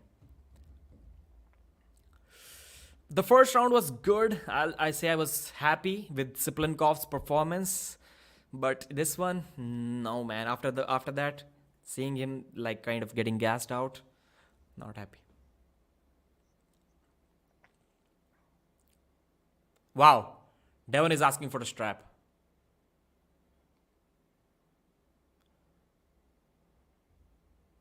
Oh, the match is still on.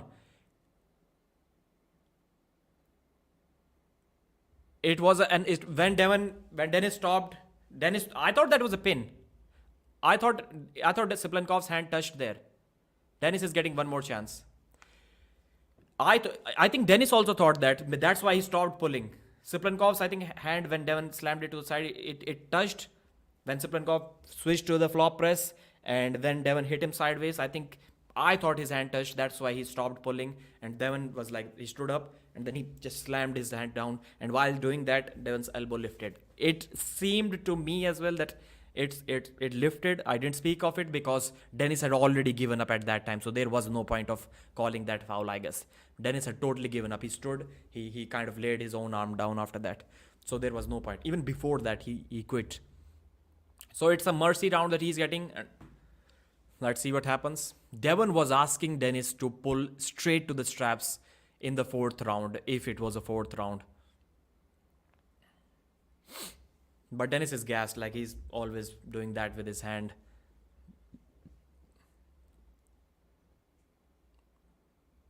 What kind of start is this, man? Denis is like this. He's starting like this. Who starts like that? Devon is going to hook him. It looks like he's going to hook him. Devon almost flash pins him. Nope. The top roll doesn't hit. Tries to hit again. Tries to go sideways. It's pure domination. Wow. Once again, the same situation. Devon is way too much. He's rocking him back and forth. And Denis is like, no expression. Yet, no expressions on Cyplenkov's face. Absolutely no expressions on his face. Now Devon switches to a press. Now Devon gets behind his shoulder and presses him down. Is it over? Is it over? Stop it, Babkin. Devon is talking with Babkin. Wow. Denis is still holding. Devon is in this position behind his shoulder. Denis is holding with a completely, almost a straight arm. Now Devon rolls out with a top roll. 3-0 victory for Devon Larratt. He does that once again. Is he calling it off or what? I don't think Devon is the kind of the guy who would stop without beating his opponent 5-0. And the best thing that I like about Devon is that he always beats his opponents 5-0. You know, if you've been watching Arm Wrestling News, if you have been subscribed, you know that I don't like it when people give mercy rounds. No, total domination, destroy, go for the kill.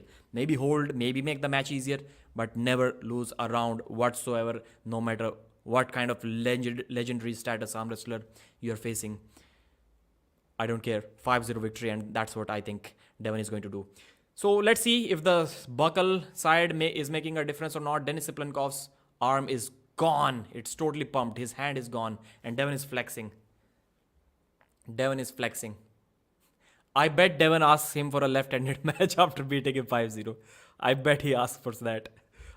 But he has already asked for that, and Denis did say no a few days ago. Not few days ago, yesterday at the press conference.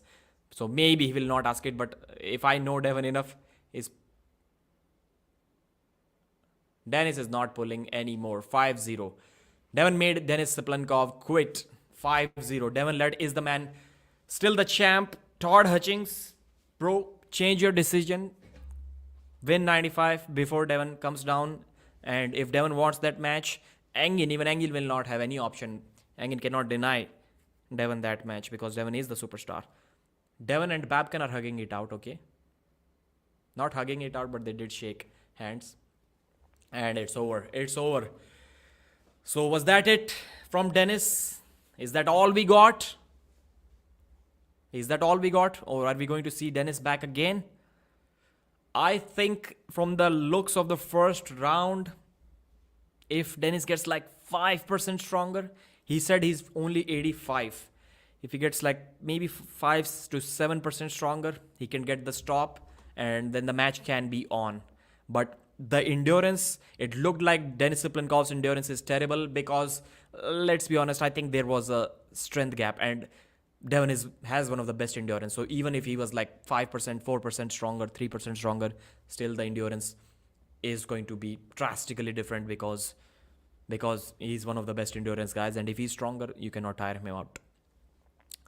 So that's the result, guys. Devon dominates Denis Cyplenkov so much that he doesn't even pull in the final rounds. 40,826 subscribers. How many people are watching? Let's see if you have subscribed or not. Please do so. 2,200 people watching, so that's cool. Please subscribe. I'm going to give a recap of this match. I hope you guys like it. There is a super chat that I missed. JD Wilson, Devon, no limits, Larratt. Yes, he is, brother. $5 super chat. JD Wilson with another $5 super chat. Nobody listens. Devon is a different animal right now. Yes, he is. Thank you, sir. Thank you. I almost had that feeling, man. Cyplenkov is making a comeback. He's probably going to do something.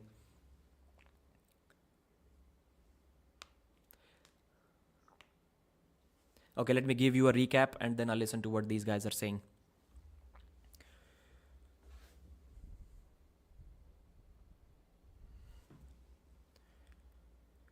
Devon Larratt versus Denis Cyplenkov, the battle of the century, the biggest match that we have ever watched. Everyone was waiting for it. East versus West 10 delivered.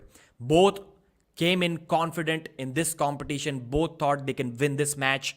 Round 1 started with Denis Cyplenkov barely getting a slip against Devon. Devon got hold of his fingers, his thumb, and he was about to press him down, but then Denis got the slip. Inside the straps, Devon got a good start. Denis Cyplenkov tried something, but then the side pressure, the pronation from Devon was way too much. He was rocking him back and forth. So he was just pronating out, coming back, pronating out, coming back. I'm not sure if this was a strategy, a part of his plan or not, but that's what Devon did for probably 15 times straight without even taking a breath.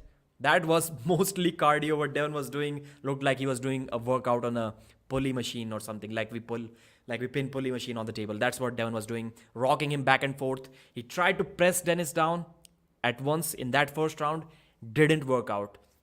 Then he tried that motion once again, and then finally rolled out of Cyplenkov's hand and got the first pin. Devon Larratt 1-0.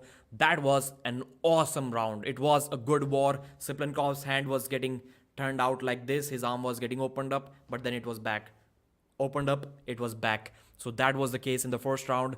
In the second round, this time Devon was on the right side of the table, the bad side of the strap, as we say, but it never got to the straps. Devon just curled him in. He pronated out of his hand. High hook, typical, perfect execution of a hook plus top roll move. And there was nothing that Denis could have done about that. Devon announced that it is over. Even before the match, Devon said that this is going to be a match for Denis that is going to force him to be remembered as a has-been in arm wrestling. I'm going to beat him that bad. And in the third round, and surprisingly, I wanted to mention this thing, Devon always gets the better side of the strap. He's always on the left side of the table in 20 out of 20 matches that you can watch. There is nothing that the coin toss can do about that. So speaking of it, the final round, the third round, this time once again it was very similar to the first round. Denis was constantly doing this. His hand was gone. Denis Cyplenkov's hand was gone after the first round. It was basically at the mercy of Devon Larratt. Devon was doing whatever he can. And endurance is such a game.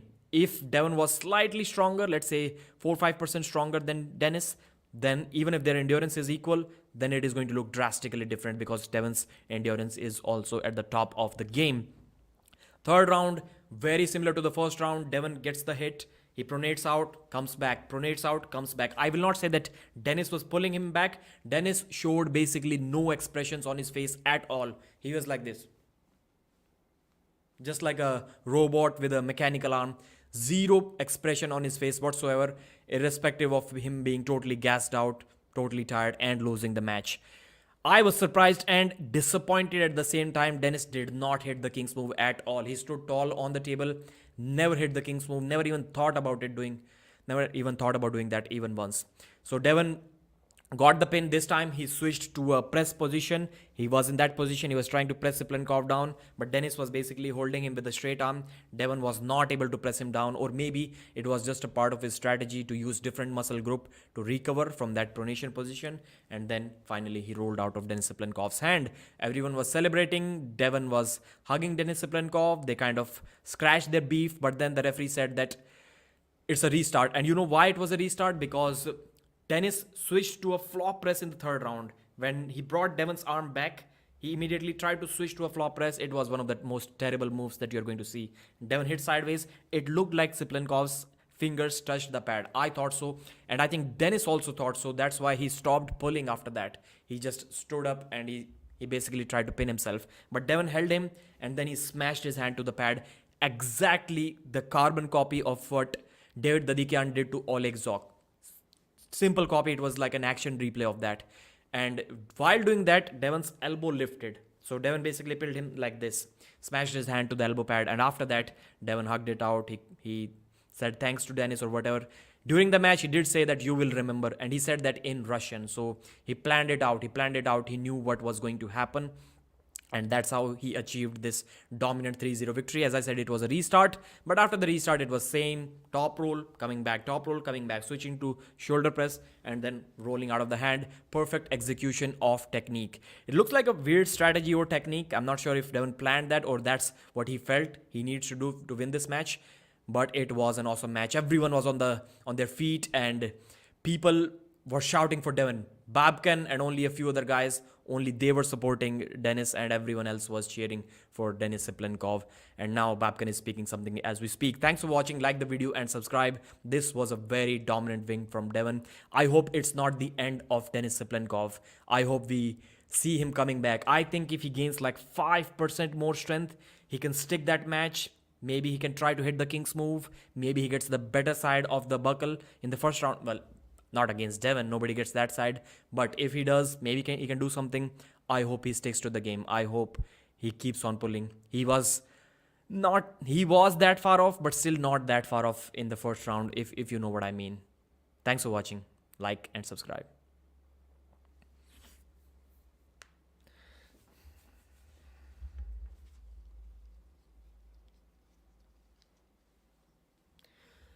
Now let me listen to what they were saying.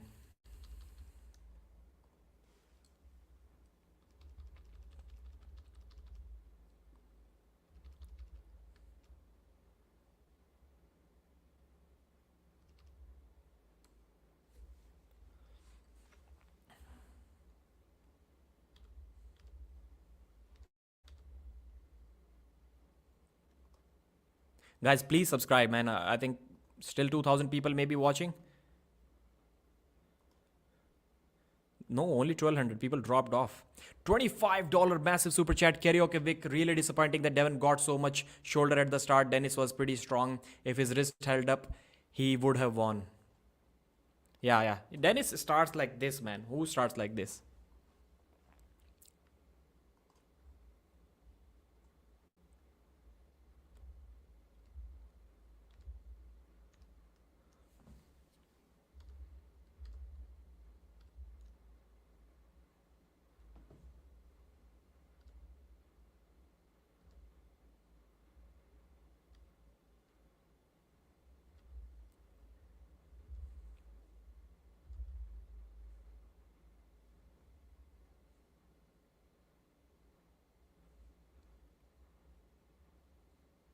I will try to bring my best shape next time. Larratt is incredible sportsman.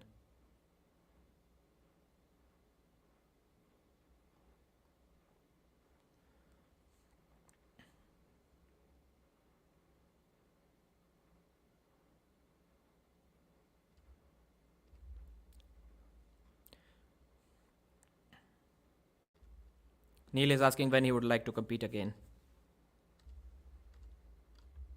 It's the same. It's the same translator that everyone was criticizing at the press conference.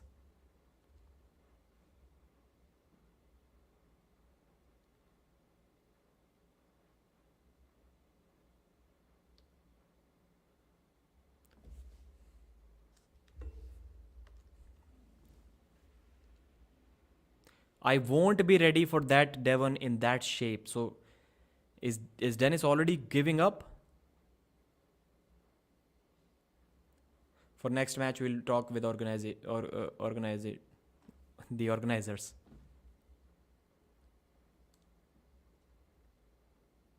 Denis is looking disappointed, man.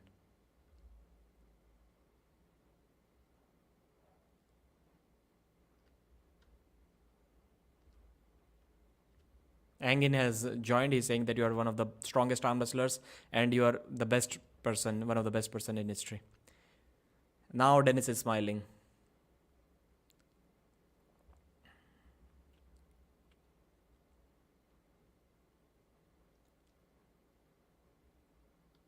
Arm wrestling is great, but arm wrestling with your presence is even greater.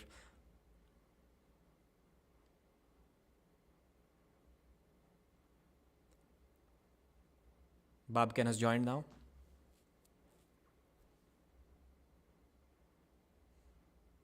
Great athlete, Devon. Congratulations. Today he win. He gave me challenge.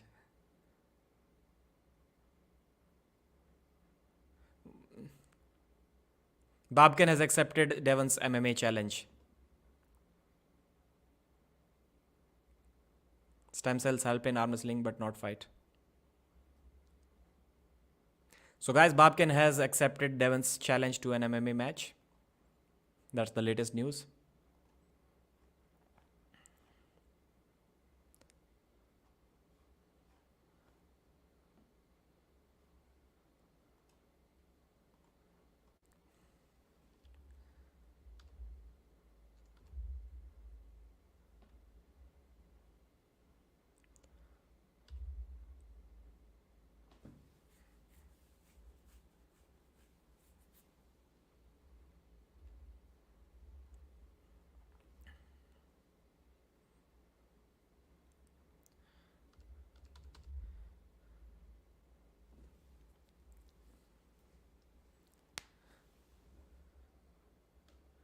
The East versus West Super Heavyweight Champion of the World.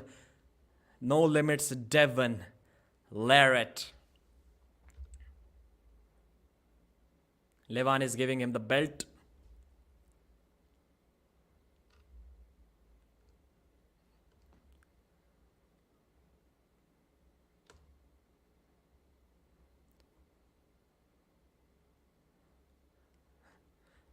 It always feels strange whenever Levan puts the belt around you. Thank you, Engin Jersey.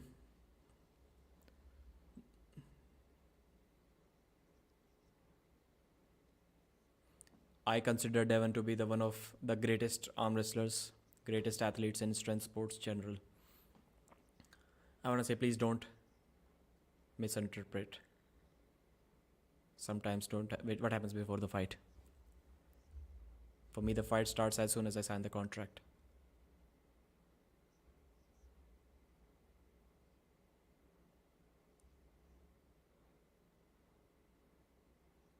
As far as I'm concerned, the fight is done and I can go back to loving Denis as an athlete.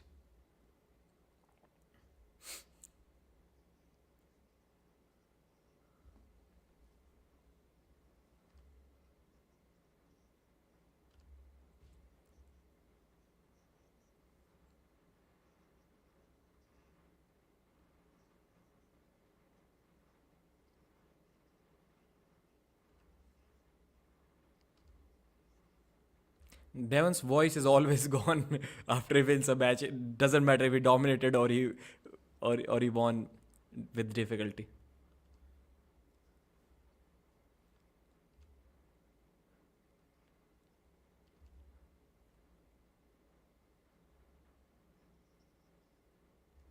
Now he's thanking the doctors that put stem cells and bacteria and new genes is in his body. He's thanking Jody. Jody is about to cry, man. She's happy and she deserves this match. She deserves this moment, man. She deserves this moment. She's always been supporting of her husband, and it's cool to see. Levan, stay away from me.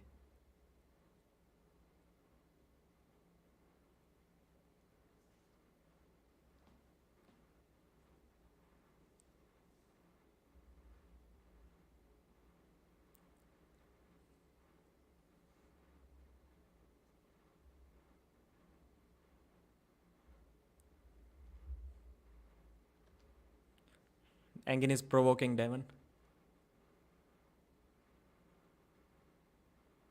Yeah, Devon is kind of looking bigger than Levan.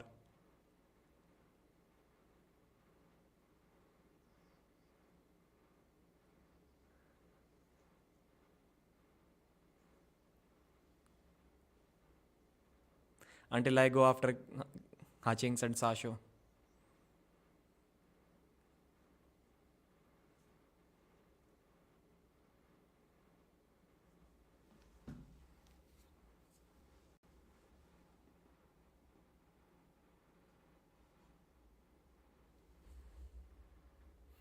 Engin said that he's not going to, most likely not going to set him in the 105 kg title match.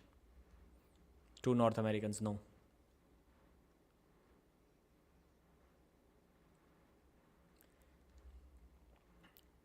Georgie, he's calling out Georgie.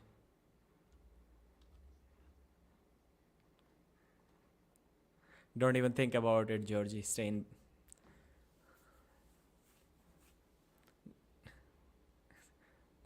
No chance, Georgie.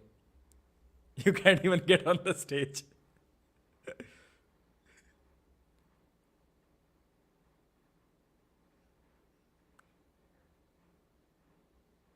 Wow, they're arm wrestling right now. Devon and Georgi Svetkov. Bad idea, man. Bad idea. Georgi is going to put a beating on Devon. If they seriously pull inside the straps, Georgi is going to put a terrible beating on Devon.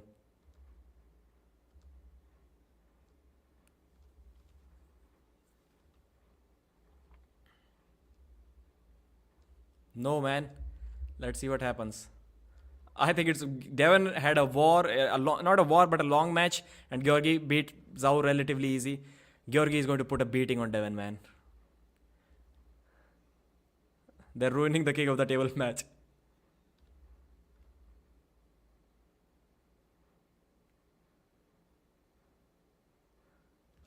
So Devon pulled off the strap. He's saying that Engin is not a good ref.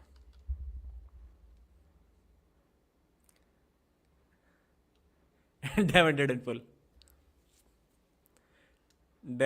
pull. He's smart, man. He's smart. People are booing him. If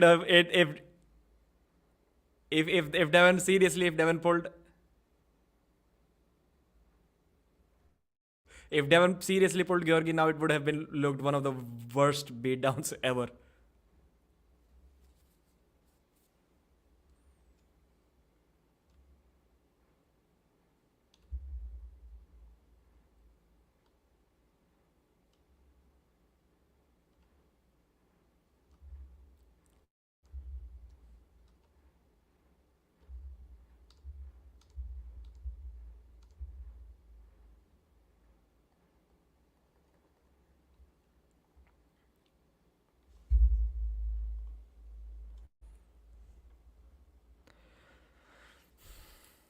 Malaki's TV with a $5 super chat.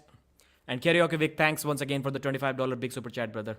I'm a big Denis fan and I wanted him to win, but Devon won and it was a good match.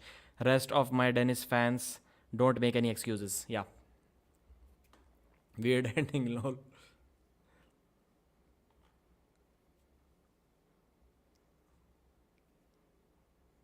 What's the date, Levan?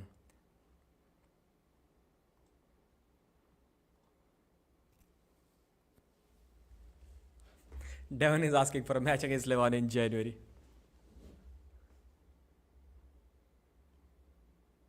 Levan is thinking about it.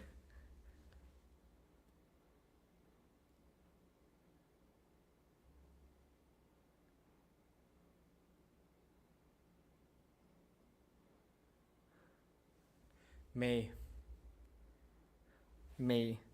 And Levan was saying December, January is so far, we'll pull in May.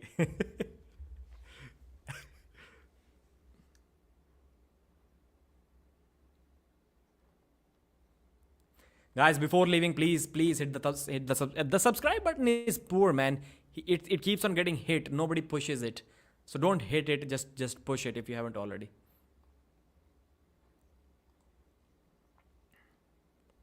1,000 people watching. Yeah, the crowd is not good, man. If the crowd is going to be dead, they're going to not react at all. Like it's like that. Then at least get some hot girls in the background, man. They don't even have that. Levan officially did a challenge yesterday. Who? Levan needs 2 years to prepare.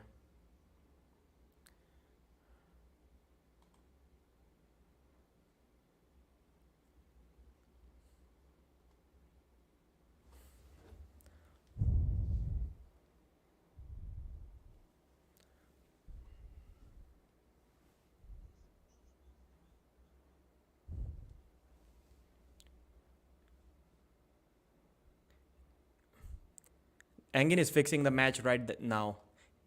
East versus West 12 in April.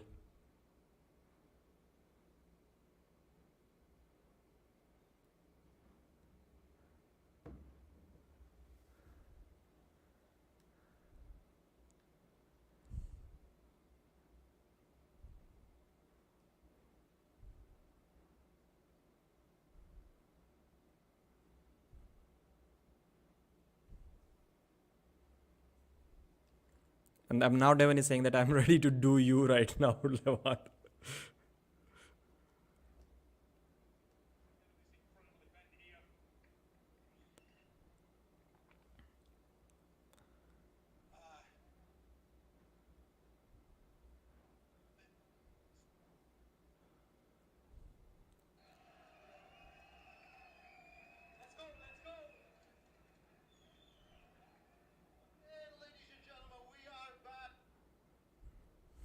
So guys, thanks for joining. I'm taking a few screenshots of the Georgi Swetkov and Devon Larratt poll that never happened. I can probably make a video about that.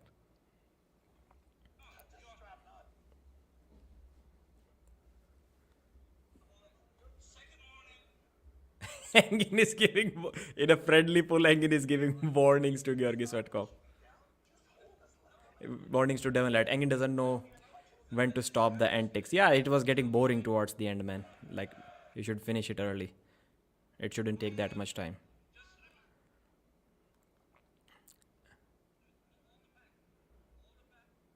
Levan really, but I think Devon genuinely pissed Engin off by saying that, like, you're a terrible ref, you don't know how to ref, and he removed the shot. Engin genuinely got pissed.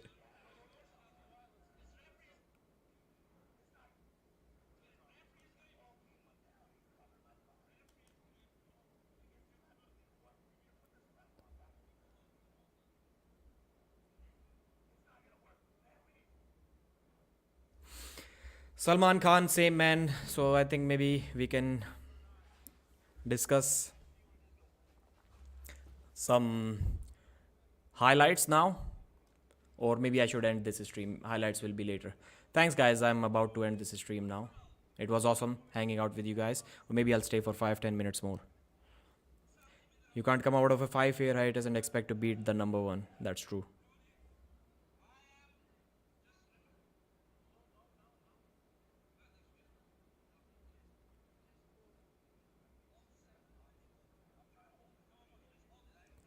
Babkin, the rat confirmed. What are you talking about?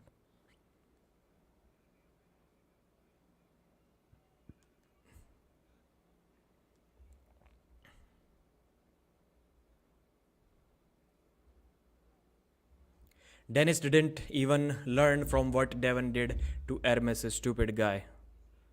Okay, that's a bit harsh.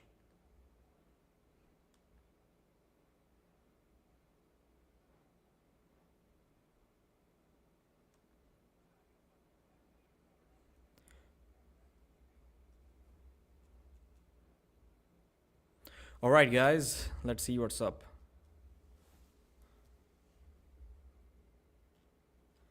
थोड़े वो Devon versus ग्योरगी की screenshot ले लेना अगर हो सके तो.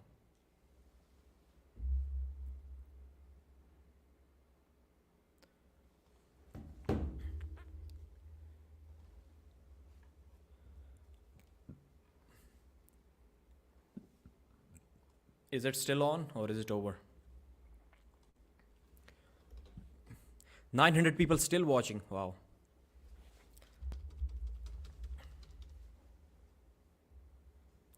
Let me quickly give you a recap of all of the matches.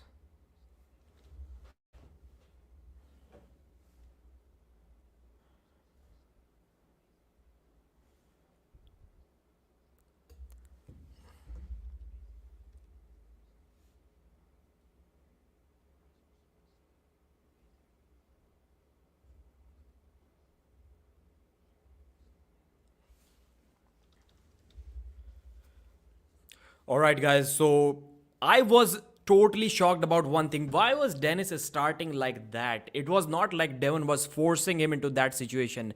Denis was kind of volunteer for that. He was not even like trying to go in the center, trying to curl a little bit, or trying to do anything basically. He was just starting in this position and he was getting run over by Devon Larratt. Not saying that it could have mattered if he tried something different, but that's what basically he was doing the entire time. And after the match, Devon Larratt did talk about,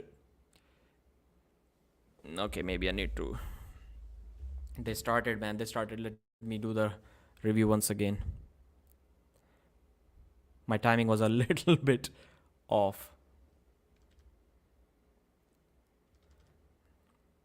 I need to align it with the replays that they were showing here.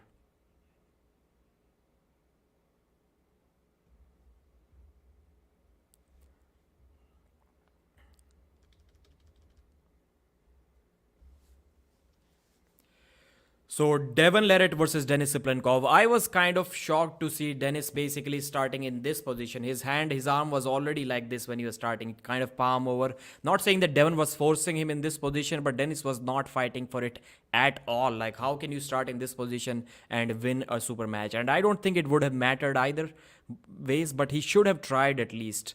And after the match, when he was asked about who your next opponent is, Denis clearly told the translator and the fans that he is probably not ready for this shape of Devon Larratt. So is it meaning that he's going to quit? Is that what he was trying to say? I hope we see Denis Cyplenkov back, but he did say that it will be up to the organizers who he faces next. Before that, he was talking about Cyplenkov and Devon, and now it seems that his confidence is gone. Looks like the good thing is that Engin Terzi was there to motivate him. He said that you're the best. Devon said that you're probably the best. Then it brought a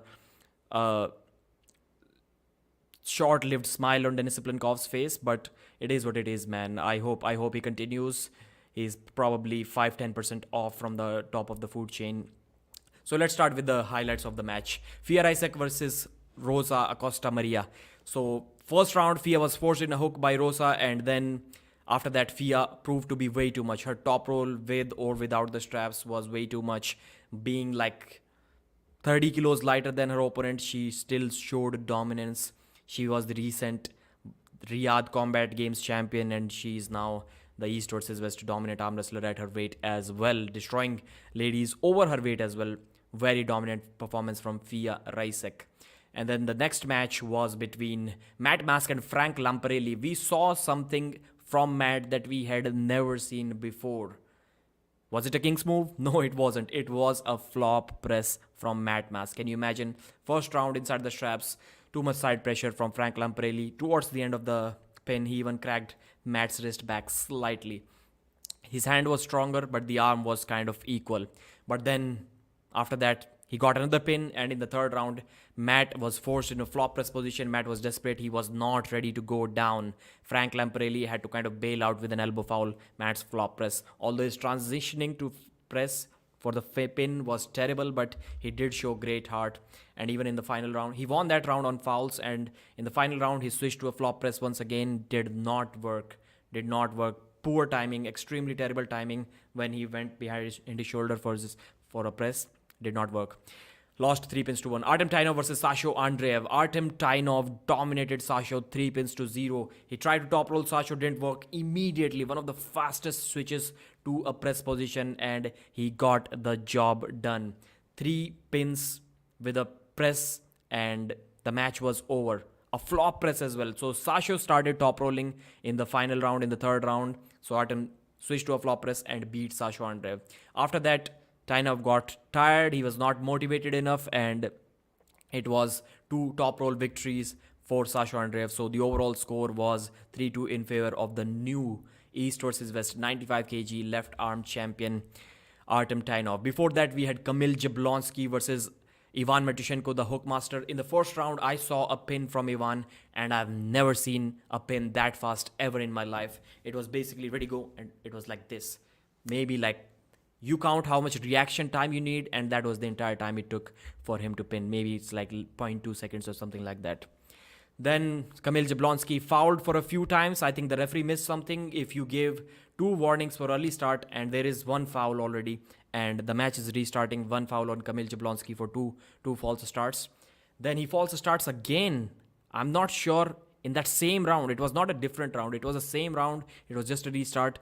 How can he receive 1 more first warning after that, after having given already 2 false start warnings?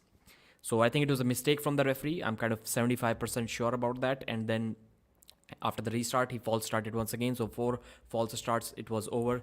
In the third round, he was dad moved by Ivan. The press was blocked, and Ivan beat him easy as expected by almost everyone. So that was the result of that match. And then let's see which is the match that we have with us. Ivan versus Kamil. Yeah, possibly that was after that. And one of the most exciting matches was Todd Hutchings versus Kedargali Ongarbayev. We're going to talk about that. But before that, Abdul Manaf Tuziev versus the current champion, the defending champion, 6 times champion, I think, David Samushia. Samushia proved to be way too much. People were surprised. I was surprised to see young 24-year-old Abdul Manaf Tuziev get a quick hook win over the champ Samushia in the first round. Everyone was shocked because he's only 24 years old. He got like 2-3 weeks notice to pull against Samushia, and he's much lighter than him as well, probably 5 kilos lighter at least. Young man is probably going to take over that category in the future. Maybe it will take a few years. Irakli Zirakashvili versus Rostam Babayev. Amazing back and forth. Irakli got the first win, quick top roll, side pressure win, dominant. He showed his presence. Then Rustam forced the hook on Irakli. I don't remember anyone forcing the hook on Irakli lately, and Rustam did that in the second round, and it was over.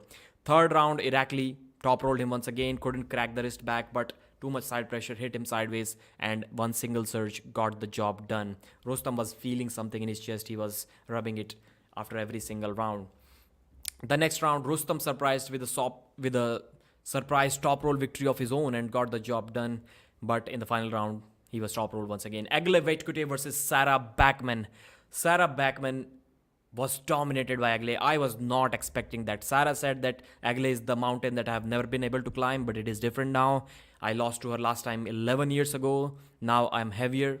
We are at the same weight. Before that, we are lighter. But Agle just curled her in and beat her. It was a championship match at 80 kilos, right arm title match. That's why there were 5 rounds. And she even stonewalled. She posed with Sarah. She held her and then beat her with ease. This is something that Gabriela Vasconcelos was never able to do in their both of their super matches. Agle Vaitkute may be the new dominant force. She said that she has never stopped training since the day she lost to Gabriela Vasconcelos. Maybe that's why she's motivated so much. Maybe she deserves a title match against Barbora, or maybe she needs to beat Gabriela first. Zaur Pezulaev versus Georgi Svetkov. I'm not sure why Zaur took this match. He was never going to win it. Stylistic nightmare for him. Zaur Pezulaev's wrist got cracked by Georgi Svetkov 3 times in a row, and it was not close. Basically, he got the start to the side, then Georgi pronated through his wrist, and after the first round, Zaur was completely gassed. The way he's built, getting completely behind your shoulder is like this. Zaur cannot even do this much. So there is no way if his wrist is taken, he cannot beat anyone in this world.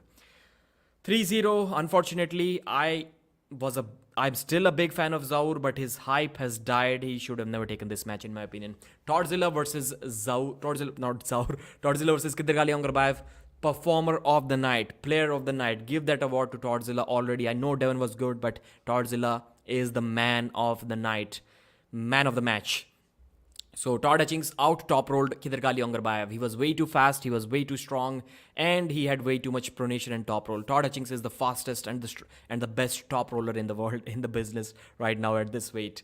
So top rolled Ongarbayev 3 times. Ongarbayev held him here for about a minute and a half, which was a bad decision. Ongarbayev for the entire match except for the third round, except for maybe 10-15 seconds in the third round, he was always hovering above the pad. His hair, if he has any hair on his fingers, they were touching the pin pad already.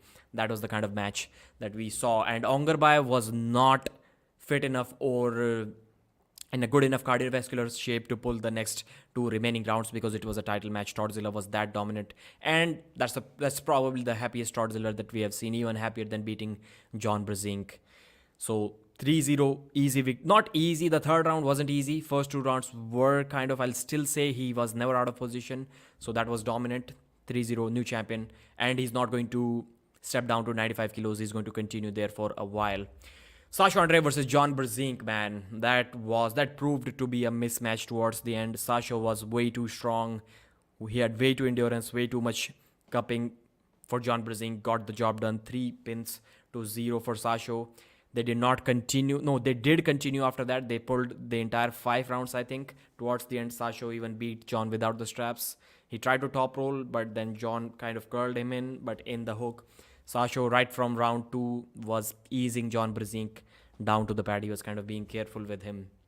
It was one of the easiest matches of the night after Sarah versus Aguilera, of course.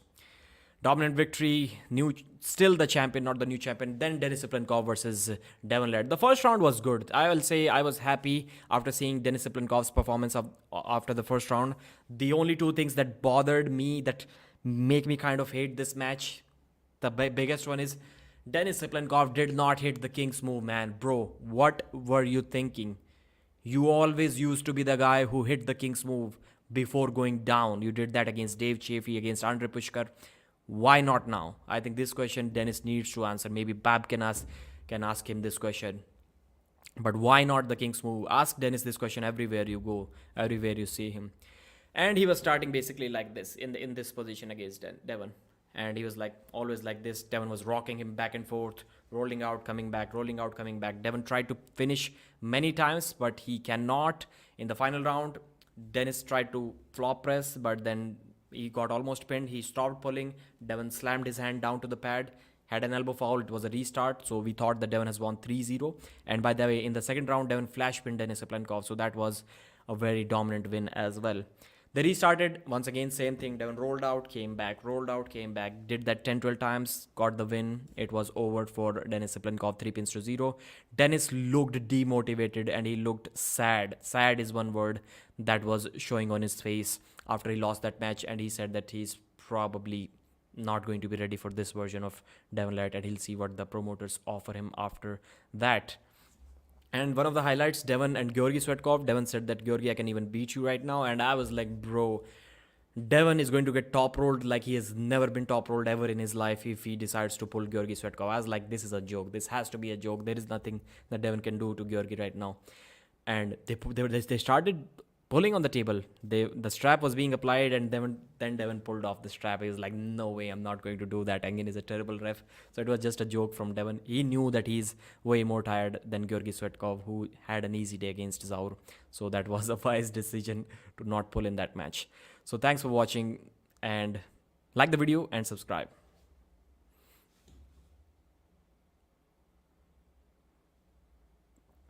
Alright guys, that was the highlight. I hope you have subscribed. 900 of you still watching this video. 5,000 rupees super chat, 4,900. Thank you. Thanks a lot, Pradeep. GG's to Devon and all Devon fans. GG, what's GG? What am I missing here? Thank you for 37 dirham super chat once again. Is it Julio or Julio? How do you pronounce it? Martinez. Thank you, brother, for, is this Mexican pesos? 129. Thank you, brother. You are the man. You got it all wrong, Pradeep. Devon is on a different level, my friend. No, now haters, what excuse will say? Cheers. What did I get wrong? I predicted 3-0 or 3-1 for Devon, and that's exactly what happened. I don't think I got it wrong. Good games. Thank you, Mark, for explaining that. And thank you, Martinez, for the super chat. You're awesome. I don't think we are going to get to 41,000 subscribers, because we still have like 160 remaining. So I tried. If you can somehow subscribe before leaving this live stream, it will be very appreciated by me. And thanks, guys. It was an awesome night, a successful night. The stream crashed, still kind of regretting it. Never got to that many viewers again, but you guys were always awesome, always supporting. I'm sorry, I think you understand I cannot read all of the comments, but I really appreciate your support. He couldn't do the king's move. Devon took full control. Yeah, he was defensive first time, and now he was going to bleed him out. Yeah, thank you guys. Bye.